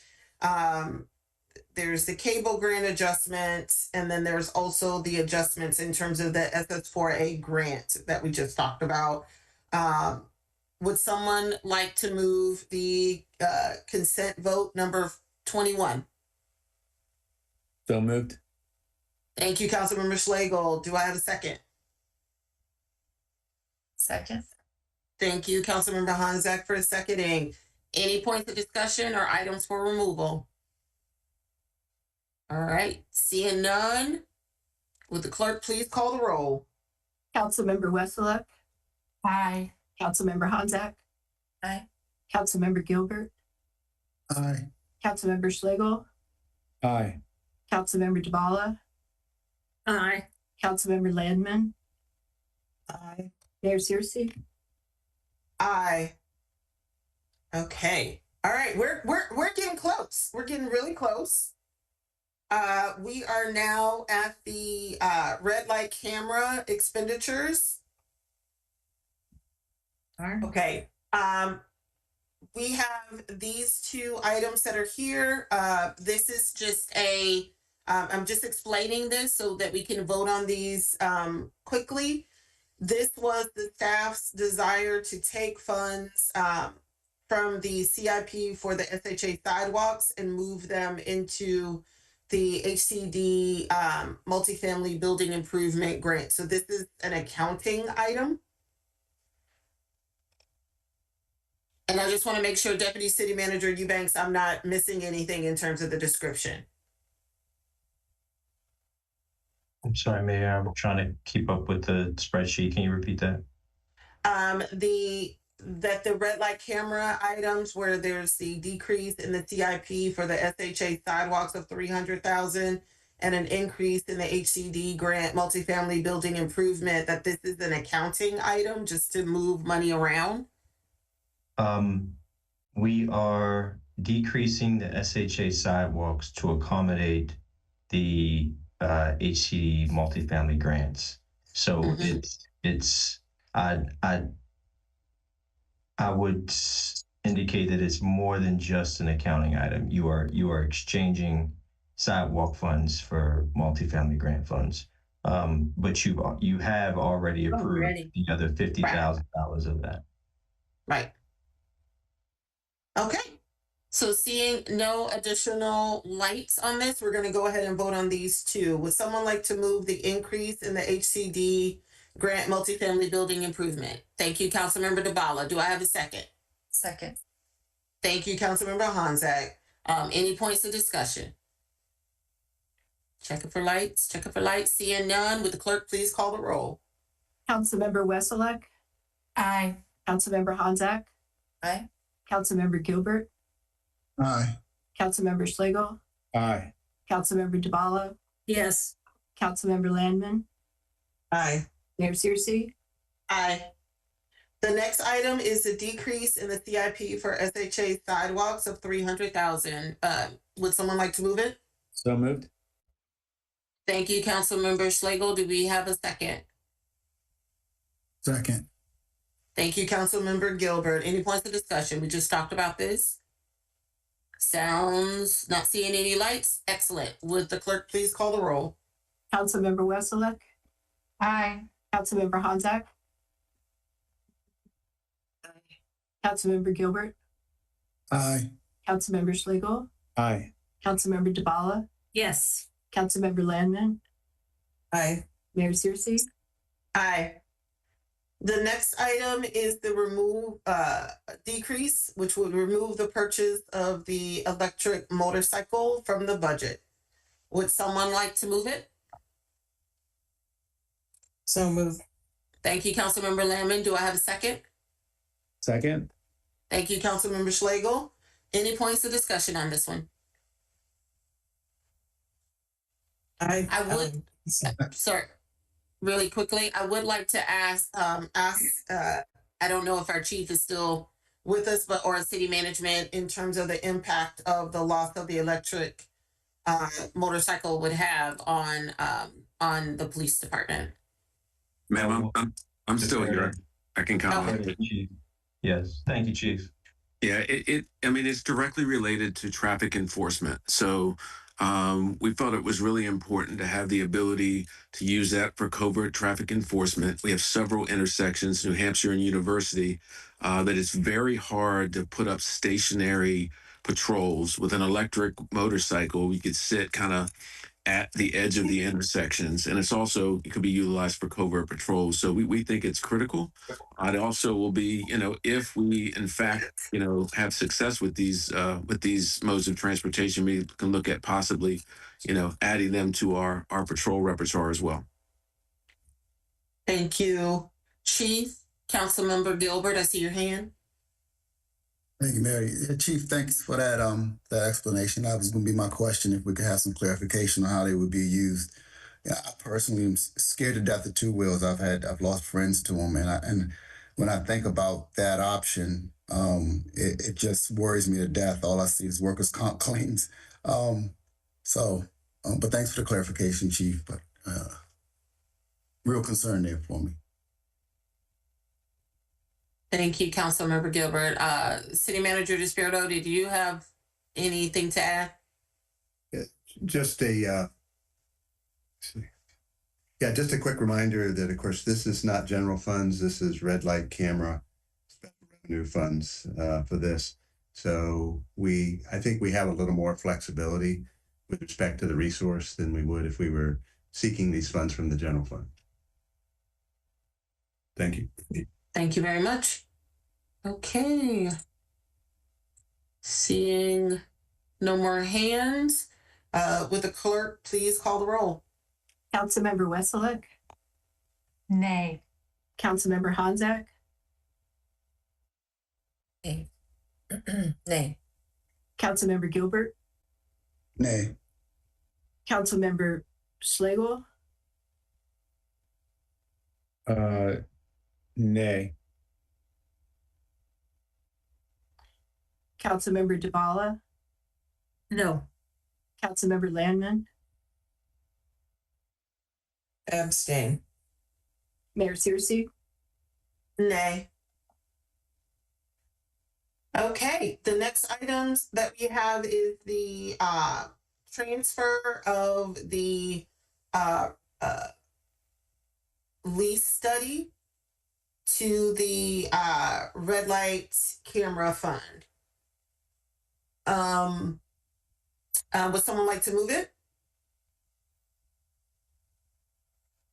I'll move it. So moved. Thank you, Councilmember Schlegel. Do I have a second? Second. May I ask a question of clarification? Why is the same thing twice, but with different numbers associated with it, 9,000 and 15,000 separately? On your There's there needs to be a different identification for those funds. The replication of numbers represents two different things. The first set, identified as transfers, represents the fact that this is money that's being transferred from the general fund to the red light camera fund. And so it's stating where that money is going.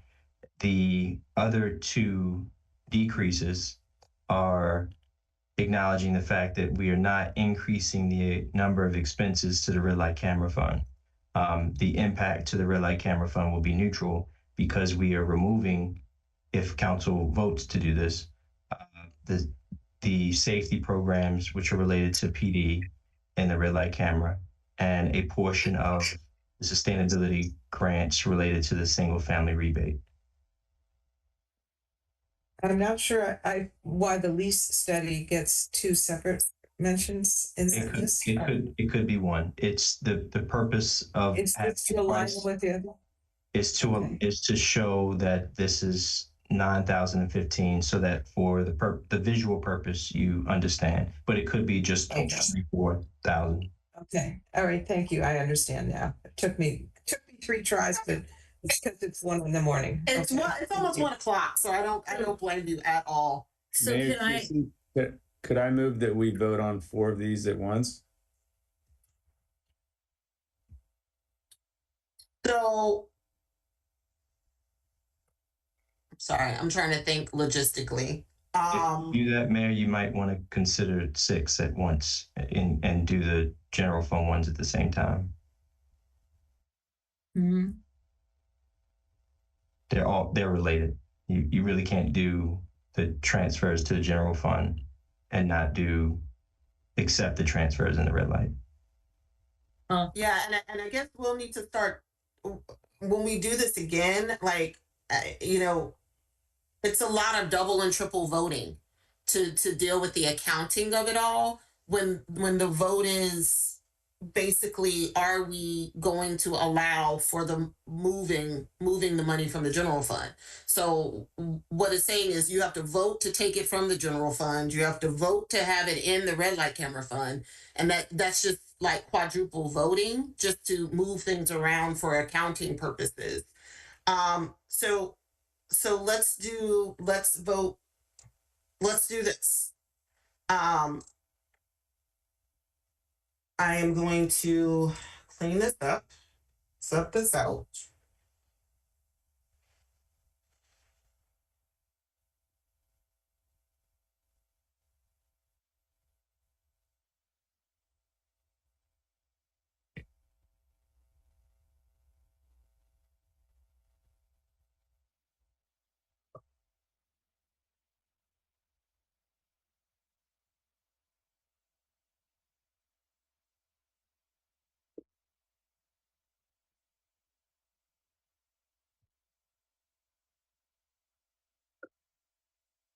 Mayor, may I ask a question while you're doing that? Yes. So I have 2 questions. So the lease study, this is the study of vehicle leasing versus. Is this the vehicle leasing study? Thank you. The vehicle leasing study. Okay, so in essence, we would be not doing the vehicle leasing study.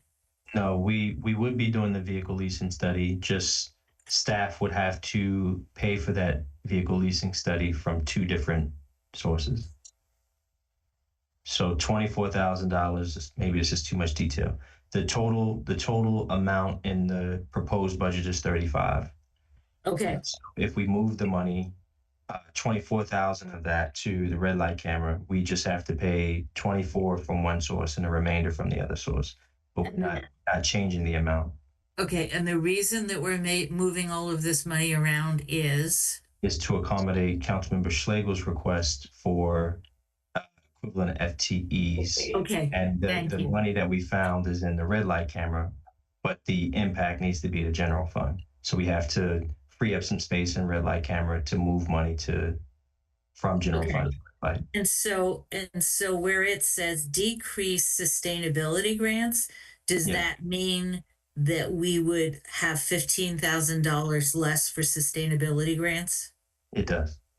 It does. That's why I'm hesitant to treat it as a consent with all of them, because we would be committing to decreasing the safety programs, which is being funded under red light, and you would be committed to decreasing the sustainability grants. So what we can do is a consent vote, which is basically lease study transfer from the general fund to the red light camera for 24,000, and that would cover the transfer to the red light and the decrease in the general fund for the 9,000 and the 15,000. So just one vote, it would cover all of that.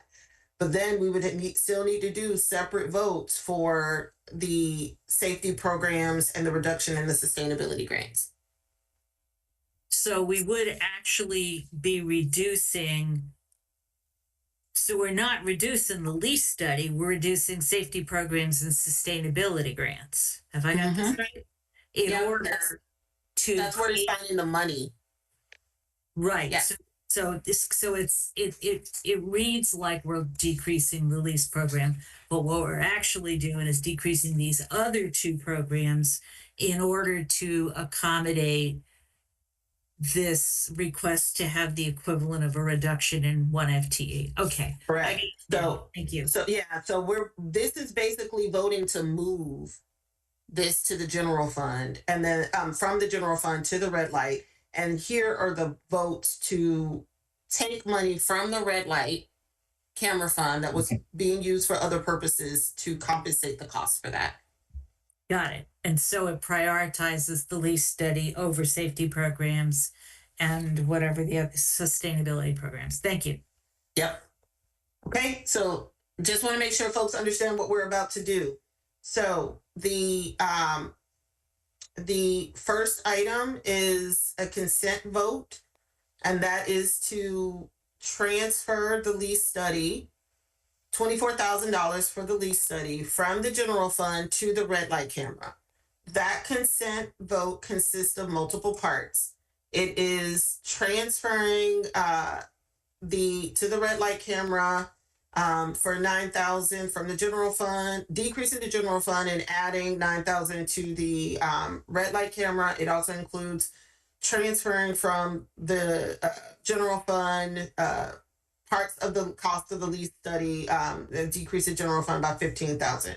So we are voting on $24,000 total to move from the general fund to the red light camera fund. And then we will vote separately on the additional reductions that are being requested. So would someone like to move the consent vote to transfer the lease study, $24,000 of the lease study from the general fund to the red light camera fund?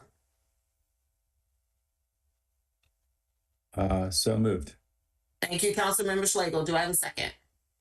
Second, Westlake. Thank you, Councilmember Westlake. Any points of discussion? All right. With the clerk, please call the roll. Councilmember Westlake. Aye. Councilmember Honzak.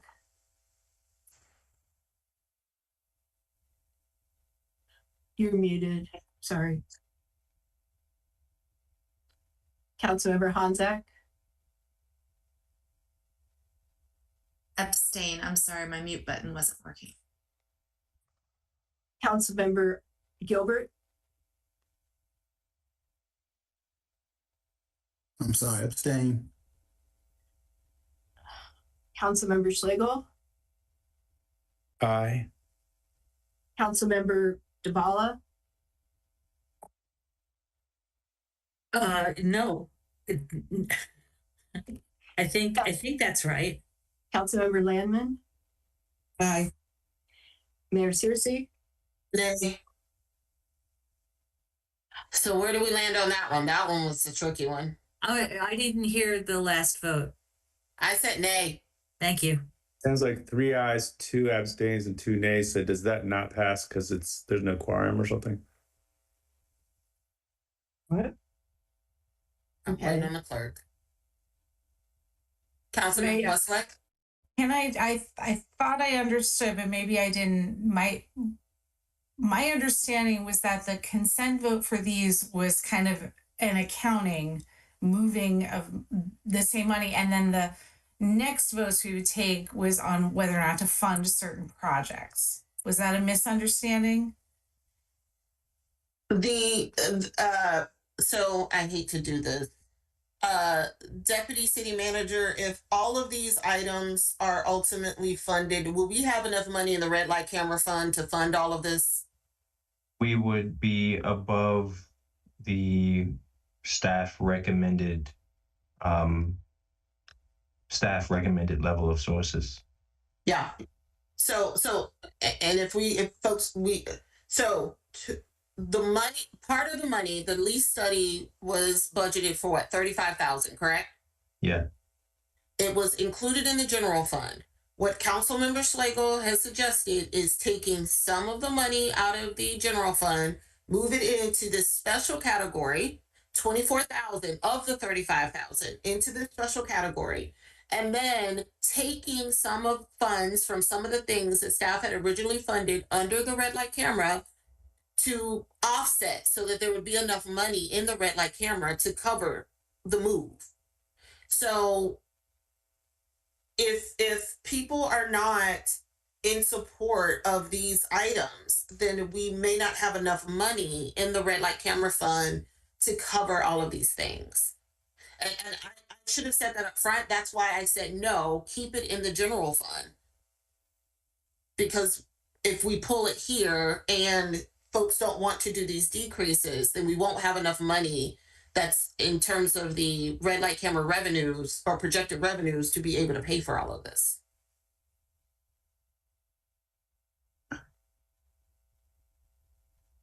So let's, I know it's late and I don't want to kind of bog people down too much with the math.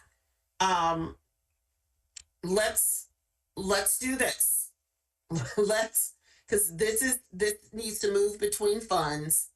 Let's vote on these second items, and I probably should have had us vote on those first, right? Let's vote on the safety programs.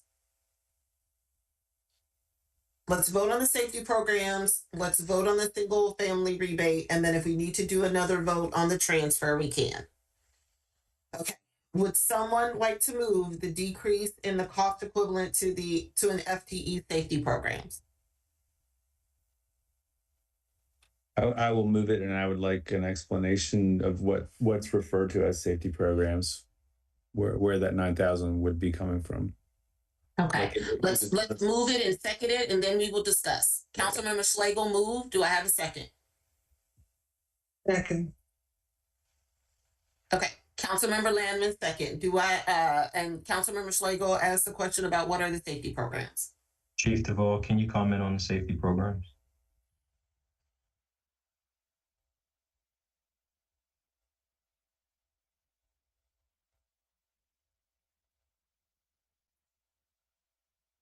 Chief, you're on mute. Oh, it's late. I hit the wrong button. My apologies.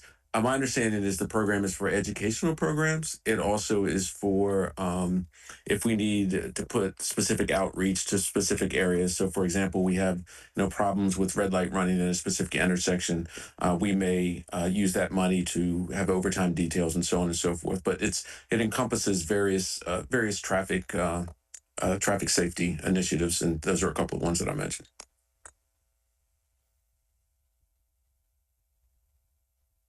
Chief, it's mostly educational to the public though, right? Because overtime for those details will be captured in some of your overtime categories. Is that correct? Right? Correct. There may be some overtime related to the educational details, but yes, it's mostly educational. That would be the main bulk of it. And Chief, how much does this represent? What is the total pot of money usually that was in there for safety programs? I don't recall that specific amount. We could get that to you. It's 9,000. This will be removing that total amount. Okay. Thank you. Okay. Any other points of discussion on this one? I just want to say that now that I'm able to see this, I value safety and especially educational safety programs for children. So, yes. Okay. All right. Will the clerk please call the roll? And again, we are voting on whether to decrease in the red light camera fund the safety programs at $9,000. And the clerk please call the roll. Councilmember Wesselek? Nay. Councilmember Honzak? Nay. Councilmember Gilbert? Nay. Councilmember Schlegel? Nay. Councilmember DeBala? No. Councilmember Landman? Nay. Mayor Searcy? Nay. Okay, so the next item is the decrease in the sustainability grants, the single family rebate. Would someone like to move it? I'll move it since I caused this. 15,000 out of it means in terms of these rebates. Director Braithwaite. Yeah, thanks. Currently in the FY26 budget, prior to this, we allocated 30,000 for rebates to single-family property owners. This would cut that in half to 15. Could Director Braithwaite tell us what the uptake was from this program in previous years? Was all the money used, and was there a waiting list, or was there money left over at the end? The last time we did single-family grants was 3 years ago. The last 2 years have been focused on multifamily. So it's been a while, but when we offered it the first initial years of our rebate program, it was quite popular.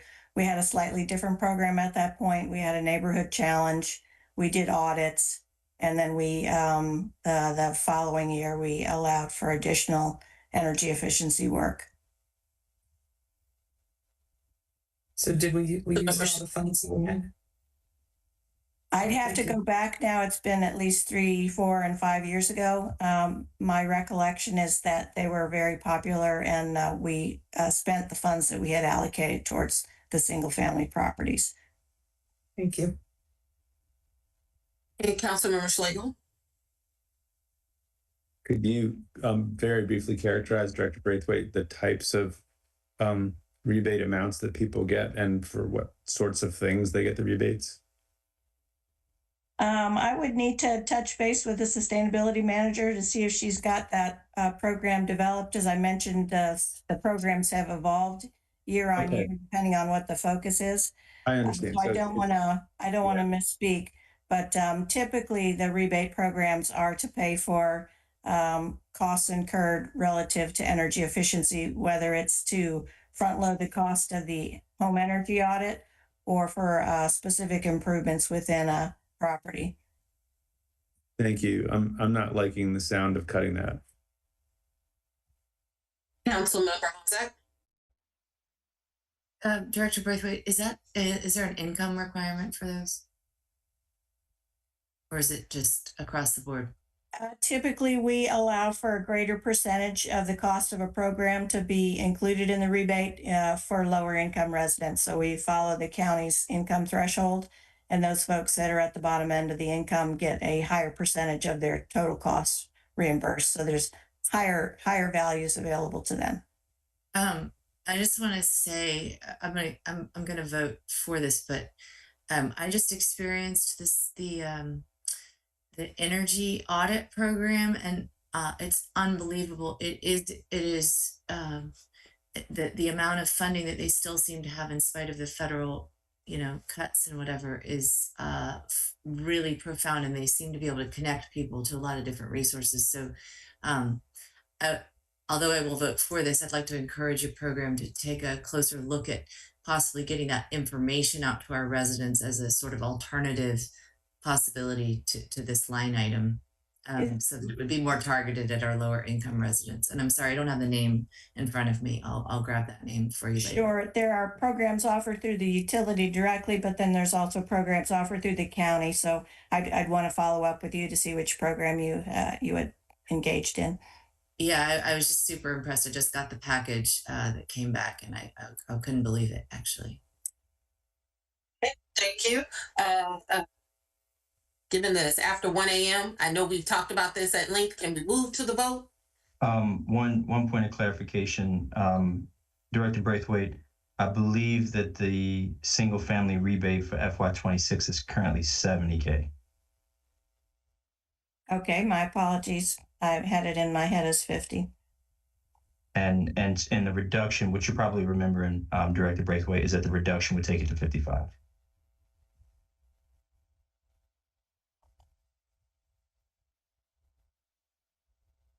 All right. So would the clerk please call the roll? Again, we are voting to whether or not to decrease sustainability grants, the single family rebate. Councilmember Wesseluk. Aye. Councilmember Honzak. Nay. Councilmember Gilbert, Nay. Councilmember Schlegel, Nay. Councilmember Dabala, No. Councilmember Landman, Nay. Mayor Searcy. Nay. Okay. So I just want to can I get a motion to retake the vote? Moved. I'm sorry, my dog is doing weird things. Your dog is tired and hungry, as we all are. I move that we retake that other vote. Thank you very much. Do I have a second? Second. All right. All those in favor, please say aye. Aye. You can just say aye. Aye. Any opposed? Any abstain? Okay. So we are going to retake the consent vote that would move the lease study transfer from the general fund to the red light camera for $24,000. Okay. Just as a reminder again, moving this forward with all of the things that we just voted on, because we voted to keep these, means that we may not have enough money in our red light camera fund to cover this item. But we have it in the general fund because staff budgeted for $35,000 in the general fund. Okay. Okay. Would someone like to move the consent vote to the lease study transfer from the general fund to the red light camera? So moved. Thank you, Councilmember Gilbert. Do I have a second? Second. Second. Thank you, Councilmember Schlegel. Okay. Would the clerk please call the roll? Councilmember Wesselek, Nay. Councilmember Honzak, Nay. Councilmember Gilbert, Nay. Councilmember Schlegel, Nay. Councilmember Dabala, No. Councilmember Landman, No. Mayor Searcy. Nay. Okay. So the next item that we have, it spans a couple of the different accounts: the red light camera fund, the ARPA expenditures, and the stormwater management fund. But this continues all of the other small delays in the FMLA amounts that staff has brought forward. I'm going to treat this as a consent item, a consent vote. Is stormwater. Okay. Would someone like to move the consent vote on the remaining FMLA delay decreases? So moved. Second. Okay, Councilmember Westlake moved. The second was that Councilmember Landman or Councilmember Honzak? Honzak. Honzak, thank you very much. Okay. Any points of discussion? Seeing none, don't see any. Would the clerk please call the roll? Councilmember Wesselek, Aye. Councilmember Honzak, Aye. Councilmember Gilbert, Aye. Councilmember Schlegel, Aye. Councilmember Dabala, Yes. Councilmember Landman, Aye. Mayor Searcy. Aye. Okay, y'all, we're almost there. We are at the finish line. We are now talking about the reserve balances. Okay, so Mayor, I know you wanted to leave that for last, so I just want to make sure that we're not skipping an item. I'm seeing two things remaining, and I might be working from an old document. But there's the equipment replacement reduction that was proposed by Councilmember Schlegel for $222,000. And then in the FMR, there's the HCD department renovation for 60. That is correct. I apologize. I was focused on what impacts the tax rate. Okay, hold on.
And I will get this in 1 second.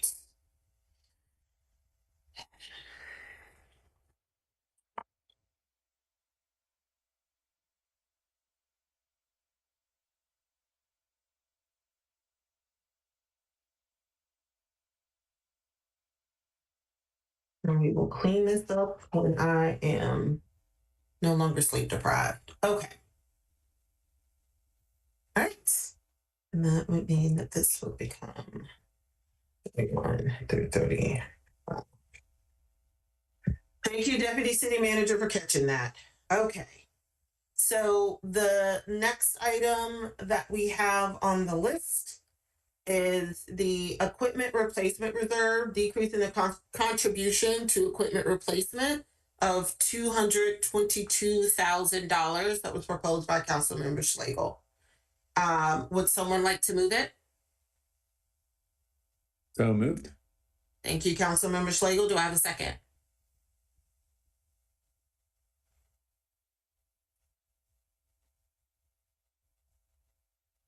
Second.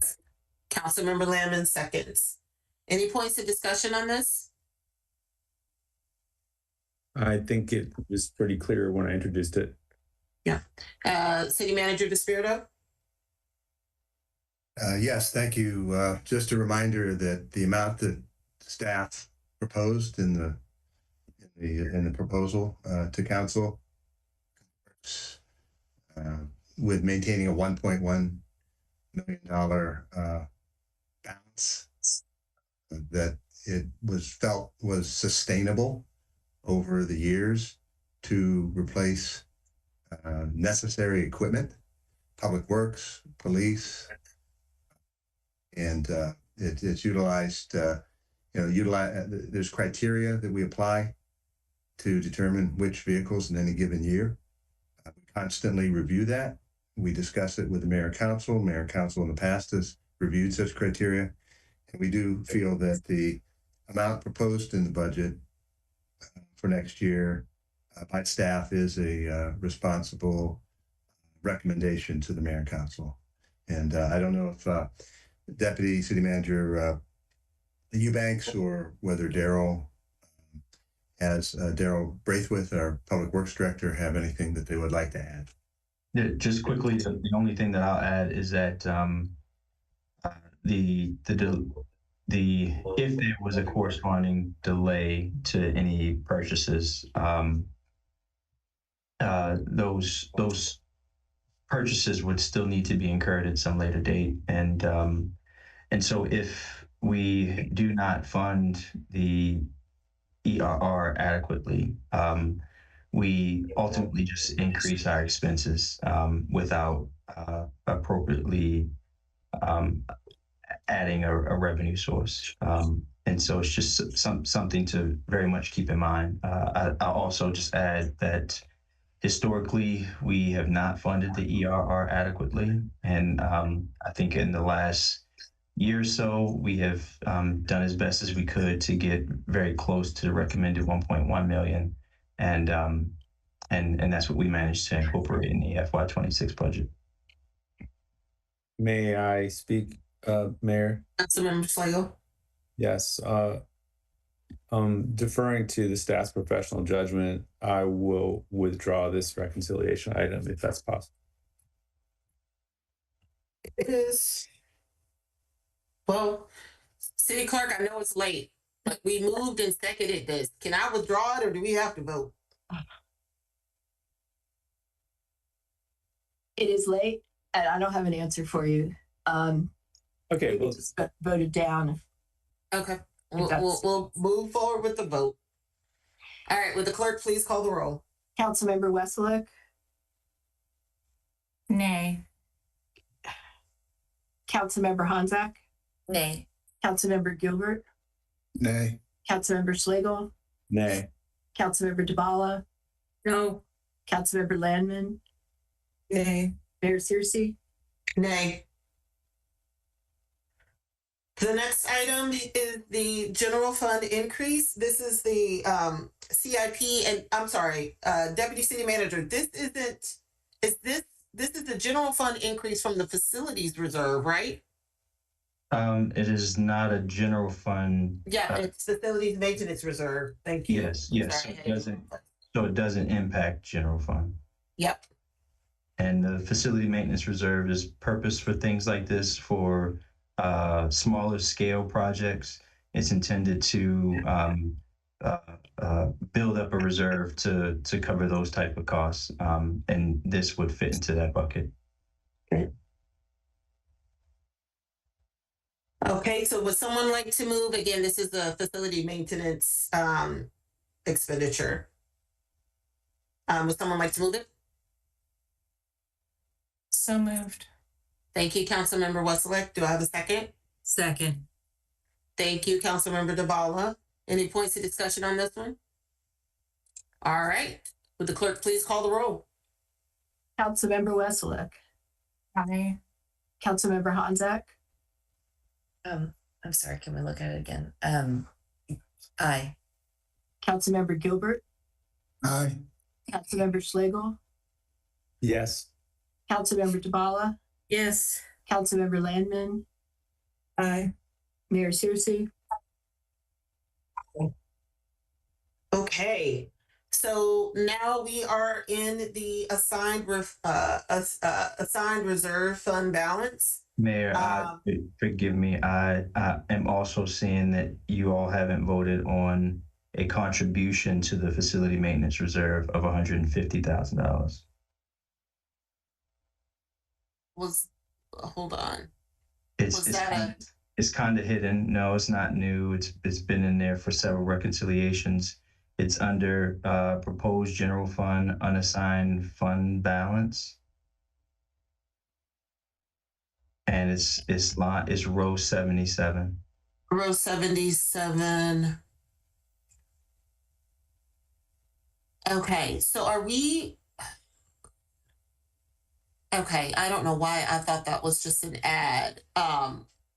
This is this revenue reduction with revenue increase without, and it says general fund revenue. Yeah, so Point of clarification, are we moving the money from the general fund into this fund? Is that this would be a withdraw from the unassigned reserve to the facility maintenance reserve. And to be clear, it would not be necessary to fund the HCD CIP department renovation. However, it would obviously replenish plus some. Okay. Now I'm confused because is this a reconciliation item that staff proposed? This was a staff proposed reconciliation item, yes. And which line in the budget is it? Which line in the budget? I'm sorry, which line on the reconciliation list is it? It's 77. I'm sorry, it's changed. It's probably changed since I've been editing the rows, so it may not be 77 on what you're looking at. It's in the proposed general fund unassigned balance, blue section right under the FMR, facility maintenance expenditure. So it's the next box. I can share my screen if that's helpful. Okay, what's the dollar total? It's a negative 150 because it's a withdrawal from the unassigned reserve.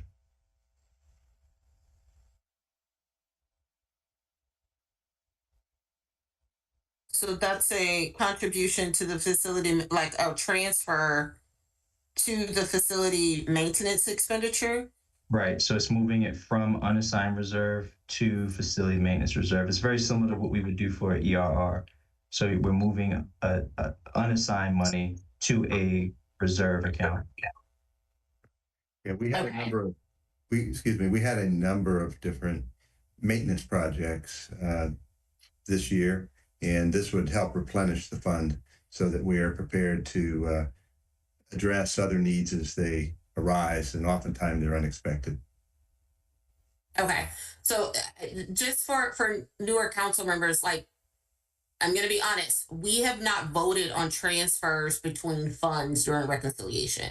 If you know, so that's different from staff is suggesting an addition or a decrease, but it seems like we're now voting on a lot of accounting transfers between accounts that I we'll get through this, but I would prefer it if that's something that we don't have to do during reconciliation.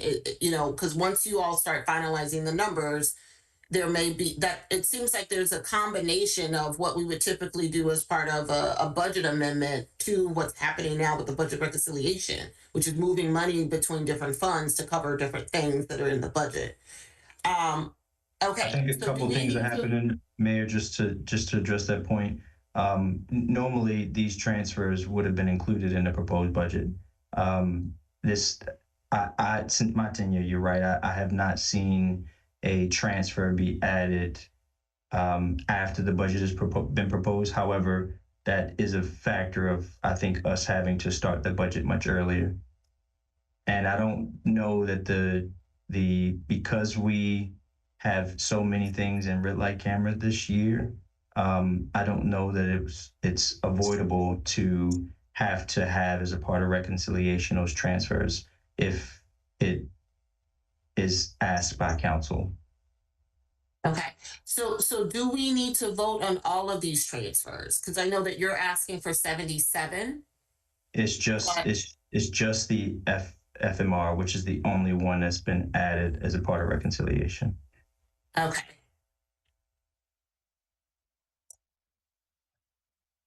I'm sorry, folks. I know we're close to getting it done. Mayor Cersei, may I ask a question? Mm-hmm. Does this affect the property tax revenue needed? I'm just trying to understand if it's a contribution from the general fund. Does that mean that there's an implied need to backfill that with property taxes? It's not it wouldn't impact property taxes. It would impact the unassigned reserve balance. So it would decrease the unassigned reserve balance by $150,000. And is that still considered within the principles of philosophy that you've adopted, Manager DeSpirito? Yes, and we can't really, I think what you're asking is do we get to 17%? And it's very difficult to answer that question until we finish all the votes. Okay. Oh, I meant talking about the cushions you were trying to build in this year. Yeah. This was anticipated because we've had this in here from the beginning. Okay, thank you.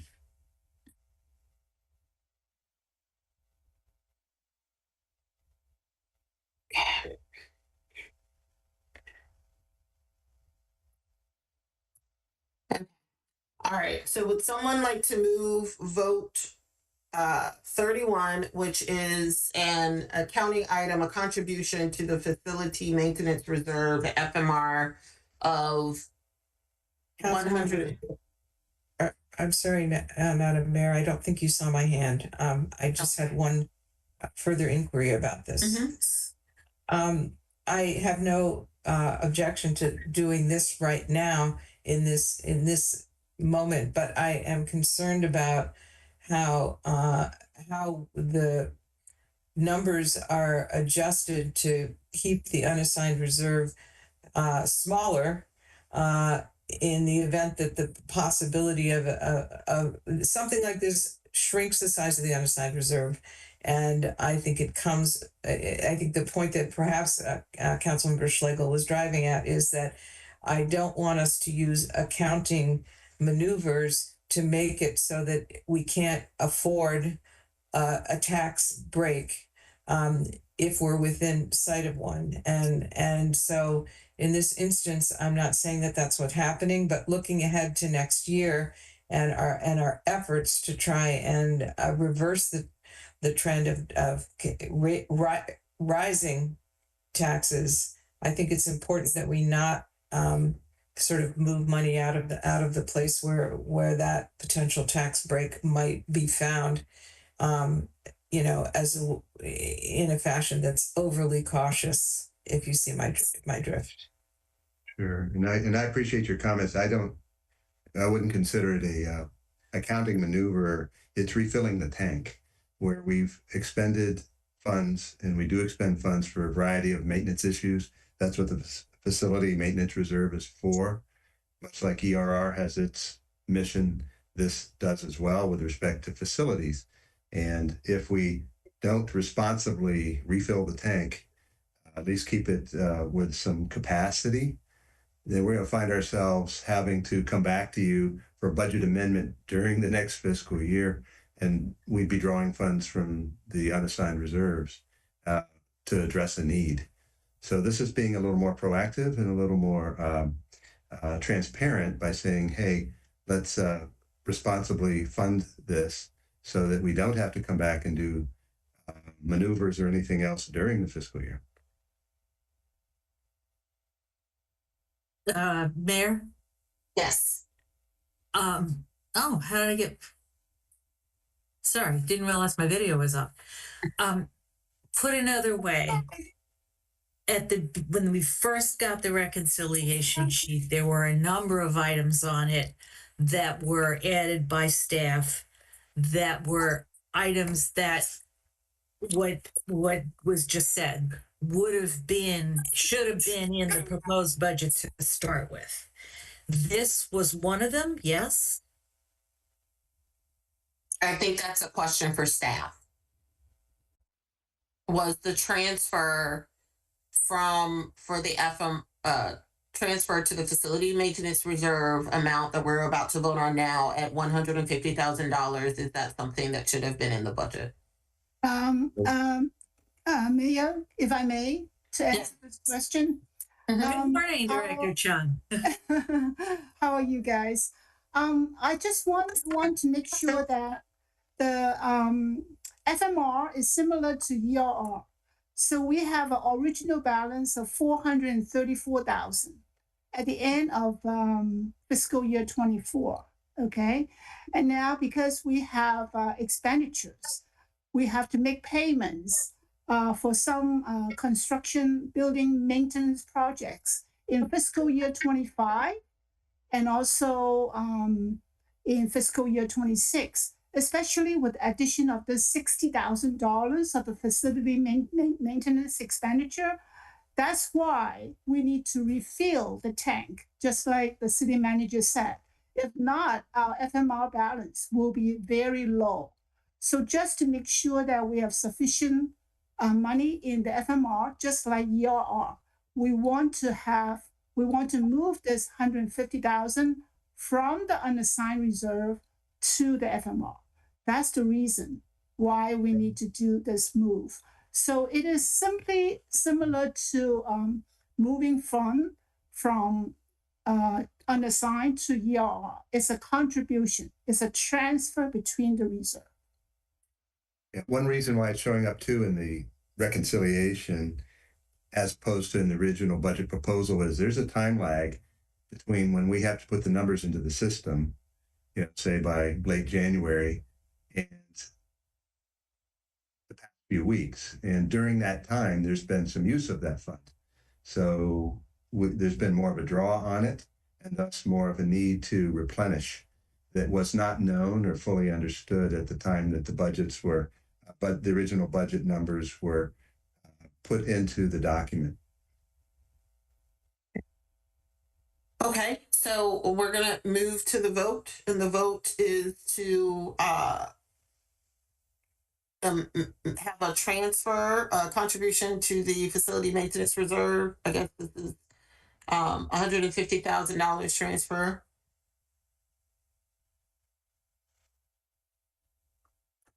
Do we have a first and a second? No. Can I get someone to move it? I move. Thank you, Councilmember DeBala. Do I have a second? Second. Okay. I heard a lot of people. I think that was Councilmember Hanzak that went first. Okay, would the clerk please call the roll? Councilmember Wesseluk? Was that it? Yes. I'm sorry, yeah. Councilmember Hanzak? Yes. Councilmember Gilbert? Yes. Councilmember Schlegel? Yes. Councilmember DeBala? Yes. Councilmember Landman? Yes. Mayor Searcy? Aye. Okay, so now we are at the assigned reserve fund balance. There were two items. The first was a proposal by Councilmember Schlegel to move the Mayor, seriously? Yes. Did we vote on the 60,000 HCD item, or is that coming up still? Don't do that. We voted on that one. You did. Vote 30? Yeah, that was vote 30. Oh, I didn't remember voting on that. And it's 130. Yeah, it was unanimous per my reading. Okay. We voted on it. Thank you. The atrium project, Councilmember Schlegel proposed to move the general fund expenditure for the atrium project to the assigned reserve. The original amount that Councilmember Schlegel proposed was $1.2 million. Councilmember Schlegel, I want to give you an opportunity if you want to adjust that amount to account for the fact that we voted in favor of moving forward the additional 200.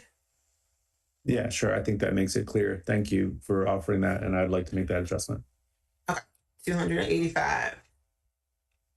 So the total is 1,400,085. 485,000. Okay, thank you. Okay, so would someone like to move the atrium project from the general fund to the assigned reserve? So moved. Thank you, Councilmember Schlegel. Do I have a second? Second. Councilmember Landman, second. Any points of discussion on this? Just one quick point of discussion that, as you see, we voted in favor of the HCD renovation, which is it's truly a renovation. It's not a facilities maintenance per se. But I'm okay with that because it is like clearly within a reasonable price tag per square foot. And I just remind you all of my deep concerns about the price tag per square foot, which is nobody's fault. Things changed, but it is so much higher than anything else. Thank you. Thank you, Councilmember Schlegel. And I just want to ask our city staff, typically moving things to the assigned reserve, does that limit you in any way from moving forward on your project if it's in the assigned reserve fund balance versus the general fund? Does it mean you, in terms of the release of your ability to do the work? I just want to make sure that we're all clear in terms of what it means when there are funds that are in the assigned reserve fund balance and how it may impact your work. Director Chung, is there a technical answer to that question? The assigned reserve is one level higher than the unassigned reserve. So typically in the committed reserve and the assigned reserve, we would need to go through the council approval before we can transfer out from assigned to the unassigned or to use the money. So this is something that require council approval. And in the case of like the size of a project like the atrium, you would have to go through council approval in order to move forward on something like that. Correct. Either way. Yeah. Correct. Yeah. Thank you, Council. Could I add one other thought? Mm-hmm. I tend to think of the assigned reserve as truly a reserve you hope you don't have to use, as opposed to intentionally putting a project in. If it's the mayor and council's desire, ultimately a majority of you to do the project, it would, I'm not sure what if there would be any advantage and probably more complications to move it to assigned reserve as opposed to just as a budgeted project.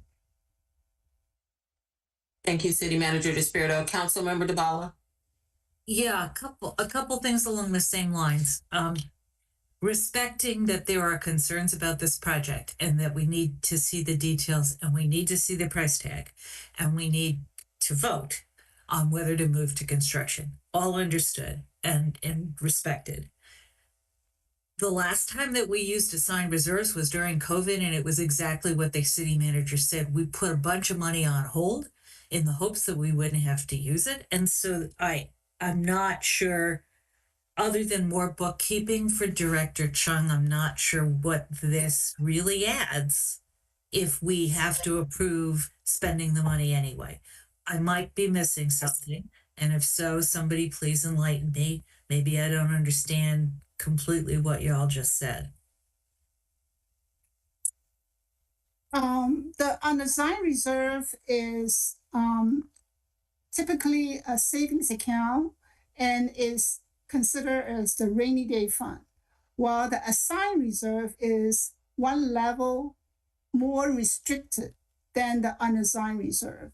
That's why we want to put the money, this bucket of money aside to make sure that it is differentiated from the rainy day fund. Simply our savings account, we can withdraw it and started to use any purchases for any reason.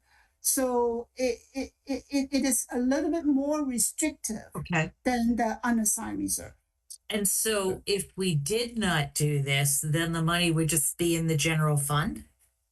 If we do not do this, this part of money will still be in the unassigned.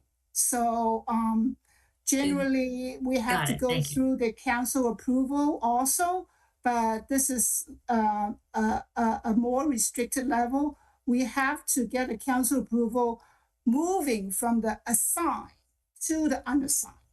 This is one more layer of approval. For additional clarity, if you don't move this to unassigned because it's already in the budget, it would stay in the budget. Yes, correct. But the bulk of it would not be spent unless there was a contract to do construction. And that requires council approval, just checking. Yes, that requires Thank you. council approval. Okay, Councilmember Schlegel. Oh, you're on mute. Yeah. My request had been that this money would be placed in a sub-reserve similar to the sub-reserve for, say, the execution rate uncertainty or the income tax uncertainty, so that it wouldn't just be in the pure undifferentiated savings account, so to speak. I think Councilmember Schlegel, the point is that those line items truly are unknowns. And if council is voting to give staff direction in the budget to move forward with the atrium project, then they're going to have to come to us to get approvals for contracts and design and all of that. Then is it necessary to add an extra layer where we would have to vote to move the funds from the assigned reserve to have it go to the general fund so that they can ultimately do what we vote on them doing in terms of any contracting and things of that nature? Yeah, I think I understand. And, I may look back and say, in another year, I may say, oh, I understand things better. But right now, I am viewing it as I can't remember the word you just said, an uncertain amount of money needed for this project. I'm viewing it as we're really so uncertain about how much we actually need that I'd rather not have an assigned amount at this time. And that's, yeah, okay. Okay, not seeing any additional hands on the matter. Would the clerk please call the roll? Councilmember Wetzel. Oh. No, we moved it. I'm sorry. Yeah, you did it now. Yes. Councilmember Wesseluk. Nay. Councilmember Honzak. Nay. Councilmember Gilbert. Nay. Councilmember Schlegel. Aye. Councilmember DeBala. No. Councilmember Landman. Aye. Mayor Searcy. Nay. Okay, the next item is the housing study. There's a recommendation to move it from the general fund expenditure to the assigned reserve. Would someone like to move it? So moved. Thank you, Councilmember Lamman. Do I have a second? Second. Thank you, Councilmember Schlegel. Points of discussion. Councilmember Lamman. I think we heard a little bit about this earlier during testimony tonight. My goal in moving this money into the assigned reserve is to signal that at present, the proposed study, as described, does not merit funding because it's focused on the wrong thing and or is not fully taken into account the priorities that this council set in the last council and fails, and it's not the fault of the city manager or his staff that they have not had clear direction from us yet on what we want in terms of rent stabilization consideration, because we have not yet finalized our council priorities for the year, and here we are voting on the budget matter. So I don't believe it's appropriate to earmark funds right now for this study, but I don't rule out the possibility that at some point during the year, a study proposal will come back to us, and therefore having money set aside in an assigned reserve makes sense to me if the proposed study meets with the council's approval. But I'm sufficiently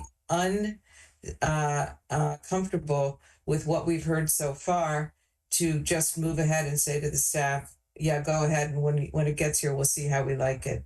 And I want to just flag for people that what we did, what my preceding council did agree to and call on the staff to do was to draft an amendment to the landlord tenant ordinance regarding tenant protections, including displacement, aspects of daily life, amenities within the buildings, etc.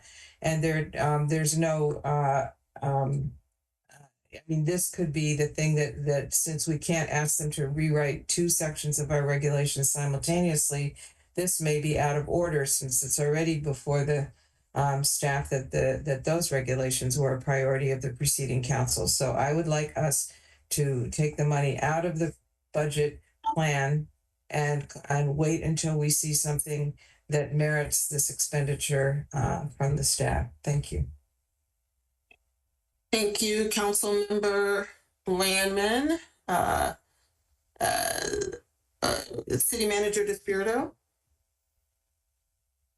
Yes, thank you. And I'd like to call on Devin McNally as well, maybe to help describe the request.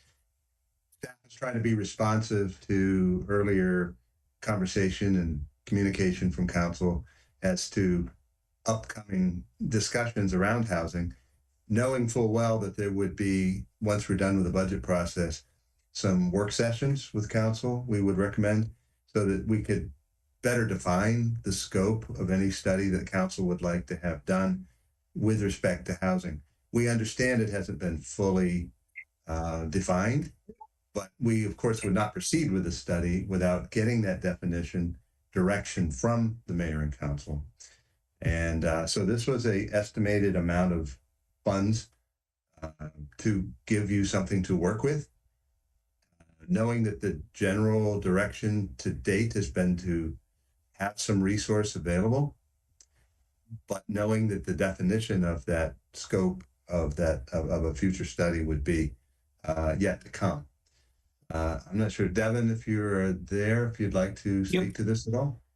Yeah, and I think I can tackle it a couple of quick ways. What I'll say is rent stabilization, kind of a review of that policy as part of the Housing and Economic Strategic Plan. It's mentioned in previous city council priorities. I believe it's part of the proposed, but I'm sure the language might change. So that is partially why it was added in.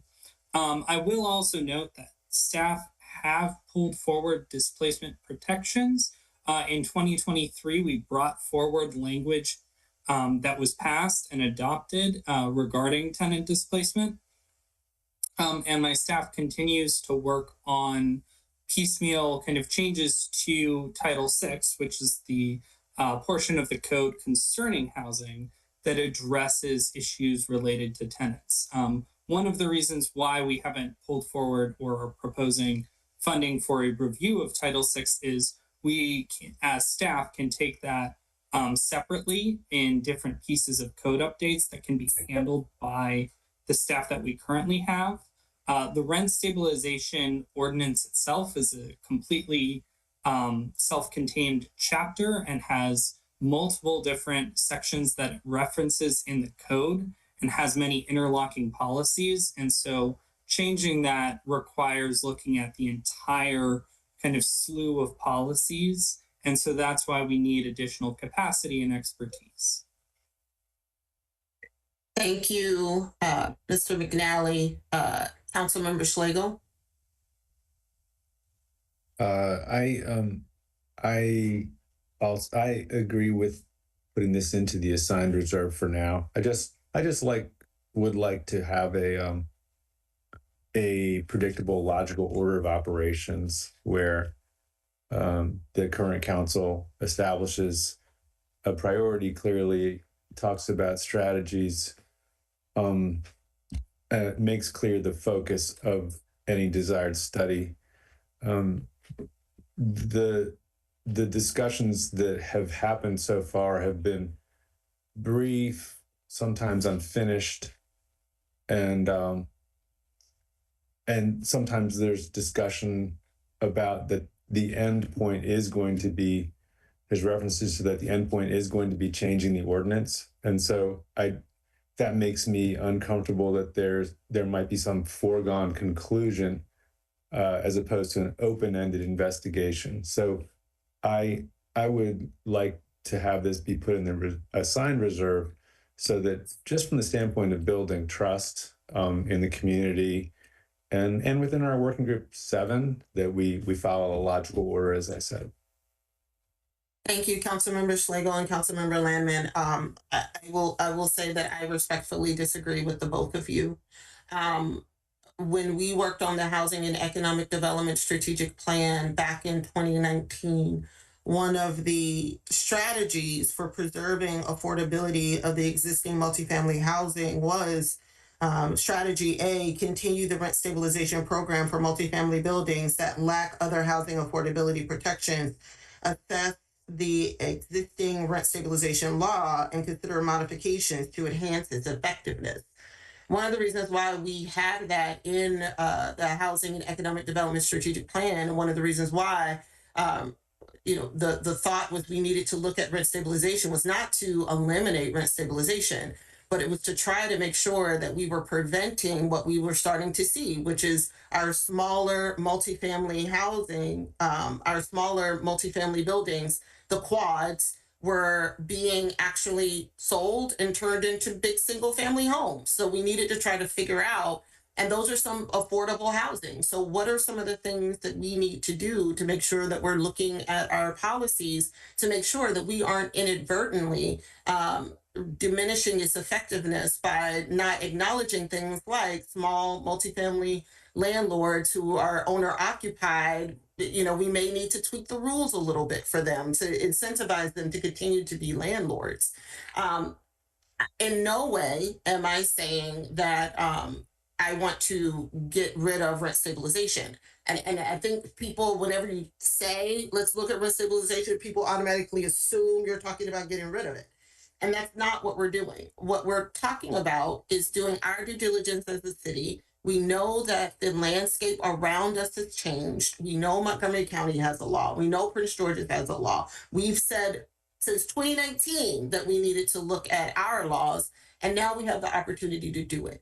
And I want to remind my colleagues that we have upcoming work sessions, including June 4th, where as Acting Director McNally noted, the process for developing the scope of work for this study involves the council. So we have our first work session regarding the scope of work for this project on June the 4th. So I would encourage my colleagues to vote this motion down so that we can continue to move forward in addressing some of the housing challenges that we have in the city.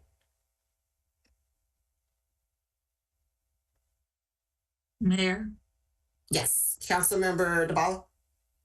Just very briefly, a number of residents have mentioned this October 2024 resolution. Anyway, the thing that we did in October 2024, and I don't see these as being A, mutually exclusive, or B, different, because if we're working on landlord protections, part of that is making sure rent stabilization works as effectively as possible. So that's my perspective, that I don't think that by saying I want to see a study, I am absolutely not sold on any conclusions. Just saying that right now. But because I want to see that work done, I don't, as one of the people in October 2024 who talked about this and voted for it, I don't see the contradiction here. Just wanted to say that. Thank you. Thank you, Councilmember DeBala. Councilmember Schlegel? Thank you, Councilmember DeBala, Mayor Searcy. I very much respect what you're saying. And I particularly appreciate the example you gave of the quads becoming single family homes. I've seen that on Manor Circle recently, for example, and there was a woman I'd met there during the campaign who is no longer in town. I think, just to clarify my point, it all comes down to this word effectiveness, and that this study is supposed to agree right now tonight to fund it. I feel that the word effectiveness has not really been defined by this council in its conversations. The effectiveness of rent stabilization could be its effectiveness in preventing displacement. It could be its effectiveness in encouraging the construction of new housing. And I know that rent stabilization is not going to go away, but if that leaves open the possibility that it could go into alignment with Montgomery County and still not have gone away, in the interest of greater effectiveness as defined by creating more incentive for new construction. So I think these are important things for the council to discuss. And it's and if, as just to close it all comes down to one thing for me. It's that word effectiveness and our need to define it very clearly and transparently, I think, before this process proceeds or before staff are working further on it and then bringing something forward. I think it could kind of blow up once if staff brought something forward without having had our discussion before them about that word. Thank you. Thank you, Councilmember Schlegel. Okay, seeing no more lights. With the clerk, please call the roll. Great. Councilmember Landman.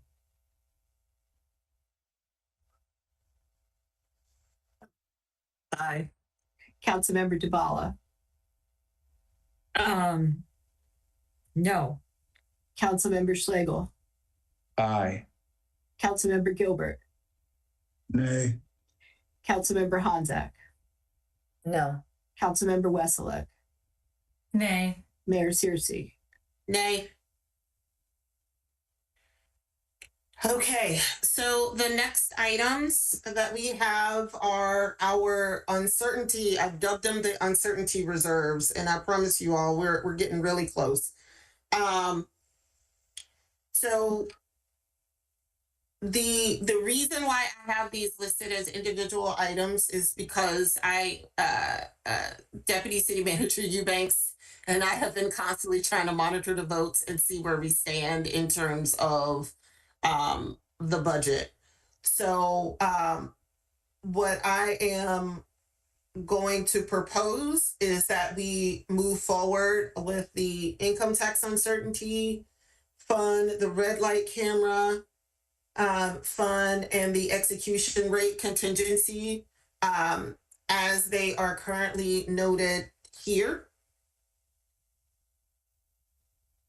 And then we'll give our Deputy City Manager Eubanks a couple minutes just to confirm where we are with the budget in terms of the general fund and what we may need to do.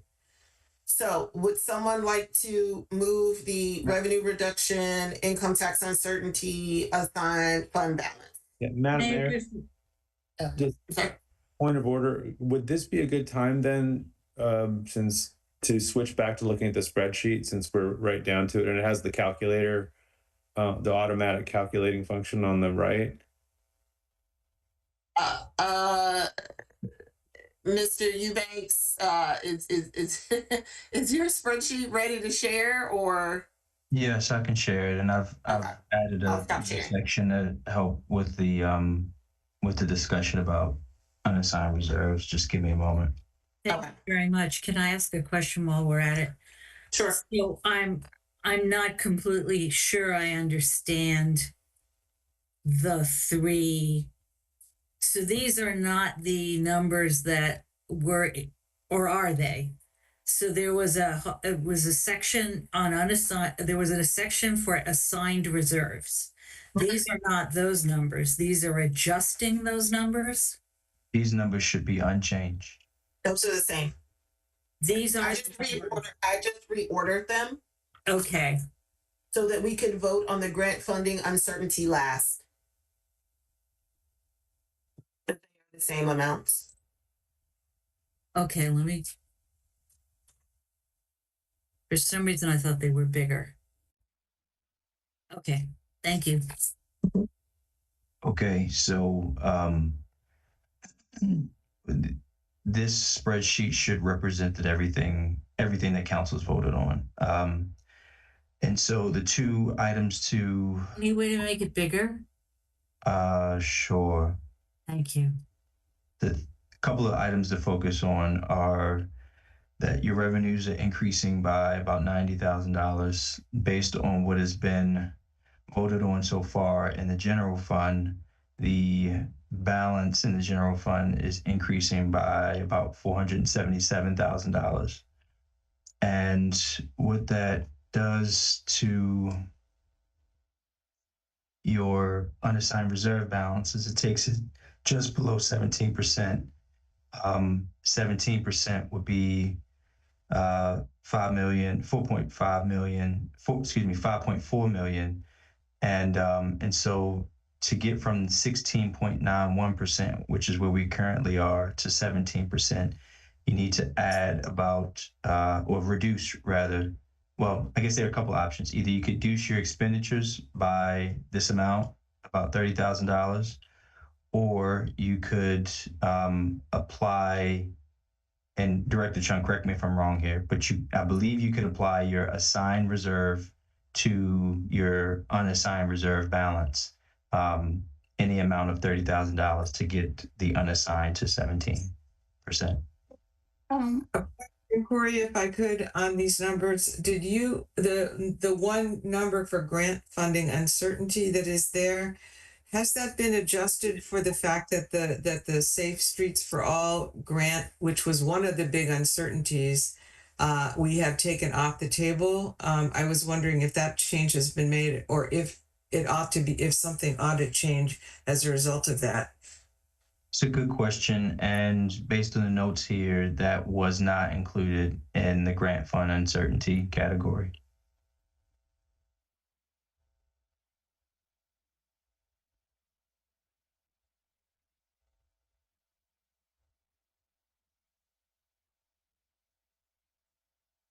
Director Chung, am I correct in stating that a transfer from assigned balance to unassigned would increase your unassigned reserve balance? Correct. If we reduce any item on the assigned reserve by $30,000, that money will go back to the unassigned reserve, meaning that it will increase our unassigned reserve balance. Thank you. Thank you.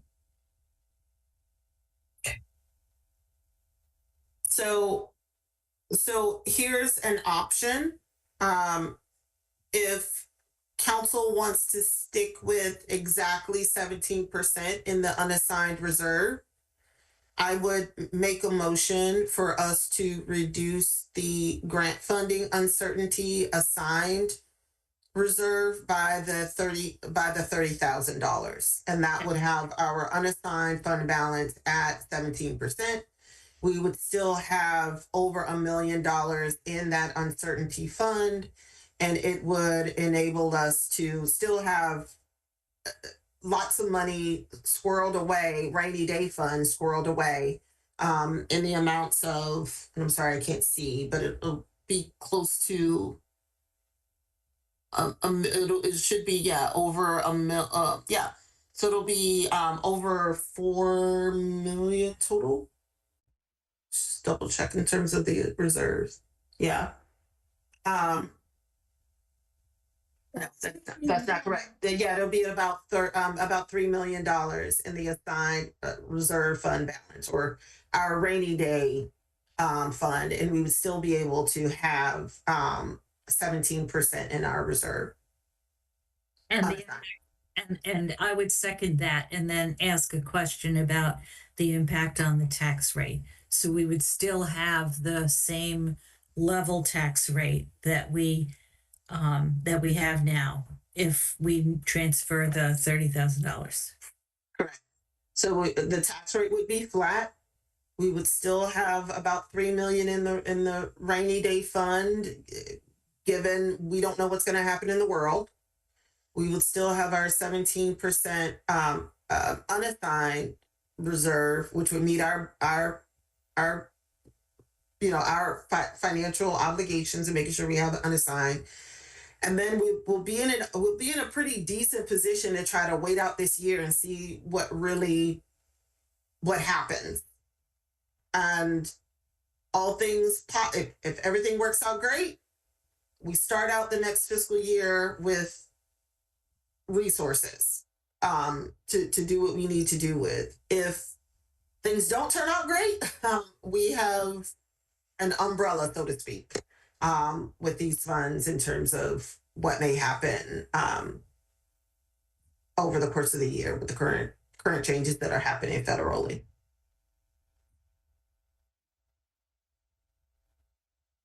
Okay.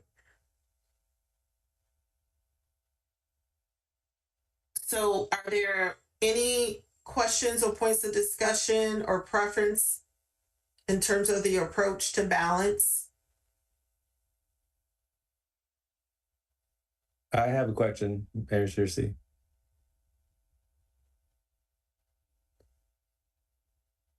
Councilmember Slagle.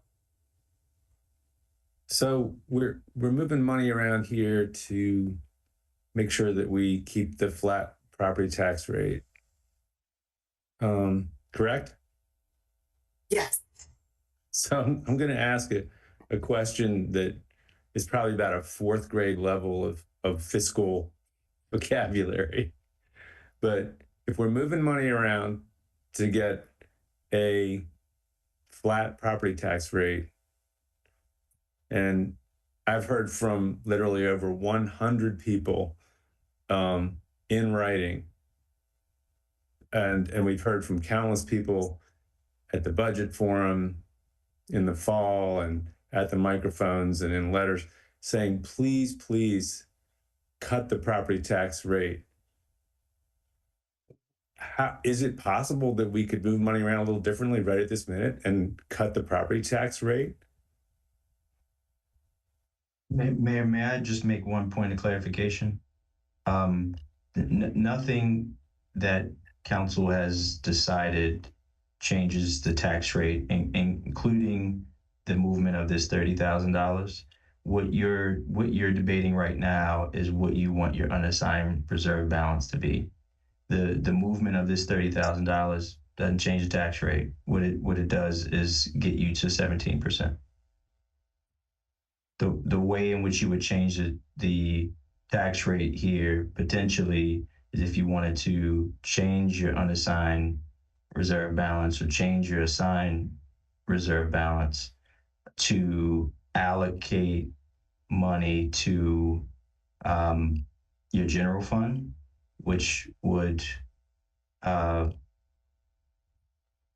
give you the ability to change your tax rate, but that's not what you're discussing at the moment.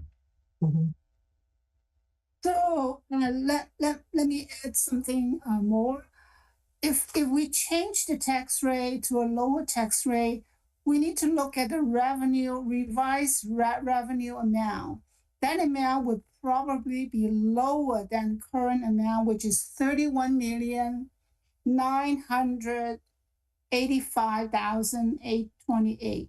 Okay, 1 cent of reduction will reduce our revenue by $307,000. So if our revenue get lower, our deficit amount will increase. And also our unassigned reserve balance would be lower. So that is the effect of reducing the tax rate. Thank you for saying that, Director Chung. And is another way of saying that is that in order to reduce the tax rate by 1 cent, you would have to move $307,000 from unassigned reserve to your general fund.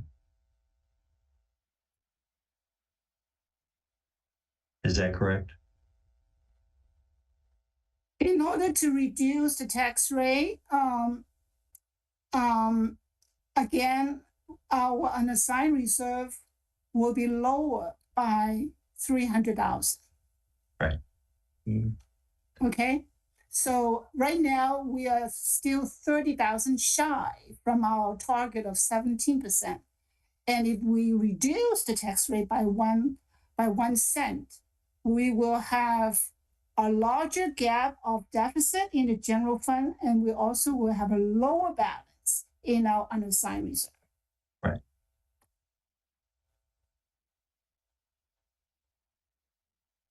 May I ask a question? Yeah. Councilmember Lamon. Thank you. The numbers that are in these uncertainties are entirely an effort on our part to try and speculate based entirely on matters beyond our control. I understand what you just said, Director Chung, but by the same token, we could move $307,000 out of the expenditure, out of the execution rate contingency uncertainty into a tax break and come up with a number that's 500,000, and it would in that spot, and it would be essentially equally as uncertain. And it's just a question of how conservative we want to be, and that number came from somewhere, but it was a number that we never even used until this year. And I gather that we don't have the same number of uncertainties in terms of hiring. We don't have any changes in our number of FTEs. So I think that it bears acknowledging that these numbers are revisable if the priority is to figure out some way to show our intention of providing a very modest quantity of tax relief. So even if it's 1/2 of 1 penny, there's enough uncertainty in here that if it was our priority, we could do it. So I just want to put that out there because it is a priority for some of us and less of a priority for others. And I don't want us to be insufficiently careful and prudent, but I do want us to just lay the cards on the table as to how this is being, how we are arriving at this conclusion. Thank you. Thank you, Councilmember Landman. Councilmember Hanzak. Thank you. I just want to reiterate, I fully appreciate how ardently many of us actually would like to, maybe see a lower tax rate. And I really hear Councilmember Landman and Schlegel on this on behalf of your constituents. I certainly wouldn't mind myself. At the same time, I think personally, this is not a unique moment in which, to me, the primary mandate is to provide significant tax relief in so much as it is a unique moment in which over the course of a number of years right now, it is really important that we buffer ourselves against what is happening at the federal level as a municipal government. And, next year is an election year. And I think that we will also have a full year of this federal government behind us.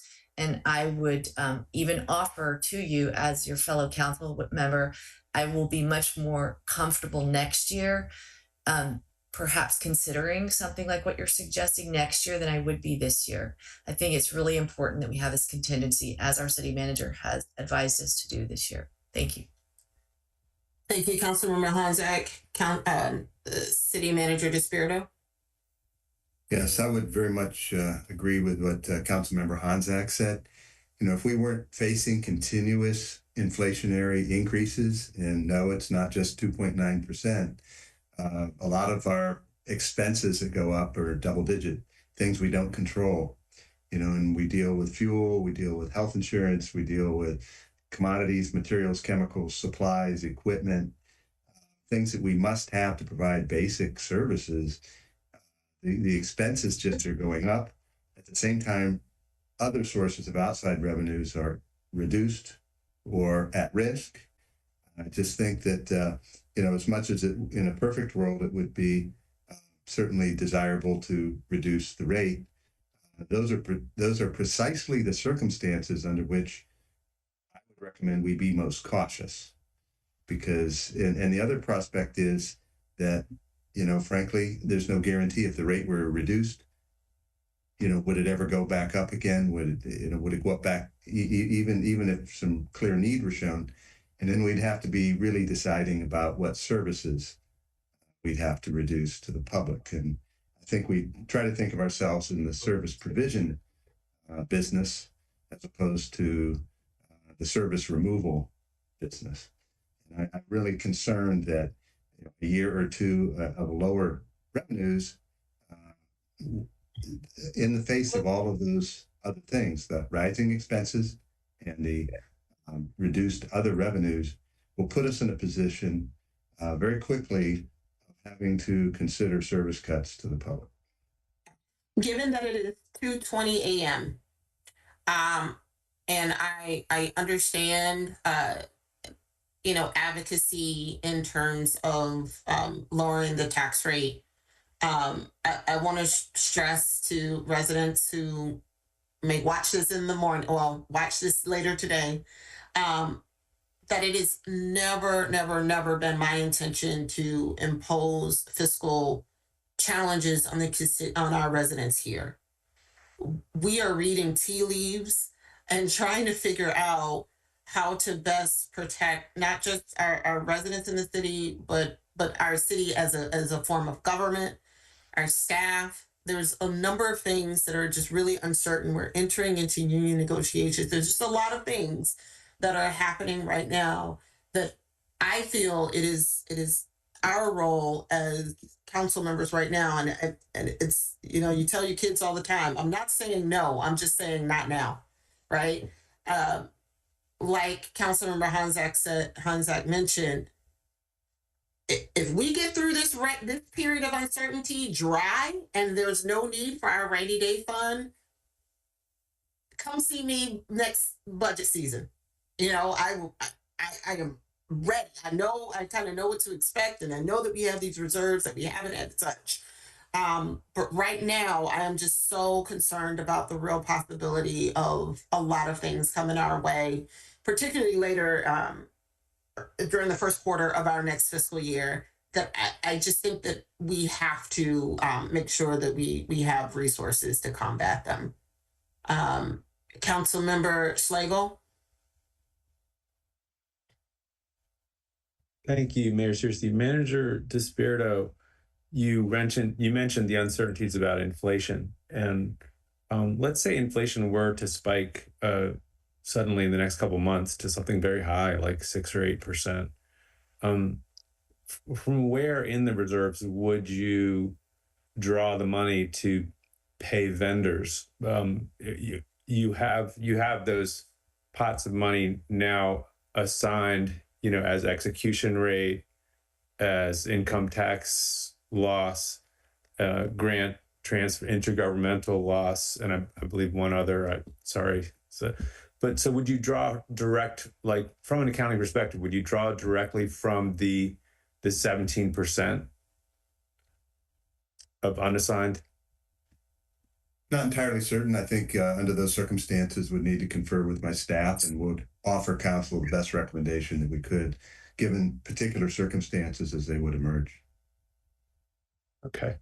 The only other thing I'd like to say to my colleagues is that I know it can be hard to consider an eventuality of needing to raise the tax rate in an election year, but I'm not afraid of that. I'd like to look at this year for what it is and what people are asking for. Thank you, Councilmember Schlegel. Councilmember DeBala. Yeah, I'm not clear whether there is an actual proposal on the table, and I would point out that there are some challenges in doing a last-minute proposal of this magnitude at this hour under this kind of pressure. And so even if I thought it was a terrific idea, this is not the time. The ship has, I don't want to say the ship has sailed. That's not fair. It's asking folks to make a last minute decision on a proposal that's theoretical without an opportunity to actually think about it at an hour when we're all falling asleep. So I just wanted to point that out. Thank you, Councilmember DeBala. And I do just want to note that the council did pass the budget priorities document, which also gave direction to staff to propose a budget with a constant tax rate. And so what the question before council is right now is whether or not we want to we have these reserves, either the unassigned, how do we want to make sure that we're at the 17%? And we're technically, if you round up, we are technically at the 17%. We are at 16. Deputy City Manager Eubanks, can you confirm we are at 16.91 in terms of our unassigned reserve? And that's if we do absolutely nothing. Our policy says we try to be at 17%. The question at hand, if we were to vote on all of our assigned reserves amounts the way that we have them listed here, we would be to deal with the accounting across all of the funds based on all of the things that we voted on. Our unassigned reserve balance would be 16.91%. And our policy is 17. And if people, and we've done 16.91% in the past, and we said, you know what, the policy is we will strive to be at 17%, and this is close enough. But if folks really want to make sure we're at 17%, there are some options in terms of moving between the assigned reserves, the assigned and the unassigned, that we could do to have it be exactly at 17%. Okay. I would like to move that we move 30,000 to the reserve. Okay, so let's go ahead and excuse me, to the unassigned fund balance. Okay. And I would like to second that. Okay, thank you very much. So we have a motion on the table to move the 30,000 to the unassigned reserve balance. It was moved by Councilmember Honzak, seconded by Councilmember Dabala. Would the clerk please call the roll? Okay. Point of order. I'm sorry, points of discussion, Councilmember Slagle. Where is it moving from again? It would be moving from the assigned reserve to the unassigned. And which portion of the assigned reserve? That would be the next point.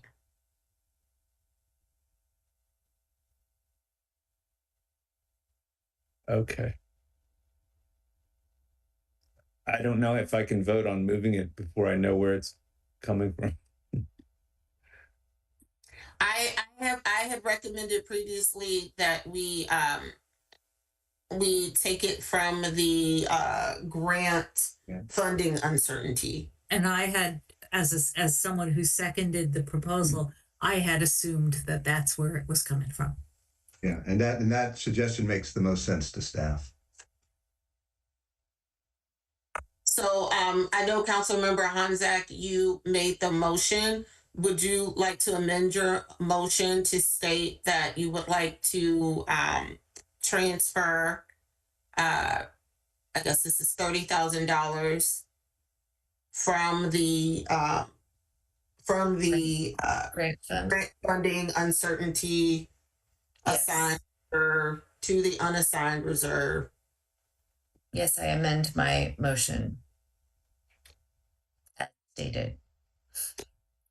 Because I'm very tired. I'm afraid I won't repeat it correctly. No worries. And Councilmember Dabala, you're still seconding that? Yes. Okay. All right.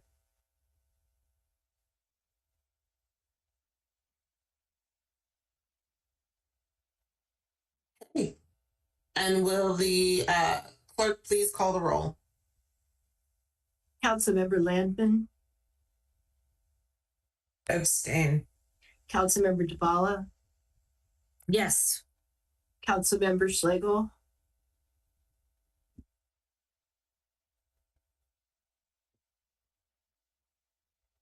I'm sorry. I didn't hear it. But if you said me, I don't. It makes no difference. It's all reserves to me. Abstain. Councilmember Gilbert. Aye. Councilmember Honzak. Aye. Councilmember Wesselek, Aye. Mayor Searcy, Aye. Okay.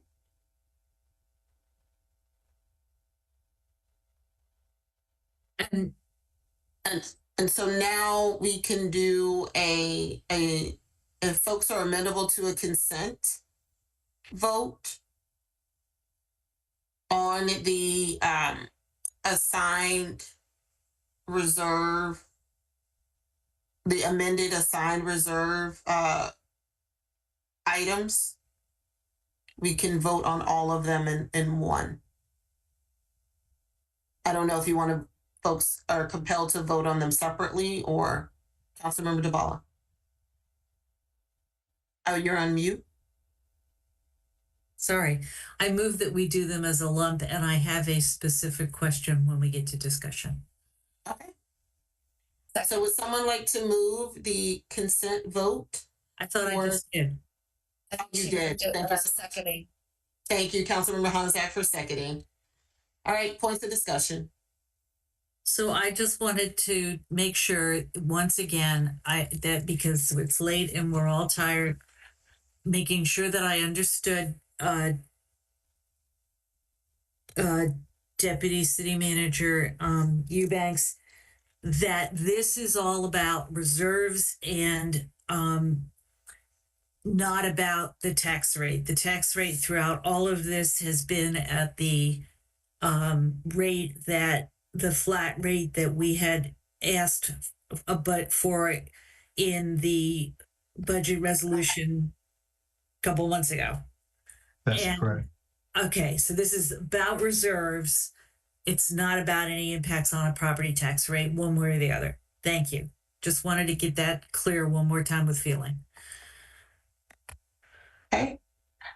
All right. Councilmember Schlegel. Yes, I just going forward and looking towards the next budget cycle. I want to be clear that Mayor Searcy, you said that we had given direction to the manager to keep a flat tax rate, and then Councilmember Dabala, you just said something similar. And when I voted for the budget priorities, I saw that was in the whereas the city manager intends to bring forward a budget with a flat property tax rate of 0.5522. That was in the whereas. I was voting on the items in the resolution, knowing that he was going to bring that forward. I was not voting for a tax rate at that time. I was not directing, in my mind, I was not directing you, Manager DeSpirito, to come forward with that tax rate. And at that night, I actually said, I would hope that it would be possible for you to give us some other snapshot options. So as we do the budget resolution next year, can we be very clear about what does it mean to vote for something in terms of what the whereases are saying? Yeah, I felt like that was the subject of that was the preamble, but I was voting for the items that we wanted to make priorities in the budget, regardless of where the tax rate came down. Yeah, no, that's a very good point, Councilmember Schlegel, because when we're voting on the budget priorities, we're voting on giving staff direction on how we want them to present the budget, like what we want them to present to us.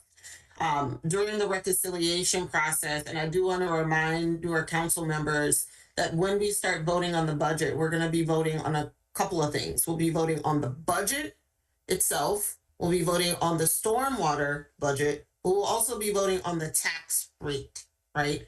And so our tax rate is determined through this process of reconciliation that we've gone through. What's in, what's out. There are some things that could have shook out that ultimately would have provided a plethora of general fund dollars that ultimately could have lowered the tax rate. It didn't shake out that way.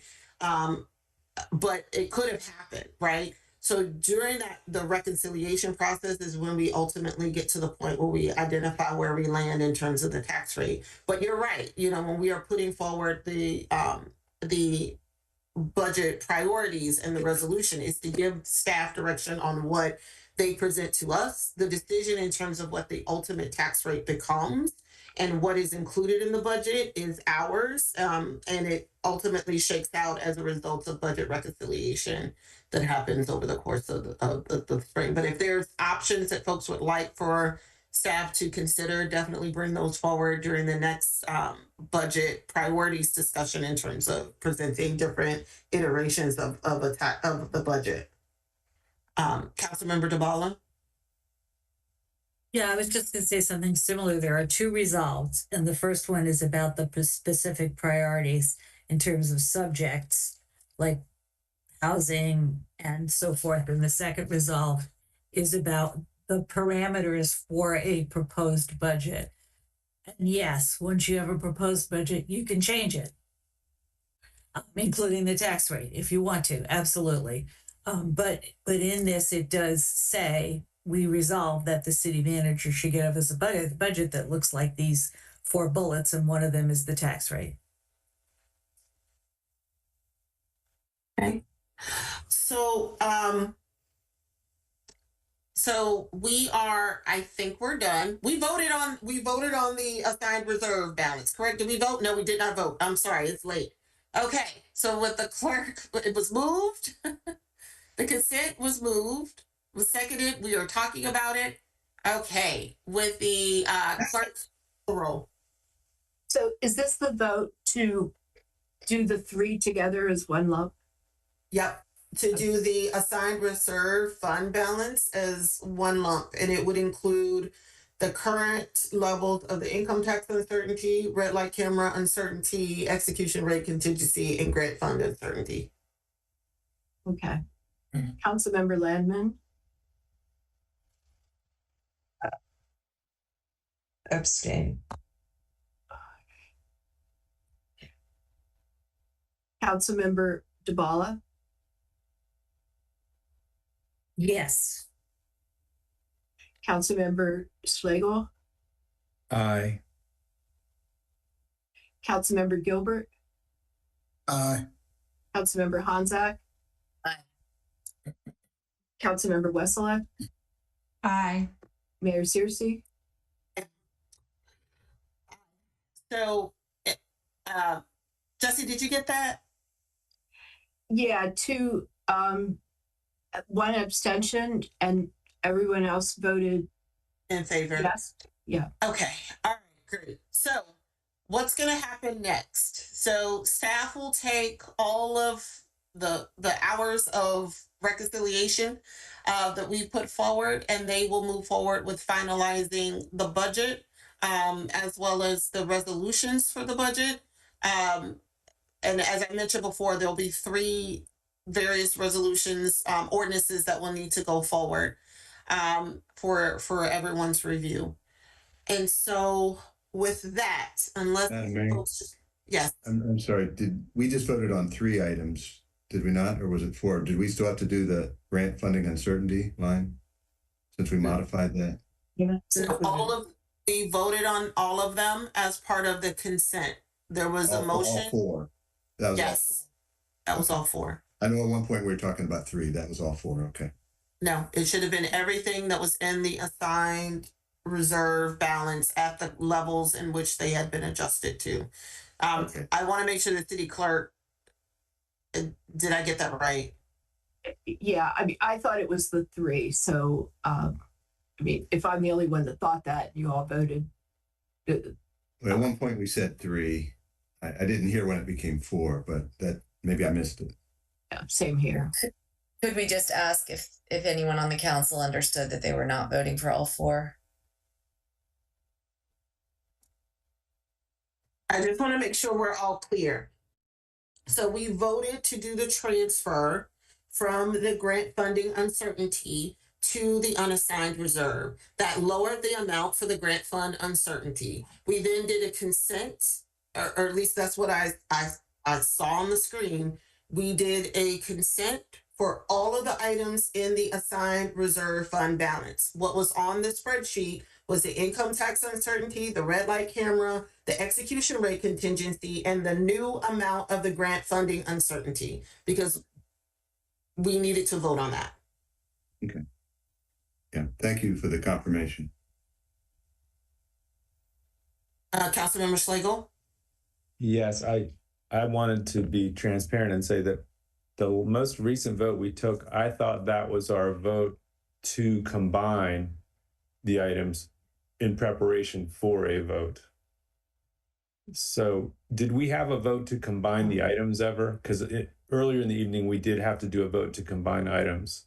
No, you're right. I don't see that. I don't have that in my notes. The vote. You don't have the final. We did the consent to lump them together. Okay, let's just do it over. Yeah. So this is to combine the items. Yeah. So I move that we combine those 4 items. yes, in the unassigned reserve fund balance. Do I have a second? Second. Thank you, Councilmember Honzak, for seconding. Could the clerk please call the roll? Councilmember Landman? Are we voting on the combining, but not on the? You've already voted on the combining. We're voting on the items. To the you know what? Let me just share. Can we share the spreadsheet, please?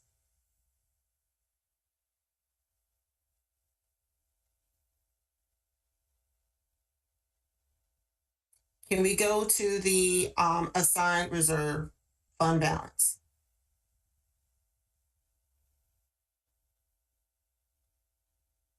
Okay. The we are voting on that as a block. It includes the income tax uncertainty, the red light camera, the grant funding uncertainty, which has been adjusted by 30,000, and it includes the execution rate contingency. Mm-hmm. The city clerk, we just voted to combine instead of having separate. We've already voted on the 30,000. Instead of having multiple votes on each of these items, there was a motion to combine them. It was seconded. We voted on it. We agreed to combine them as a consent vote. So now let's vote on the package of the items that are included in the assigned reserve fund balance. Would someone like, and I believe Councilmember Schlegel has moved. I misunderstood. I had moved to combine. So someone else needs to now move fresh to vote on all 4 that have been combined. Okay. So would someone like to move the consent vote of the assigned reserve fund balance? I'm happy to do that. Thank you, Councilmember Dabala. Do I have a second? Second. Thank you, Councilmember Honzak. Did the clerk call the roll? Before you call the roll, I would like to ask someone to double check the grant funding uncertainty number because it looks like it has not been adjusted. There is another line 81 that is showing the $30,000 decrease. Oh, you put it in there. Okay, I didn't see that. I'm sorry. No worries. We're voting on the entire block. That is line 77, 78, 79, 80, and 81. Okay. Councilmember Landman? Abstain. Councilmember Dabala? Yes. Councilmember Schlegel? Yes. Councilmember Gilbert? Aye. Councilmember Honzak? Yes. Councilmember Wesseluk? Aye. Mayor Searcy? Aye. So that's 6 in favor and 1 abstention. Yeah. Okay. All right. So Mayor. that. Can you please be sure to send us your notes from the meeting? The your Word document, please. You have the latest version. Okay. I did not make it. If you didn't capture it, that's fine. It'd still be helpful.